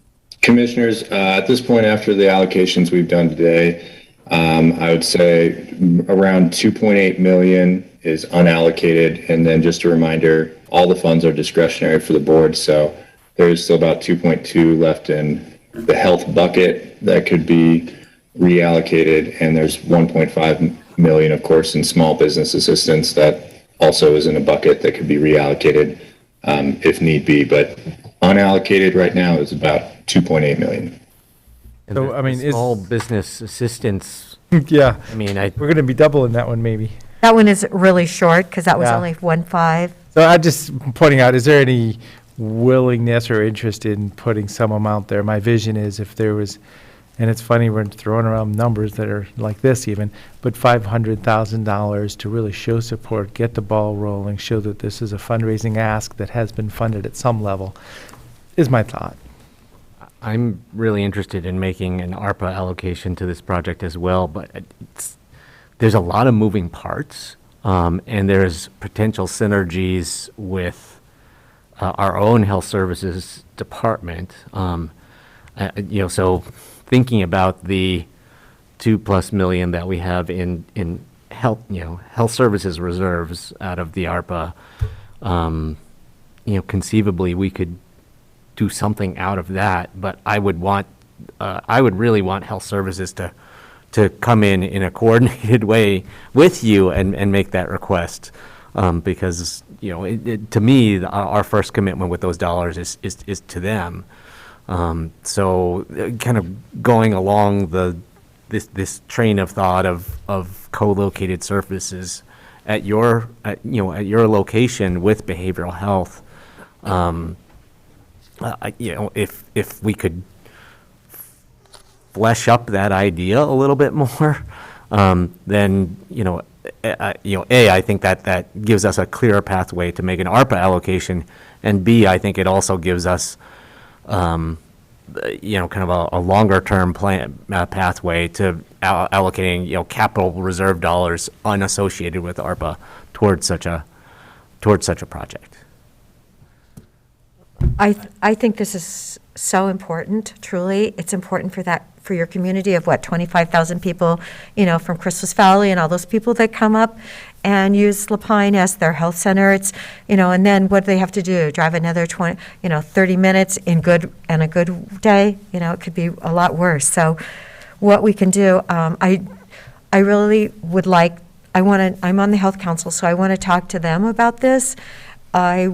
And I think we should come back and talk to our health department too, because we do have 2.2 million in a bucket from there. So, but we have to talk to them, don't you think? And the right time to literally the right time to make those congressionally designated spending requests is right now. Right now. So we should work that process through. quickly as well. Yes, we have a lot of opportunity. It's actually excellent that you came today. So the answer is yes, but we're not sure how much or when. Yes. But we're, yes, so happy to know what you're doing in South County. And we have had some preliminary conversations with Janice and Chris, and so, we know that there's interest and, how we make this happen, and the opportunity still needs, to be shaped, but I think we could talk to them a bit more and come back to you with them, and that way we can have discussion and answer any questions that you have, and talk about the co-location further, because I do think that's a great opportunity for us to partner with the county, so. I know the location now, it's like a multi-purpose building, because the behavioral health is in the front, and then around back, I think, isn't it like the sheriff's or something office? So I know that's not exactly the best, so, okay. Well, thank you so much. Thank you for your time, Oh, Commissioner. good. Thank you. I know the location now, it's like a multi-purpose building. Oh, there you go, echo. And if I could just also say, sorry, we can't send you away with a concrete commitment right now, but if for leveraging purposes, leveraging other funds, if it becomes urgent to have some kind of a commitment in hand, I hope you'll please let us know so we can respond even more quickly as needed. Absolutely. We are getting to the point of time is of the essence.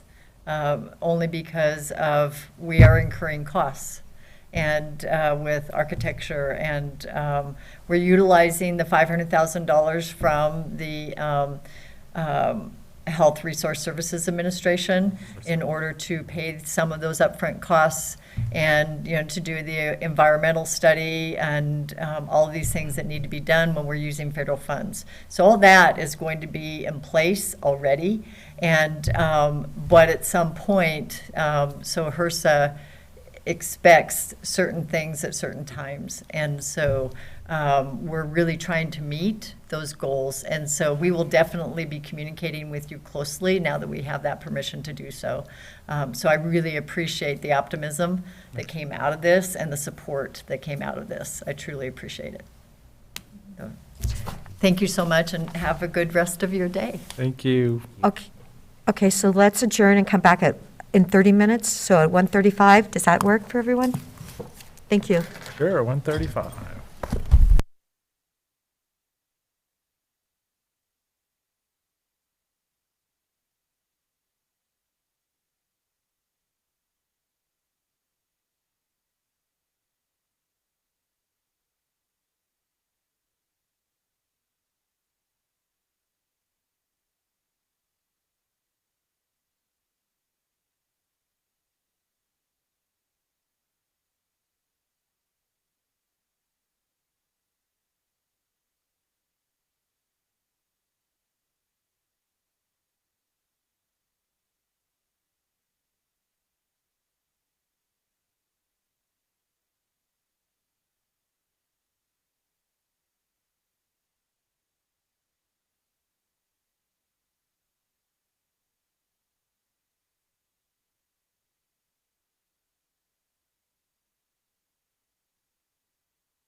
Okay, thank you so much. Yes, thank you, everyone. I hope everyone was able to grab a quick bite to eat.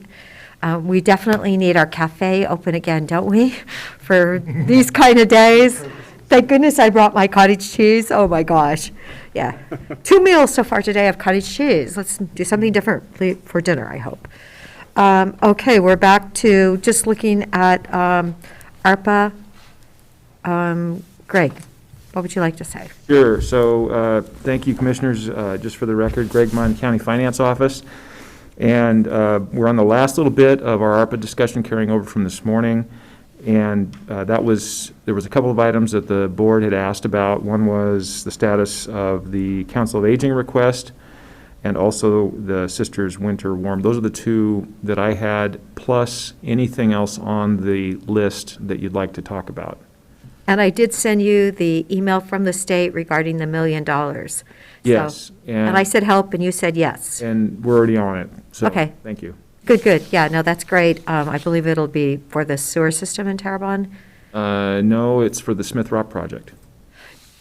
No, but we were originally told by Representative Bonham that it would be a choice of the commissioners where we spent that funding. The state has allocated $5 million for their park projects. They've allocated $5 million. So we officially haven't voted, but maybe we need to vote. And, I was told it couldn't go to the Terrebonne ODOT project. That wasn't allowed, but it could go to the sewer project. How about I follow up and get back to you? Okay, good. Because, they kept saying it was going to go to Smith Rock, but then when the state allocated $5 million to Smith Rock, and I believe that's really going to address a lot of issues that they have there. Okay. Will do. Thank you. So the Council on Aging project was, it's a $300,000 ask. It was submitted some time ago. It's item number 43 on the list. That's the extent of the status that we have on that, or that I have on that. But certainly something open for discussion, or if you'd like a presentation on it, or how you'd like to proceed with that. So I was able to pull out the letter. It was originally put in November 4th, and I think there was a follow-up email recently that you kind of had put that same letter in it. It is a $300,000 ARPA ask for a $2 million project that's been, as of November, it was funded at $1.2 million. Excuse me, but I have, received a couple people ask, okay, are you going to act on it or not? So it's kind of in limbo because of that, getting on our list and then no answer. Yeah. And it sort of, we actually have dealt with a number of the other nutritional assistance projects in this bucket. So this one sort of, slipped by up until now.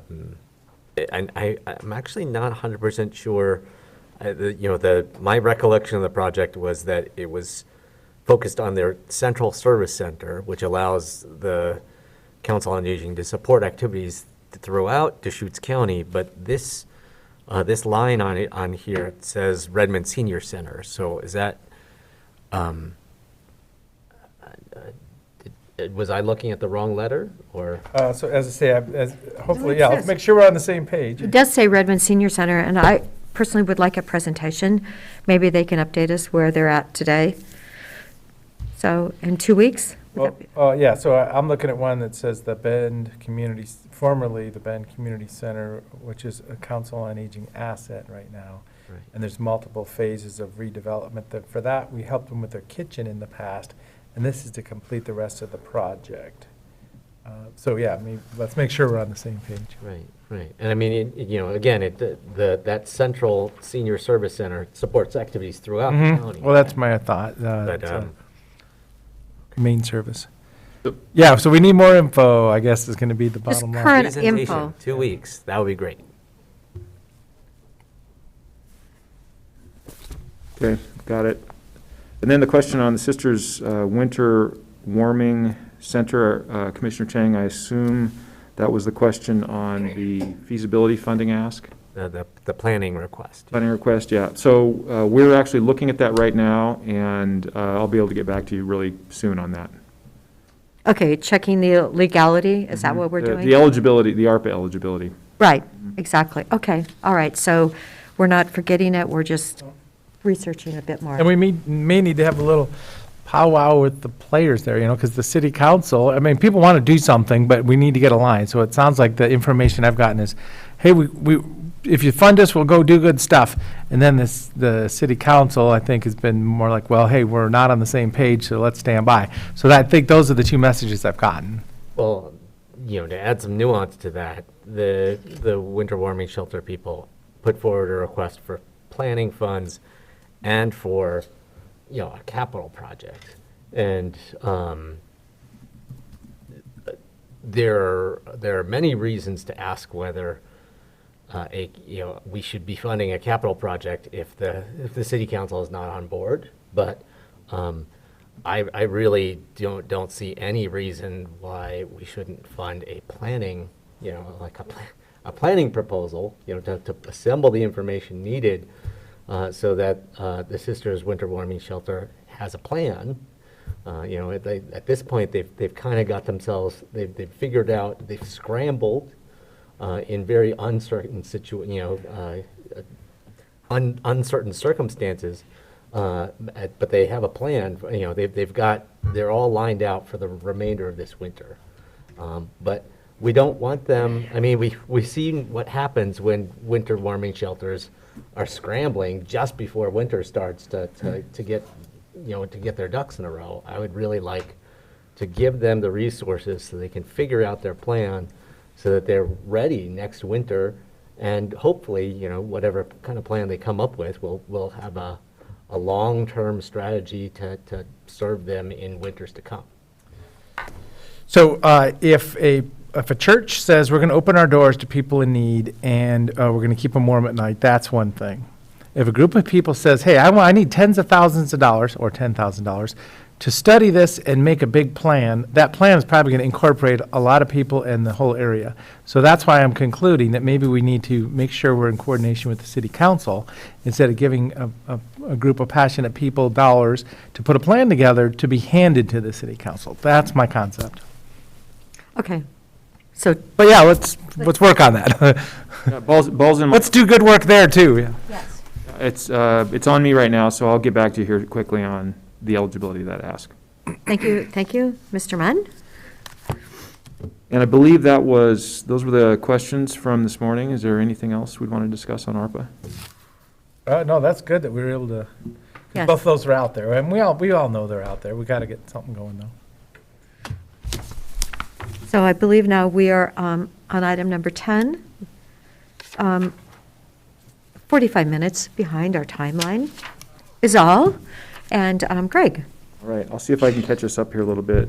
Again, for the record, Greg Munn, County Finance Office, and this agenda item is the Treasury and Finance Report for December 2021, and this is actual financial activity through the end of December, so halfway through our fiscal year, December 31st.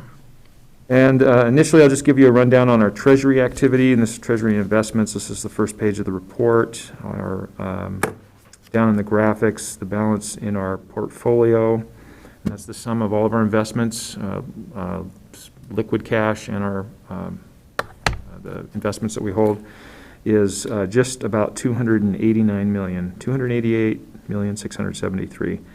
This is $10 million less than what the portfolio balance was last month, and again, that's just a normal operating burn rate, what it costs the county to operate in general. But it's up $37 million from last year. And you've heard me say this a bunch of times, and I'll probably say it a bunch of times again. And that's primarily due to, some of it's due to the natural growth increase in property taxes as a result of increase in assessed values. But most of it's due to the receipt of those ARPA funds back in May. And we'll see that again in the coming May when the second tranche is received. So, Greg and Nick, so the big picture is that that we do have this uptrend, and just like the transient room tax, it was basically pulled off into a separate fund, saying these are unallocated.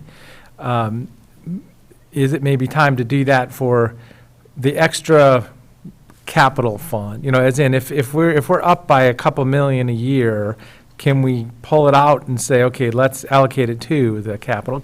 And that's the balance, and I'm sure we've been thinking about that forever. But right now is the time to practice that, because how much can we pull aside annually, you know, like in this next fiscal year and the next, because then we'll know, okay, if we're doing a $25 million project and we have 2 or 5 or whatever, some number, it helps to understand that, you know? Yeah, and so that's a great question. And that's exactly what we do during the budget process. So once we satisfy, and I'm just going to talk generally about the general fund, once we bring in our property tax revenue, a certain amount of that has to go to fund the operations of the county. Once we've funded the operations of the county, including transfers that we've made commitments to some of our other funds and other activities, we've placed the difference, not including a contingency amount, because we want to keep that aside, but we place that into a reserve account. And that reserve account, then the board can allocate that towards capital. And that's typically what's happened. So could we do that mid-year? Yes, we could. But we will naturally do it at the end of the year or at the I guess, so yeah, I mean, I'm not asking for us to do it at a separate time. I'm just asking for, you know, for us as a board and for the world to be able to see the fact that, okay, when we say we have increasing revenues and these big capitals, this is how we're peeling off one-time funds, I guess is my thought. Because obviously we want to, you know, build for a long, vibrant future. We're a permanent level of government. So I haven't thought of it like that as much. You know, when you say, oh, it's 11 million more than the previous year, does that mean I mean, how much of that is, maybe that's a good analysis. What percentage of that? 20 and 19 though. He's But actually any saying number, that- yeah. Yeah. What percentage of that is kind of one-time funds or is just the growth of the operation? So really roughly, I could tell you that 19 million of that $37 million difference is one time. Really roughly. So, but has any of that 19 million left though? Yes, a little bit has. That's what I'm thinking. How much? Do we know? And I can share that to you as we go through the packet. Okay. Just some helpful analysis question. for us. Great- It's good great questions. discussion. Yep. Oh, that's right. We do have a page on it, don't we? Happy you're interested. Okay, continuing on here on the portfolio, all of our investment categories are below or within policy, so that's good. And again, you remember we have a challenge a little bit in November when we receive the big lump sum of taxes. After we distribute those taxes out to our taxing districts, we have an amount that's meant for the county funding operations that we have a short period of time to actually get those dollars out of the pool and out into those investments. So we're able to get there by the end of December, which is good. It's a little bit of a challenge, so we're good there. Investment income, that graphic to your right there, $112,000 for the month. That's $30,000 less than last month and $90,000 less than the same month the year before. So we're seeing, again, we continue to see the average portfolio return decline, but I'm hoping that it's declining at a less rate as we move forward. And year-to-date, we're $764,000. That's 6 months through June. And last year, which was not a stellar year, we're down $570,000 from last year, year-to-date. Okay, so yield percentages, if the box there, you'll see the average yield, and this is what I was just talking about just a second ago, is the prior month average, that line at the bottom, we're at 61 basis points, 0.61, and last month we were at 0.62. So we were seeing this drop 3 basis points, 5 basis points, 12 basis points, but now we're seeing it hopefully sort of level off. And also related to that, the benchmarks down below, the 24-month Treasury is at 73 basis points. That's the return. And that's up 21 basis. That's up significantly from last month, 21 basis point increase. And I never thought I'd get excited about these numbers. Below 1. But they are. The 36-month Treasury, the 3-year Treasury bill is 97 basis points, and that's up 16 from last month. And if you went back the last few fiscal reports that I've given you, I think I've said consistently the same thing. We're continuing to see these go up, and there's a graphic in here that'll show you to it as well. Last piece on this page, lower right corner, investment activity purchases in the month, you'll see 34.4 million. That's probably the most you'll see in any month, and that has to do with the receipt of property taxes and getting those funds distributed into the market. All right, next page, and if you look at the top graphic here, 24-month historic investment returns, if you look at that red line, that's the 2-year Treasury rate, and you can see since August or September, it's starting to increase. So these are shorter-term return notes, but it's one component of a few that really start to gel together and give us some direction on where the market might be going. So that's a good sign. And then down below, the very bottom, and I've mentioned this a few times as well, this 5-year maturity distribution schedule. One of the things I've really worked on is making sure we're as balanced over the next few years as possible in terms of dollars maturing back into cash, liquid, so that we keep our liquidity over the long term. And you also notice that in most cases, there's gaps in November. I try not to have anything come mature in November because we've got plenty of cash coming in with property taxes.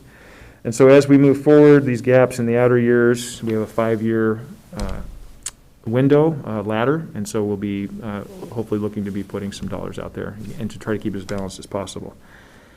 The next page is a list of all of our investments, and coinciding with this 5-year maturity schedule, you'll notice that in blue, hopefully it's in blue in your report, those are towards the top of the report, those are the investments that were purchased this last month. And they're at the top of the report because it's sorted in maturity order. So those that are maturing sooner are at the top, and those that are maturing later at the bottom. So most of what we put money into was in 2022, and that was to fill that gap out because we have some expenses coming up with ARPA that we want to make sure we have cash on board to do that. So a little bit of thinking behind the scenes there for you. Next page is the position control summary. Down at the very bottom, you'll see we're running about a little over 10% unfilled rate, and it's sort of bouncing around between, right around low 10s, high 9s. This is considerably more than pre-COVID, which we were in the 5% range. We were half this.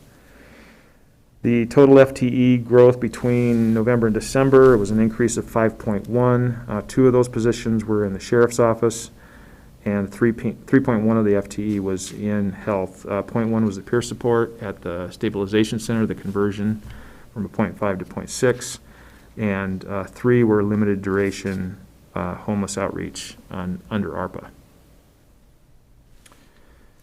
I was just wondering, since Peter's in the room, it still shows that we're down 9 employees in your department. Are we still down 9? I'm just hoping maybe some of those have been filled. Thank you, Madam Chair, and members of the commission. Peter Gutowski, Community Development Director. I really appreciate you raising this question. We are struggling to fill our open positions. We have several, 2 building inspectors, a plans examiner, and 2 senior planner positions that are open until filled. Those have been, the building inspector and plan examiner positions have been advertised or promoted since October. We have not received viable candidates for that position, and we are experiencing similar circumstances with the senior planner position. We have 2 of those open, as I mentioned.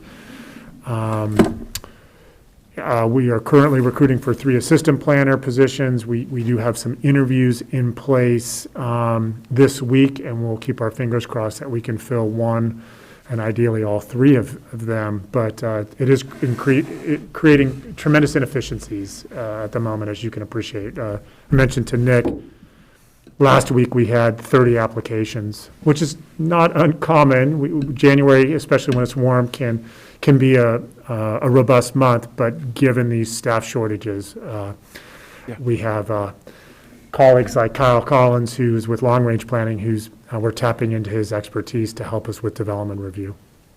And to clarify, Peter, it was 30 land use applications, not 30 applications for positions. Yeah, that's what I was thinking. Oh, I'm sorry. Thank you. I was like, wow, we had 30 and none of them I fit? figured it was land. It was, thank you for that clarity. It was 30 land use applications that we got actually last week. I was just using that as an example. That's because the weather was so nice. That's The what. you were weather's saying. nice and people are positioning themselves for construction this spring and summer. Yeah, thank you for that clarity.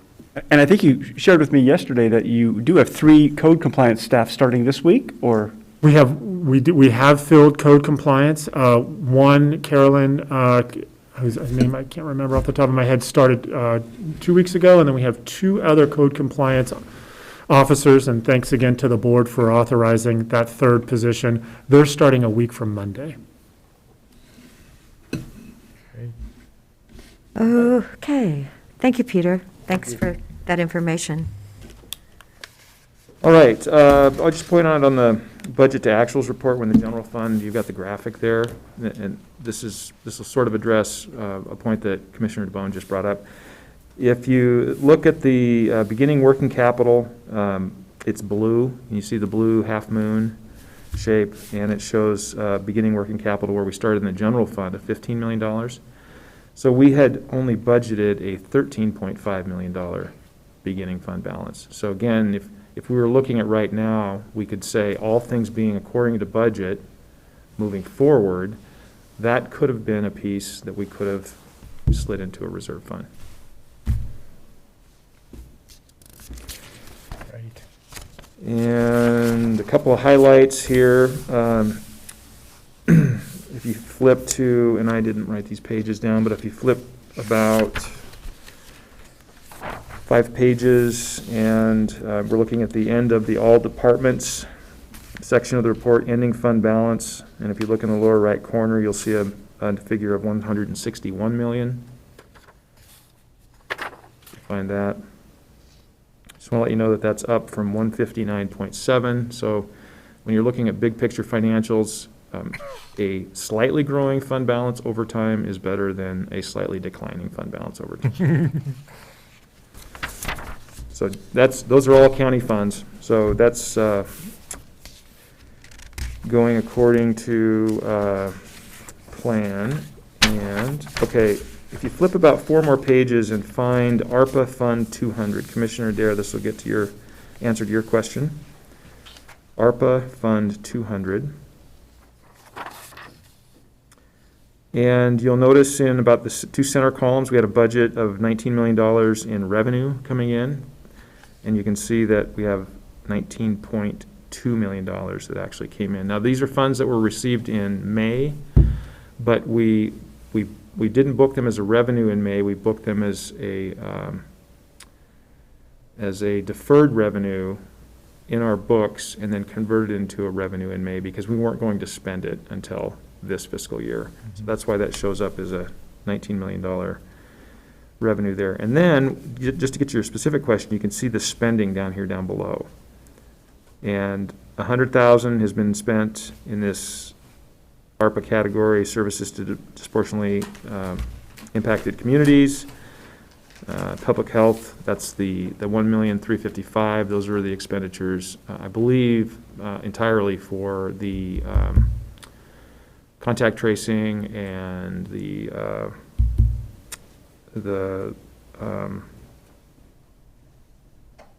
it's the activity, the contact tracing, administration, the temps that have been on board. So Nahad mentioned it this morning, we spent about $1.5 million. That's what that number is, the 1.355. About another $500,000 to go. So he mentioned 1.5 today. This is 1.355 at the end of December. That's the relationship there. So as you can see, we still have a lot of dollars to get out. We're working through the contract processing and getting those contracts set up. We have probably 12 more to issue, and then we'll begin seeing more of the spending actually occurring. All right, and then let's see, if you flip to Health Services, Public Health, Fund 274, 4 or 5 pages further, just a real quick note here. As we continue on through the year, we continue to refine our revenue and expense projections. So If you can find the projection for expense, for resources, you'll find 11,480,000.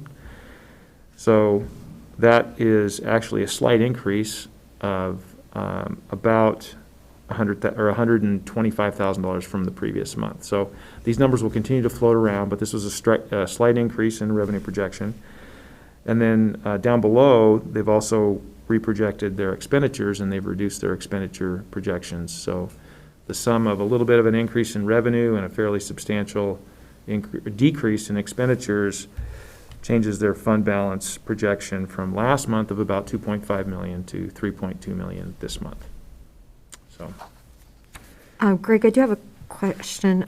On the CCBHC, we have like 2.1 million in the budget with zero actually received, and then you've got a footnote on it on B.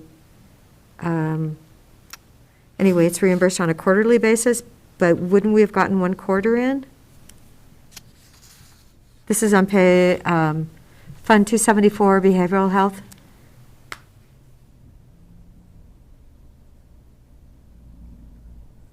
oh, CCBH, I see it.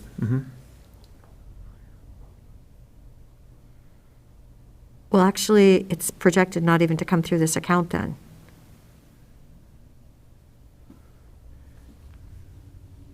Yeah, I don't know the answer to that question. 2.4 B.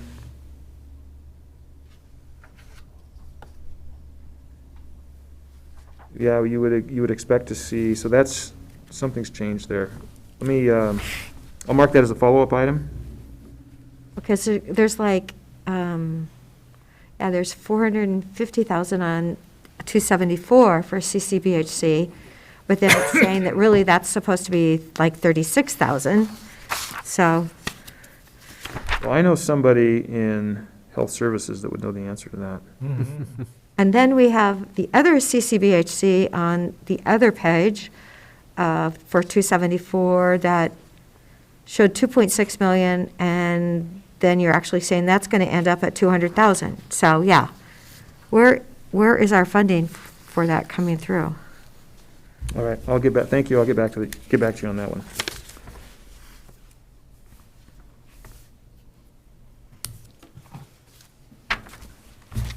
And I think that, well, hang on, we got, one more note I want to bring up, and if you flip to the county fair. I noticed they're down like 4 employees. Is that an issue? I don't know. I know they just hired their events coordinator position. That was one of their positions that were down. But I don't think that was filled until after the December timeframe. That could be one of them. Oh, and Greg, I did have a question about solid waste. I was asking Nick about it. I noticed that it was actually at 50%, and the year is 50%. I was going to pull out December 31st of last year and see if we were at 50% at that point in time too. You know, how this is such an economic indicator. And I'm wondering. Oh, you said you did, or you're wondering? No, I'm going to. I didn't have time this morning to do that, but I was going to pull it out and see what it was at last year at, 12/31. Gotcha. On the revenue side. Yeah, just because, that number truly says what's happening. Yeah, I mean, I don't think the weather was that bad in December. Yeah, I will follow up on that one as well. Okay, on the county fair, if you flip a couple more pages, and if you can find the annual county fair, the calendar year report, the one that's represents the actual income and expenses of the fair itself. Page 217. Okay, 432,151. I'm told that they are done with expenses for the year. They've fully paid off the fair or all the expenses to do with the fair and have recorded all the revenue.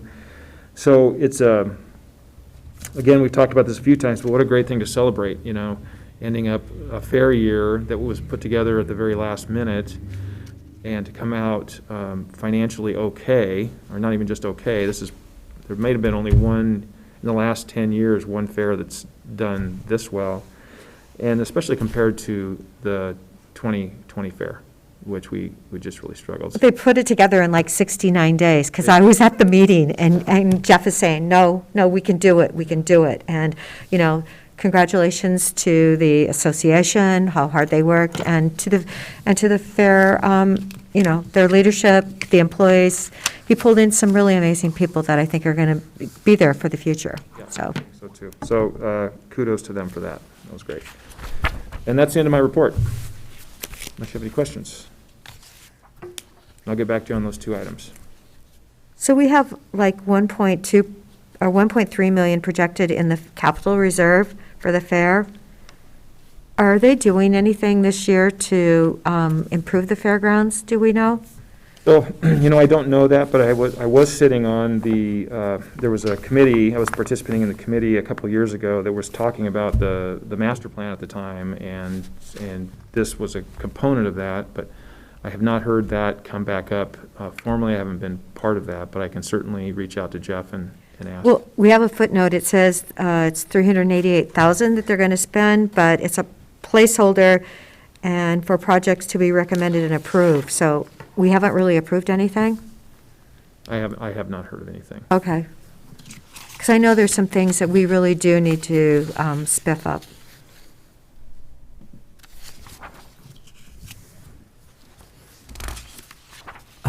Greg, I know there's a line item somewhere, like a park account. Is that in the fairgrounds costs, the Fair and Expo cost centers, or is that somewhere else? Are you thinking RV park? It might be RV park, but I mean, there's a park fund, like that has something like $300,000 in it or something like that. It's page 220. So if you look at the RV park, which is Fund 618, so this is the operating, this is the income statement effectively of the RV park. Right. And the next page, 619, is the actual park reserve. Yeah, so you'll see that, this may not be what you were asking, Commissioner. No, there's state money that's coming to us that we're putting into into a pot on an annual basis, and I was just wondering if the vague information I have about it rung any bells with you, but I can do some more homework and ask you more. Okay, great. I know the state funding, they were asking for like over 100,000 for each state county fair, and I don't think that was approved through the legislature. It's usually like 50,000 that every county gets for their fair. Yes, we have a line item in there for that as well. Yeah, ours is 52,000. Okay, yeah, 52. That's the budget. We received 53,167 to be precise.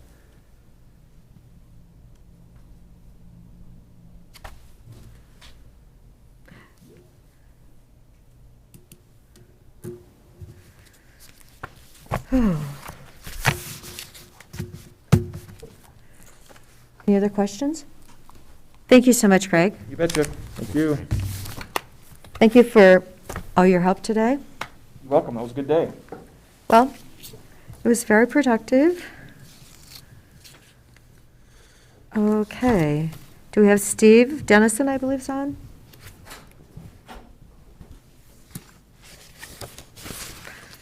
Steve, we're now on item number 11.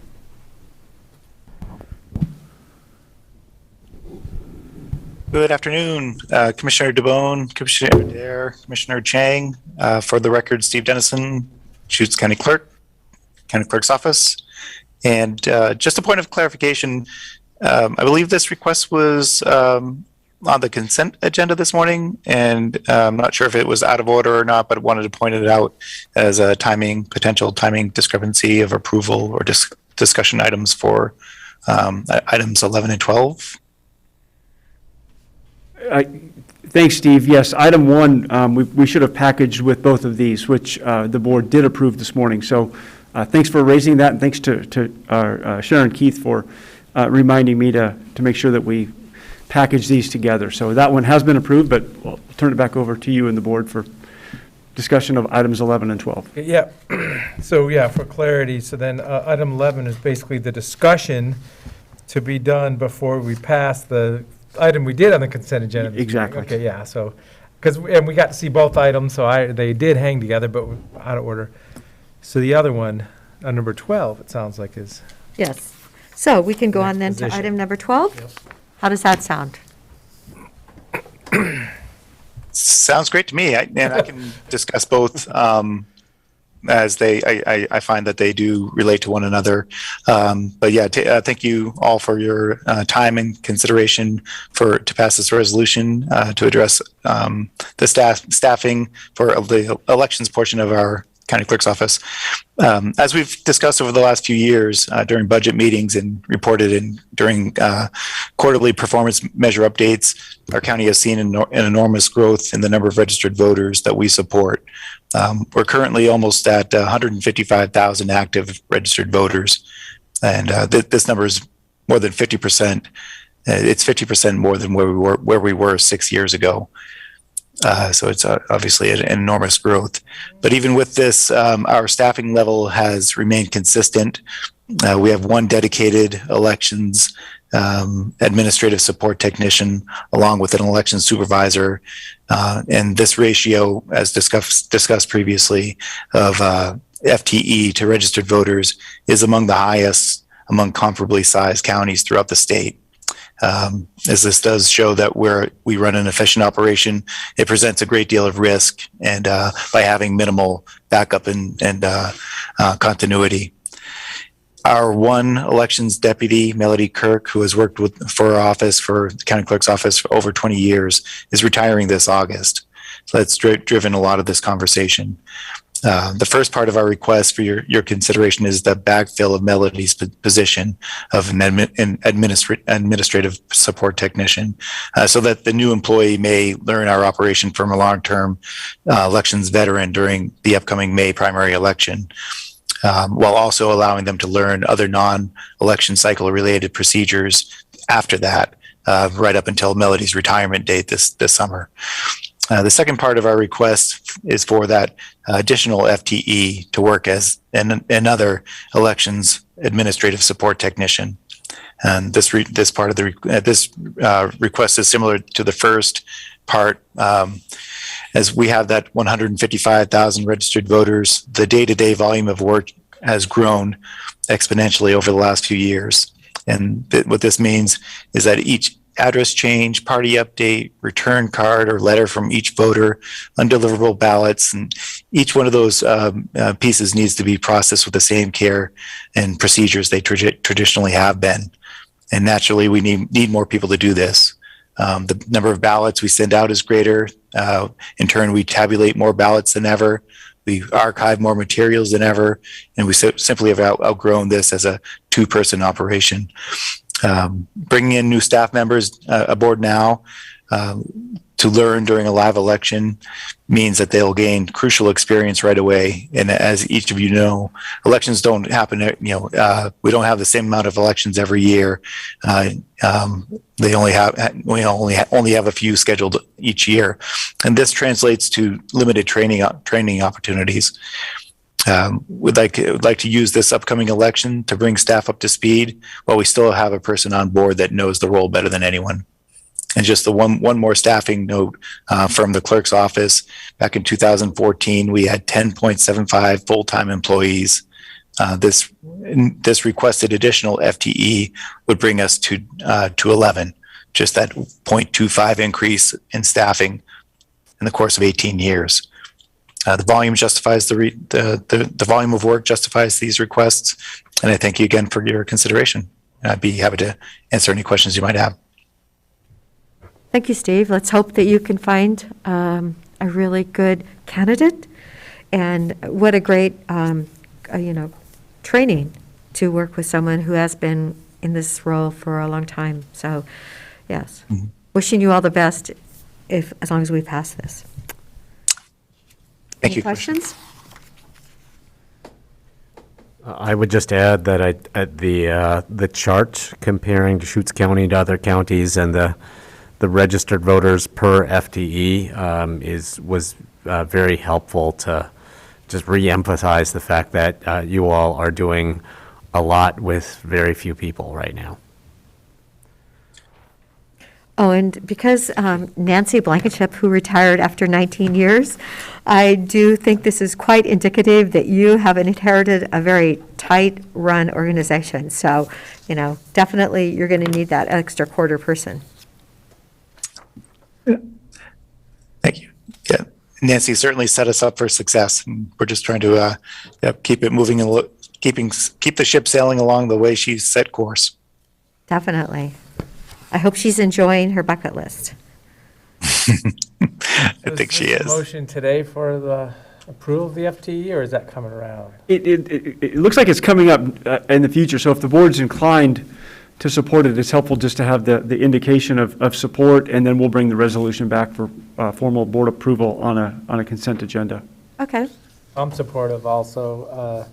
I know the next thing is going to be elbow room over there, but one thing at a time. So does someone want to make a Correct. motion and then? I think it's just acknowledging the support to be brought back to the board. Okay. The board's indicating support, and so, yeah, so Steve, just coordinate with finance on the resolution to add to a consent agenda at an upcoming meeting. There'll be something like item number 1. Exactly. Yep. Thank you, Steve. Thanks for thinking ahead, and good luck finding that employee.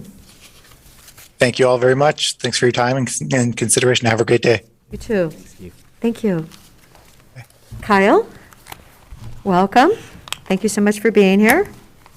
Of course. Good afternoon, Commissioners. For the record, Kyle Collins, Associate Planner, Community Development Department.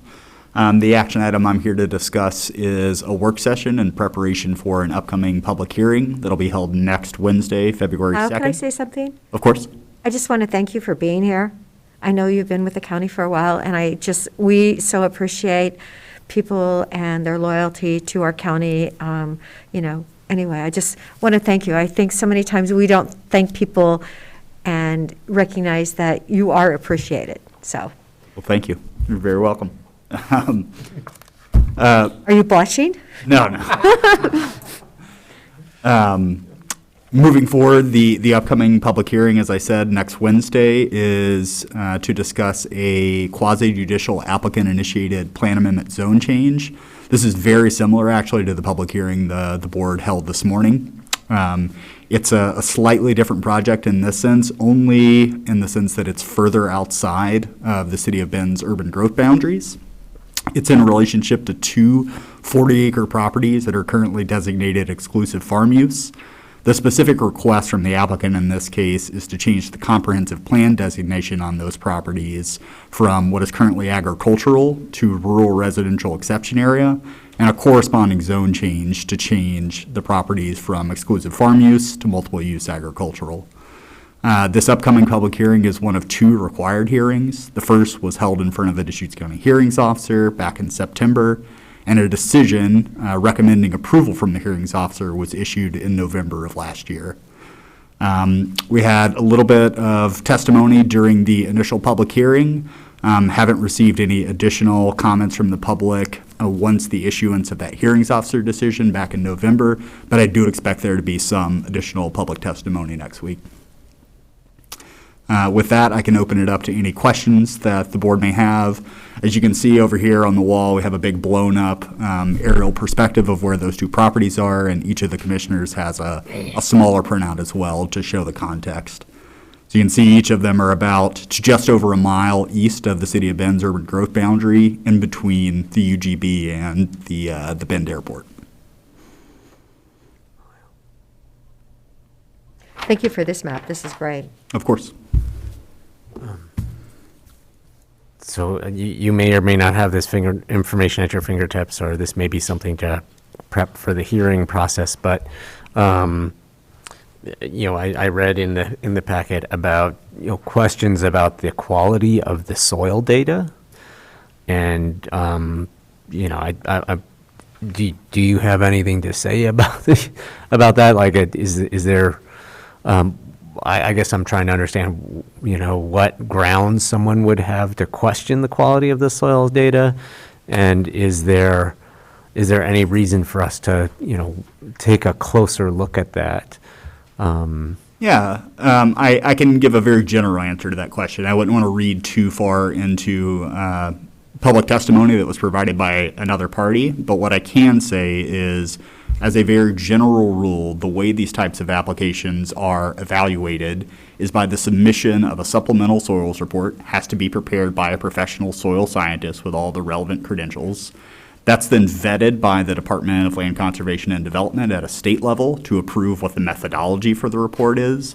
And then they verify those specific methodological points and then the ultimate findings of those before we actually begin our local review. The specific general comments that I was trying to summarize as a part of my memorandum today were just comments that were brought up throughout that initial public hearing process. So I don't have any specific reason to believe that the soils report presented by the applicant is faulty in any way. And in fact, it's been vetted by the Department of Land Conservation Development, as I reiterated earlier, as just a general part of the approval process. Got it. Okay. It was just a concern that was raised, and you've just given us the background to kind of vouch for the validity of the soils report. Correct. And again, I'm not a soil scientist, but I rely on the experts predominantly at the state level to give us basically a confirmation that the methodology is sound.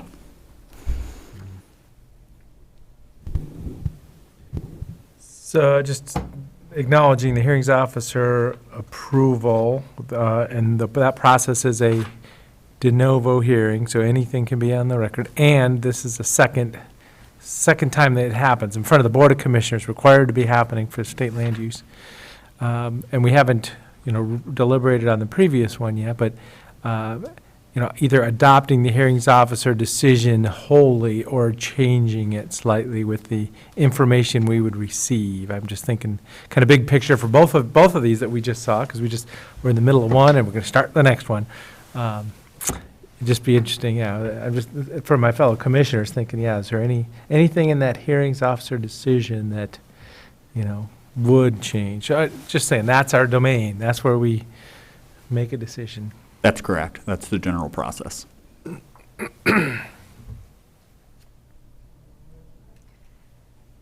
Okay. And So, the other question I would have, so there's no canal anywhere near this, and this property does not have water rights. That's correct. Yeah, no history of water rights associated with either of these two properties.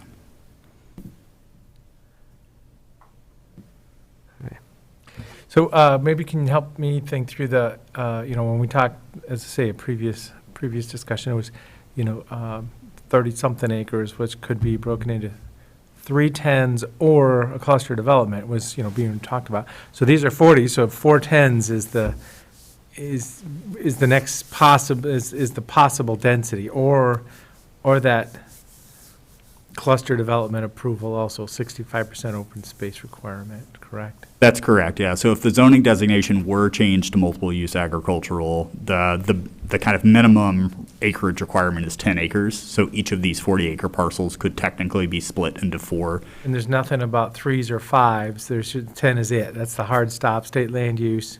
Because I know that we have rural residential and MUA that are less than, but that's because they were like that before. Those are generally historical properties, yes. Historical, They before divided platting. Before the modern rules were in place. But yes, there is also the possibility on each of these properties for a cluster-style development, which could potentially add maybe one additional lot in some cases to each of them.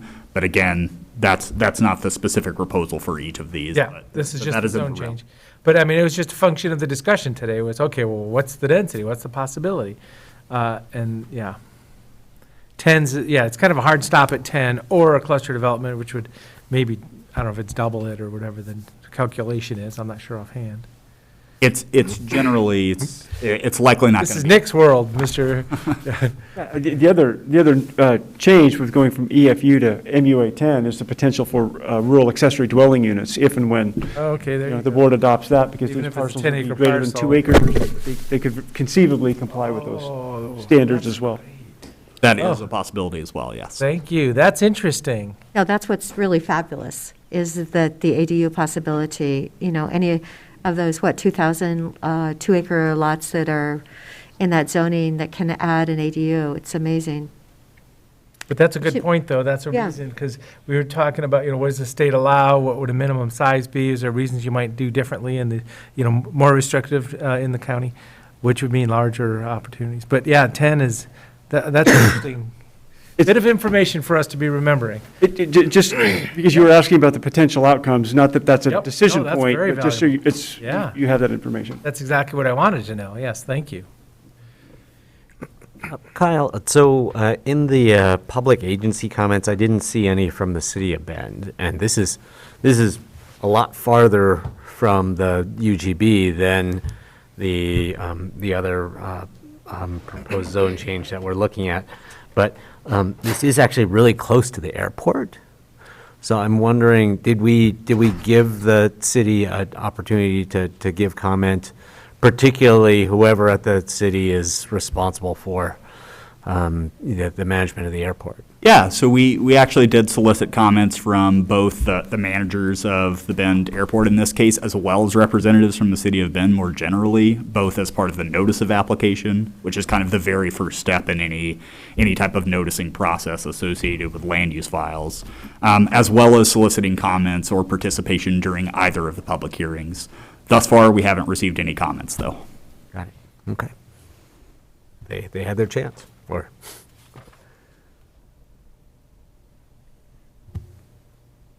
Good. Any other questions? Okay, so this is next Wednesday then. Correct, yes, this will be next Wednesday. All right.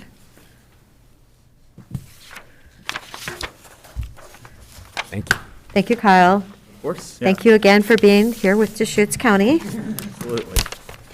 helping Peter.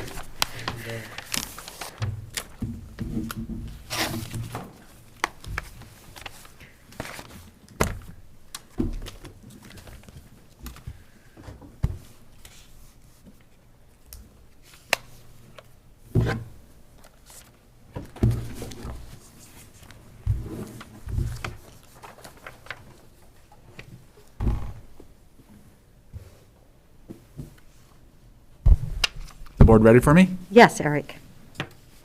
Good Item number, what is it, number 14?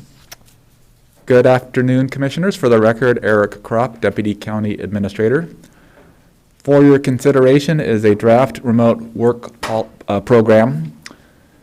I'll provide an overview of the policy, and what we are requesting today is, if the board supports it, to approve County Administrator signature on the policy.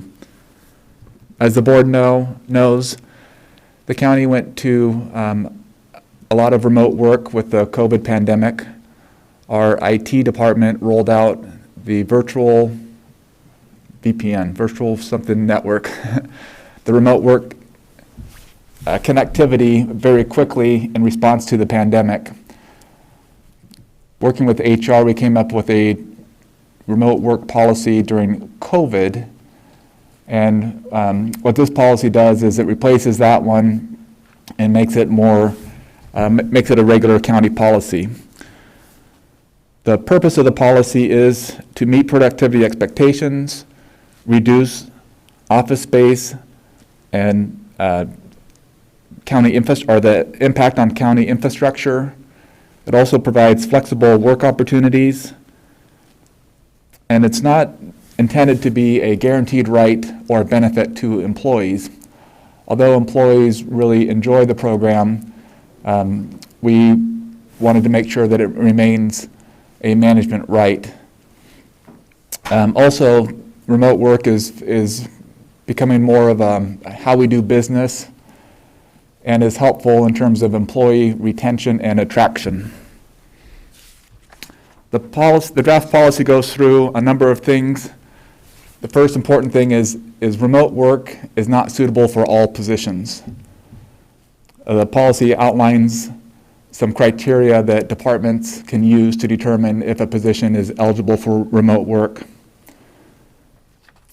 The policy talks about different types of remote work. There are cases, and this is under section E of the policy on page 2. There's remote work from within Central Oregon. The first type is where it happens periodically, or what we're calling hybrid remote work. And then the other situation is what is termed fully remote work.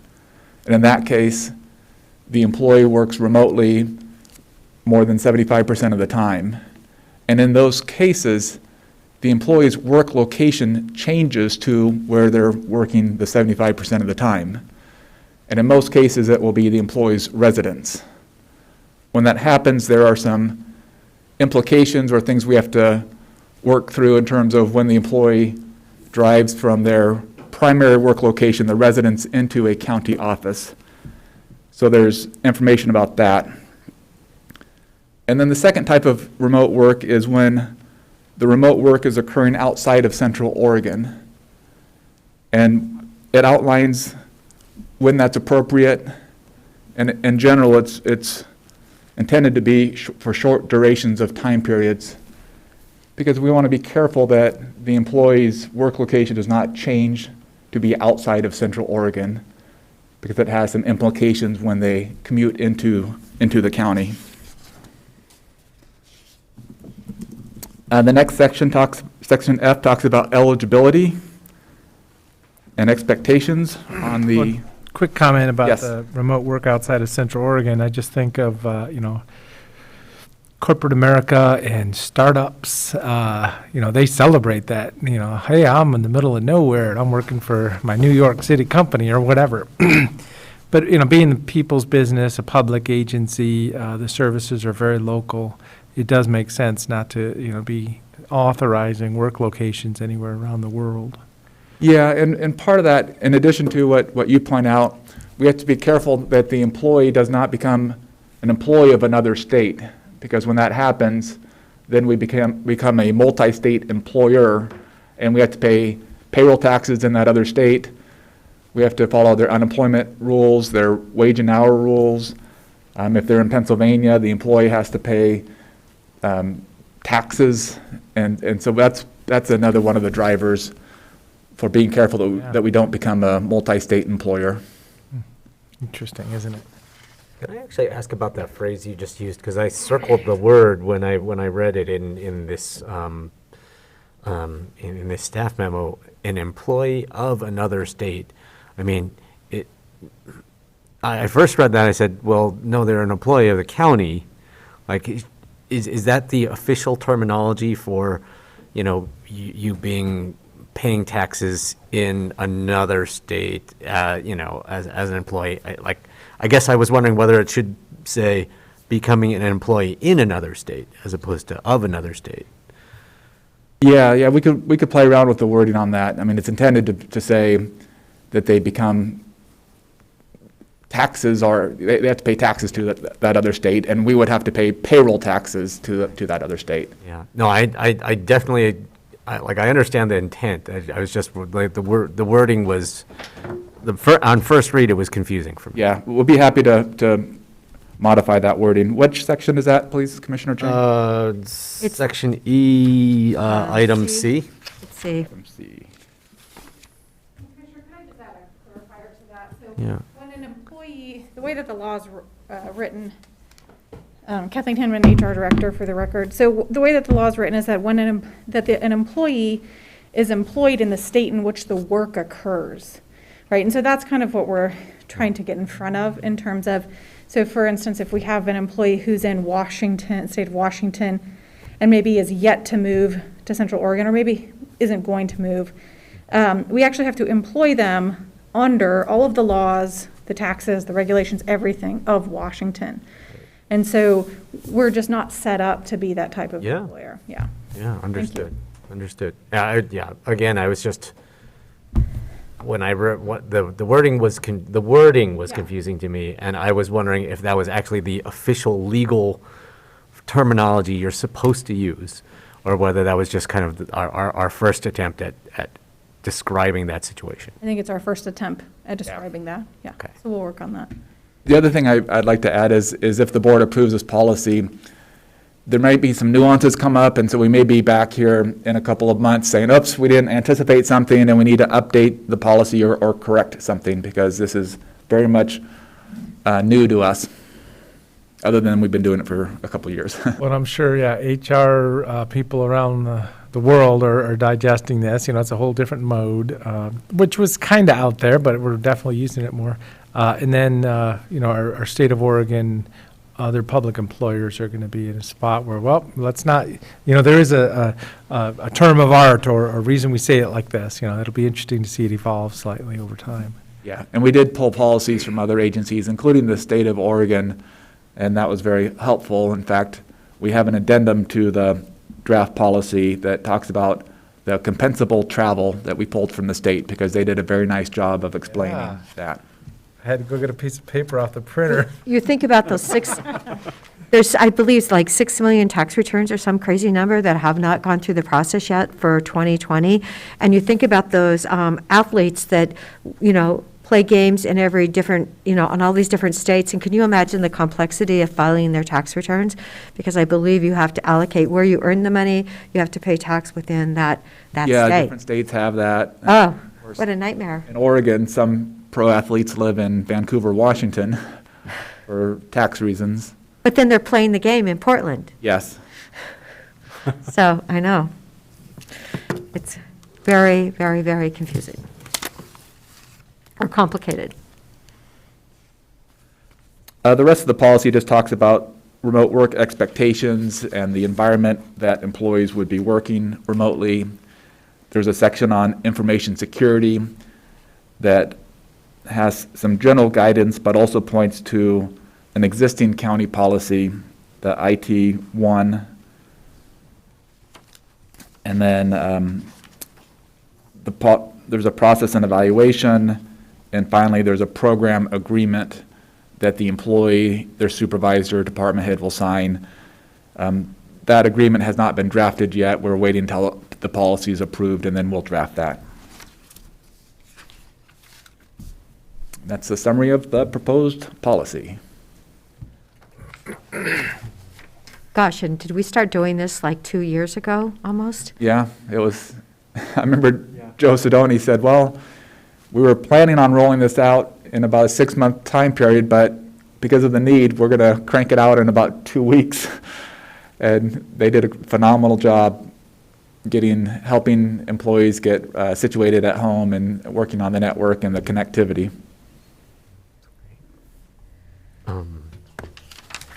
In section I, process and evaluation,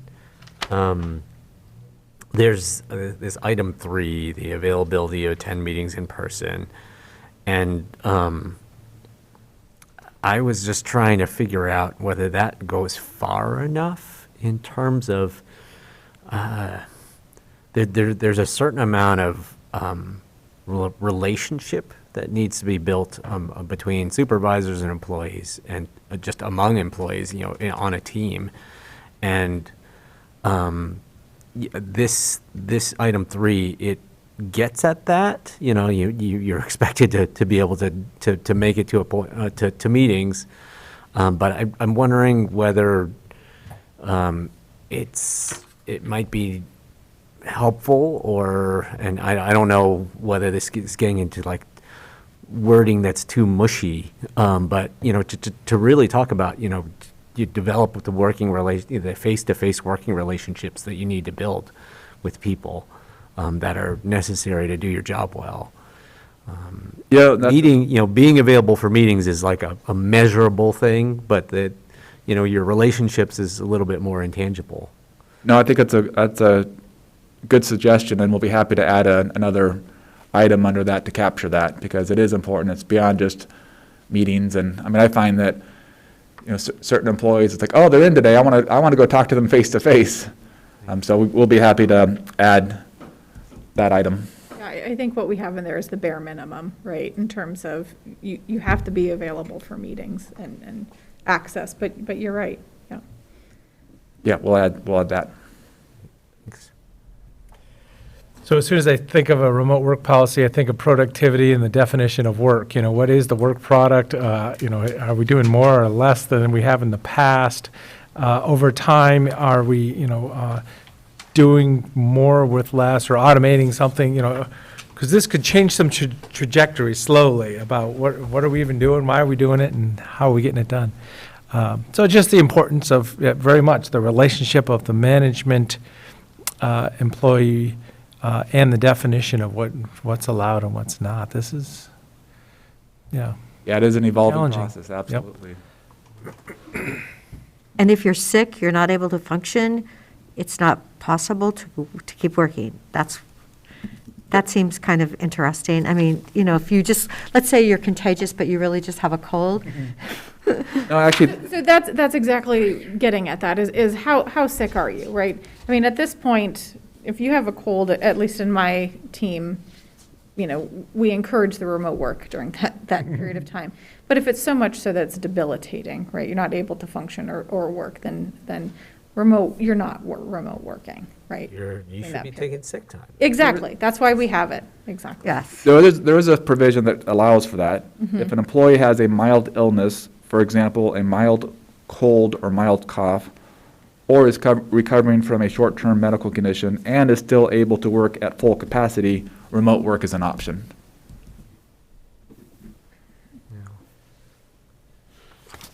For me, trying to figure out what's a workable policy and what's not a workable policy. I mean, the bottom line is the productivity, which I actually think productivity. When I hear the word productivity, I primarily think about quantity, but also the quality. So the quantity and quality of your work meeting certain kinds of benchmarks or expectations, and I think that you've done a really good job of crafting this in a way that there are, there's ways to evaluate, the quality and quantity of work that people are doing. So, but ultimately, that in my mind, that's the bottom line on whether a policy like this is going to work or not. Are we ensuring that we're not losing quality or quantity of work? Yeah. And also something that I've noticed in the field of local government is because so many processes are automated now, that a lot of the productivity can be measured in those systems. I mean, the district attorney's office has the case management program. Of course, we have Munis, and the health department has the medical records. And so because of the automation throughout our county departments assists in that overseeing the productivity and being able to measure it. And I would give kudos to our supervisors and managers out there over these past few years who had to learn how to manage remote workers when we didn't necessarily. And we have definitely engaged with folks who have held staff accountable, who maybe weren't meeting that quality and quantity piece, and have either, have worked with them on that. So, there is definitely oversight occurring there for sure. Is there best practices training, for managing remote workers that at this point, or is it too early in this whole kind of evolution of this phenomenon across the country that we can give supervisors access to? There is. Is there good training? I think is kind of the next piece, right? And it's actually something that we just discussed at our last public sector partner training group. Is that something that we're looking for? Is that we would like to engage in, because all of us have agreed in terms of our public sectors that this is a component that will likely be with us, this remote work. And so having training specific to that is actually a topic that we'll start to bring into our catalogs.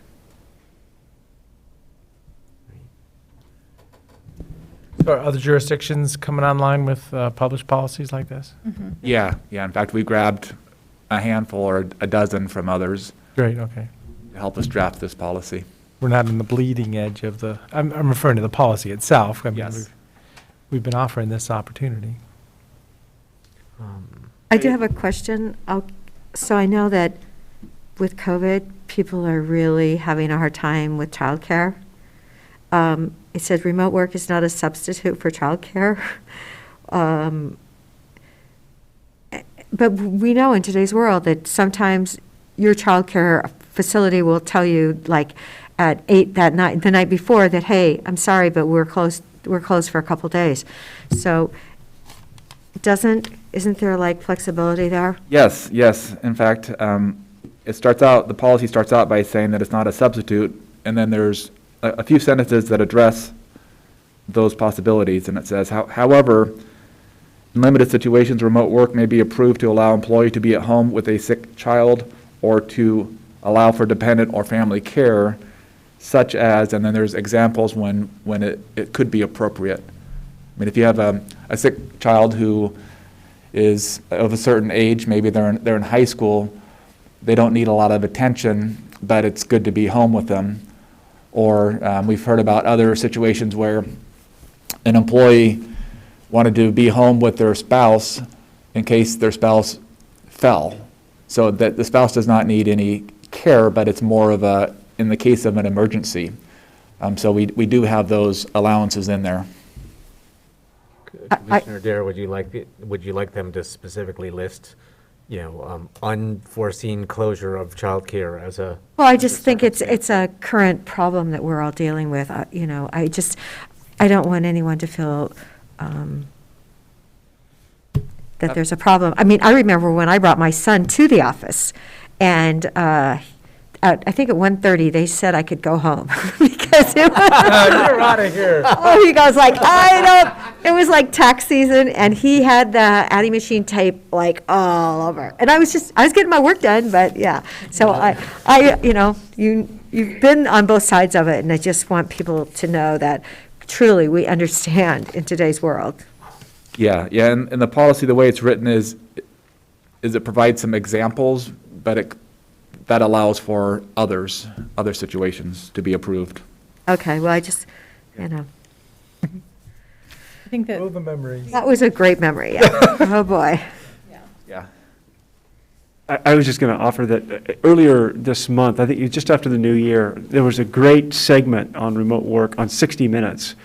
And they interviewed, it was either the CEO or president of LinkedIn, who talked about it. And one of the statistics, and I shared this with department heads at our meeting earlier in the month, was that pre-pandemic, 1 out of every 67 U.S. workers worked remotely. And they're seeing post-pandemic, it's going to be 1 out of every 7.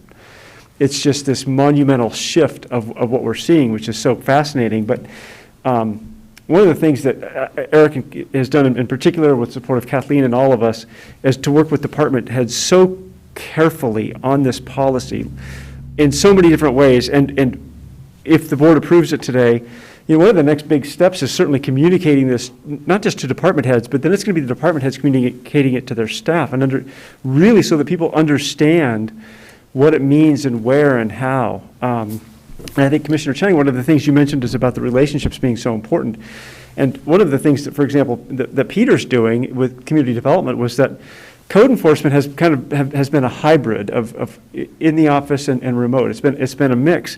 But with so many new staff starting, he really wants them together so they can build and learn from each other, at least for several months, many months. So it's going to be a fluid policy and process, and it provides a lot of flexibility to our department heads, who I think really make great decisions anyway, as they implement this within each department. And as we've discussed and you've heard, it's going to be, it goes both ways with department heads. There's real challenges because they have to really manage productivity and our relationships with the community and implementing the board's goals and objectives, and they have a lot of work to do. On the other hand, it provides so much more flexibility with our employees and our workforce, and the ability to really achieve greater results in different environments that we may not have previously used. So it's going to be very interesting. I think Eric's exactly right. We very well could be back here in a few months of, here was an unintended consequence. What's working, what's not. I think we need to begin to track this and report this to the board about how's this working as a county. It's formalizing something we've been doing now for almost a couple of years, and it's a big change and big shift for us, but I think a very good one. Nick, what you just, the situation you just described makes me want to ask another question, which is, do we account for new employees with this policy? I mean, I know that somewhere in here it says you have to have a performance evaluation that says you're meeting expectations, which I assume mean that if you're a brand new employee, you can't have a performance evaluation on file. So Yeah, in fact, under that section F, item number 3 partially covers that. The employee must have adequate job knowledge to work independently or remotely. And so that's one of the criteria that we expect departments to factor into or consider. I think on earlier versions, we actually had if you're on probation, you can't work remotely, and then through feedback from departments, part of it's sometimes it's a workforce attraction where, a lot of new employees, that's a question, is can I work remotely? And if the policy did not allow that for the first year, then that could impact our ability to recruit employees.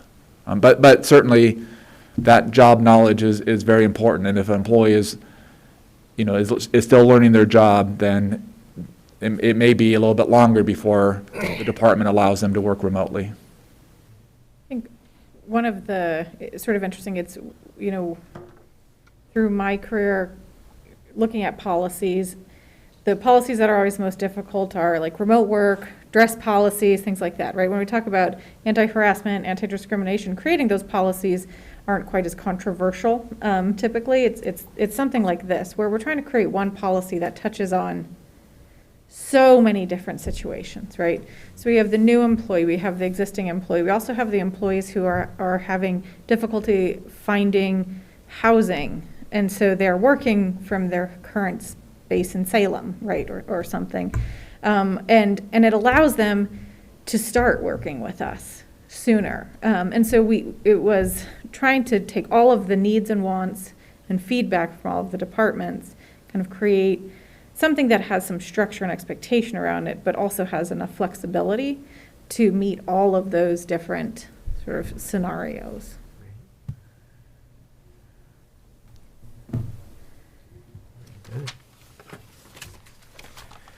Well, and I was just kind of thinking, I definitely go into a mode when I'm at the office, I'm checking the phone, the email, calling people back. When I'm at home, I just don't do some of that, and I do some of that, but I don't get into the mode as much at home. So it's a commitment though, too, having a space to work in, getting focused, being uninterrupted, being productive. So it's not going to work for everybody. Some people are going to want it in the worst way, and they're just not going to be able to.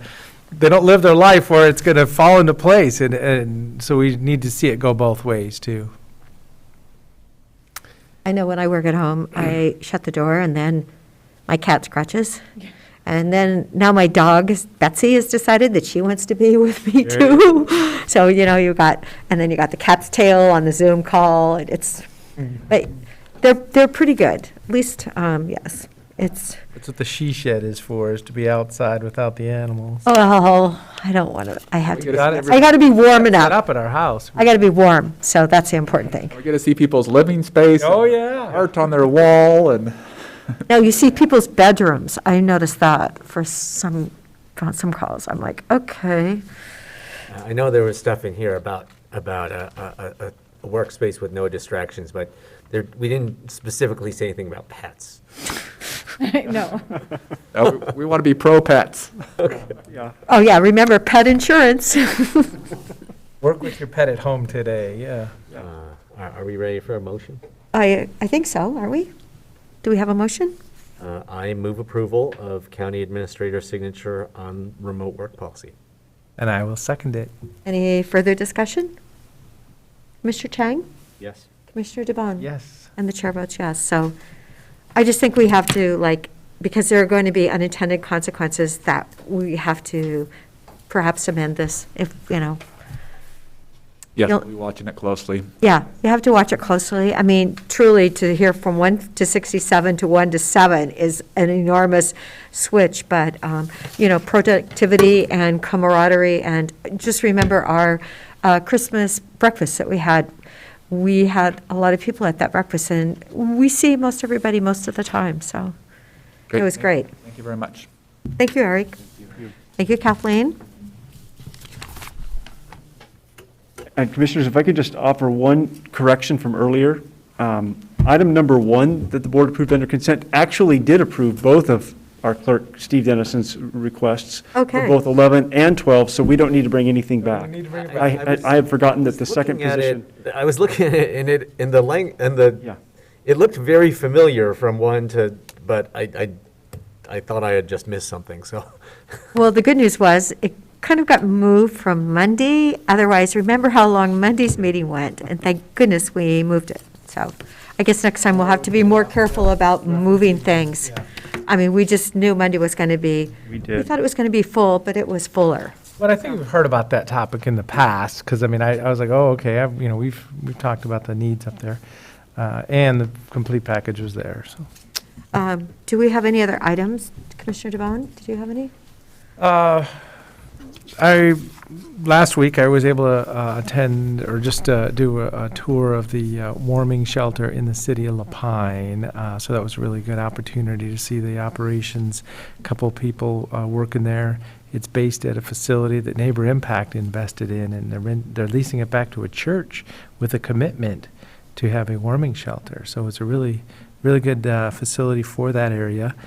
Sisters, may want to maybe even look at something like that and understand what's going on there, what happened there. Neighbor Impact is the funder for the winter warming shelter in Sisters already.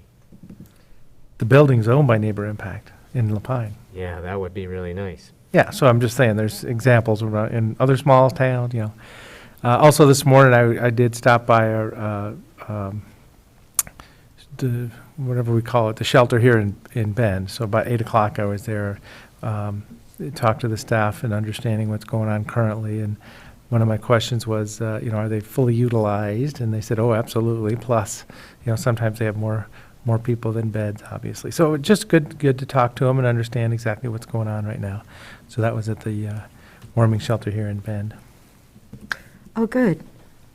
I actually remember we sent those letters out to RV parks and hoping that maybe someone, tomorrow the Green Acres owner is going to come in and he wants to expand and meet with Peter and I. So very excited about that possibility. I believe he's owned it for 19 years. And he said, oh, yeah, I've really wanted to do something for quite a while. So excited to have that. And yesterday we had our COVA meeting. Nick was on. Greg came on and talked about room tax revenue. And I don't know if you remember originally last year when COVA had all that accumulated funding, and, Julia, I had said to Julia at that time, really, Julia, you need to set up like a reserve account just in case things go downhill so that you have some kind of a cushion. And, I didn't think we really expected her to spend all that money, but, be more conservative. And then Greg got on. So I think we're continuing to look at that in the future, what they can do. But it was great having their auditor on. He had some excellent points, and their books were actually audited. The prior year, it was a review, so they did an audit. Things were fine. It was a clean audit, but he had some good suggestions. Were you on when he was talking, Nick? I was there the full time, and Greg and I have the meeting with Julia scheduled for tomorrow to begin to discuss the funds and what it looks like going forward in terms of our agreement with COVA and what options may be going forward in terms of do we sustain the formula that we have, or do we look at maybe a more stable funding that is more of what their base funding is with a CPI, and then they would ask for special requests like others do. They asked, as you heard, is it a collaborative approach, or is the county just going to make this decision? And of course, we said collaborative approach. We want this to work for everybody. And we're not thinking about it just coming out of the pandemic, but we're really thinking about other potential natural disasters and whatnot going forward, the fire or smoke event or something of that nature, where we can all just have a more stable funding level that they can budget and count on. But we'll have that we'll start the discussion tomorrow and to keep the board informed, and ultimately a board decision. So that's great. You're meeting with Julia and I'm meeting with Green Acres. So sounds like a win-win. Nick, just on that, I very much support a collaborative approach, but at the same time, there's, the transient room tax revenue just keeps going up. It has continued to go up for us. So I would very much support a stable funding level for COVA to do their work, But if, if the transient room tax revenue keeps going up for, there'd be opportunities, like you're saying, to hold those additional funds for special projects within the eligible categories of what that couple of percent of TRT is can be used for. Exactly, and one of the things that Greg and I've started to talk about today in our weekly meeting was if we were to keep the formula and it were to increase, one of the things we'll share is that there could be greater board expectations of what that money would be used for. As Commissioner Adair mentioned yesterday, are you contributing to the trails? Right. So you're right, there could be, it's not just a matter of providing more money for base funding or for staffing, there may be other requirements that would come with it. So it's the start of a discussion tomorrow. And then Kristen Miller actually pointed out that the population has gone up 2.5 times since she moved here. And what are locals doing as far as, trail use and damage? And I said, well, hopefully they would consider it their backyard and they would be, very aware and respectful of when they're using things. But of course they don't. I mean, I know our court system, 25% of the court system, I believe, is from the tourists. So they definitely have their lasting effects in Deschutes County, good and bad. So, any other items? Nick, anything? Oh, We just have the Whitney. executive session at some point, but yeah. Good afternoon, Commissioners. For the record, Whitney Hale, Administrative Services. I have a draft letter of support for the board's consideration, and Commissioner Chang, this is related to the email request that you received yesterday. I'm happy to introduce the request, or if you'd like to, I can certainly turn things over to you. Would you like me to provide an overview? I routed that email to you. Okay. You know as much about it as I do. Perfect. This is a request from the Central Oregon Disability Support Network. They're preparing a grant application to the Oregon Health Authority for funding that would support emergency preparedness efforts in Central Oregon. And they'd asked for consideration of board support for that, a letter of support for that grant application. And so based on the information that they provided, I've prepared a brief letter for the board's consideration.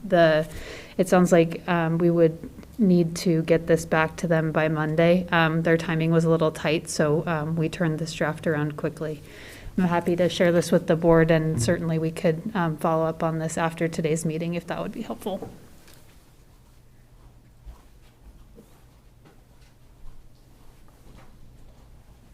Thank you. Thank you.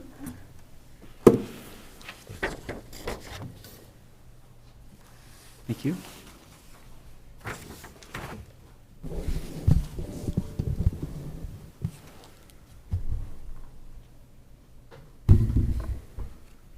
So as the draft letter states, the Central Oregon Disability Support Network is applying for funding to create emergency preparedness curriculum that is targeted for the populations that they serve, including families and caregivers of loved ones with disabilities and our houseless communities in Central Oregon. So I've reached out to their grant coordinator for a bit more information. That's why you'll see kind of X placeholders at the top of this draft letter, but given the timing, wanted to share it with the board today for any feedback.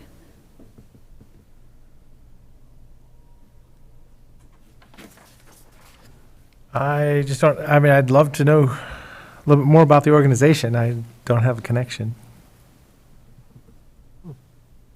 Okay, and that's certainly something that staff can follow up with. And I might know some of them. I don't know. Maybe it's the terminology. I don't know. I'm guessing you would,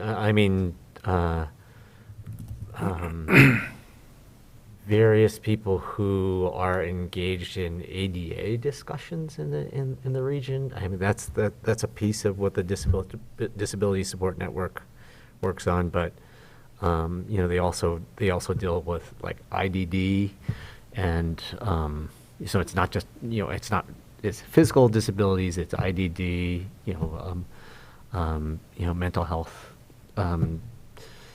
Yeah, but who is the group? I guess that's, Yeah. I might know some of them, but I don't know who. Right. I don't understand I'm the just group. trying to give examples of kind of where some of the places where they do advocacy right now, Mhm. and offer services. but I couldn't, the person who routed this request into my email box was a woman named Danielle McBain, who she does in past lives. She's been, a natural resource person, water resources consultant.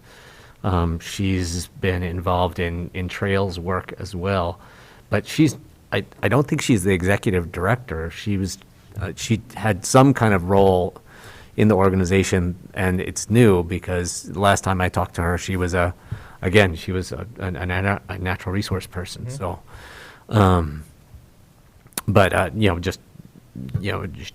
knew me, so outreached and said, could you write us a letter of support for this?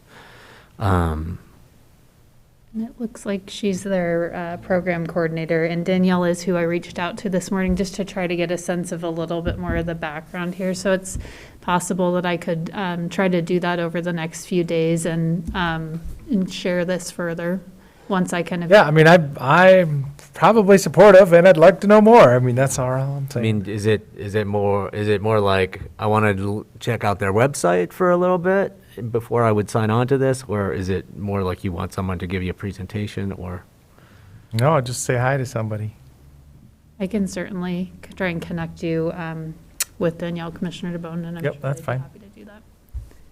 And do they need this by Monday then, the 31st? This, her initial email indicates that their application is due next Monday, January 31st. And so this week would be great timing for them. That being said, when I follow up with her, I can definitely explore kind of what the timing and options are. Okay. For this letter. I mean, that should work, shouldn't it? Yeah. Well, and we can route it for approval, and, as I say, I'll talk to her, and we can get it signed, and then acknowledge it next Monday, easy. So they're really trying to get funding for emergency preparedness for this group of people? Is that what the goal is?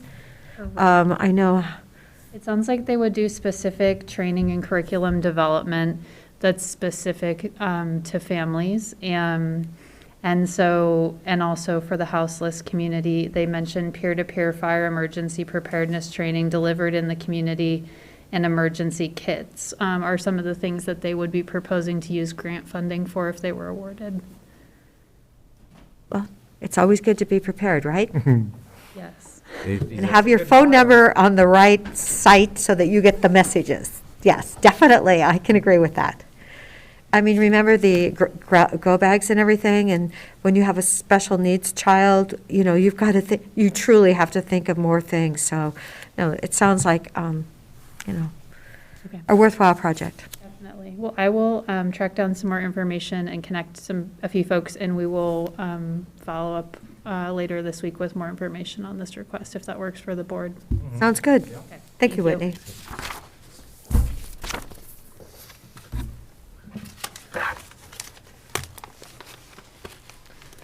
So now, do we have an executive session? We do.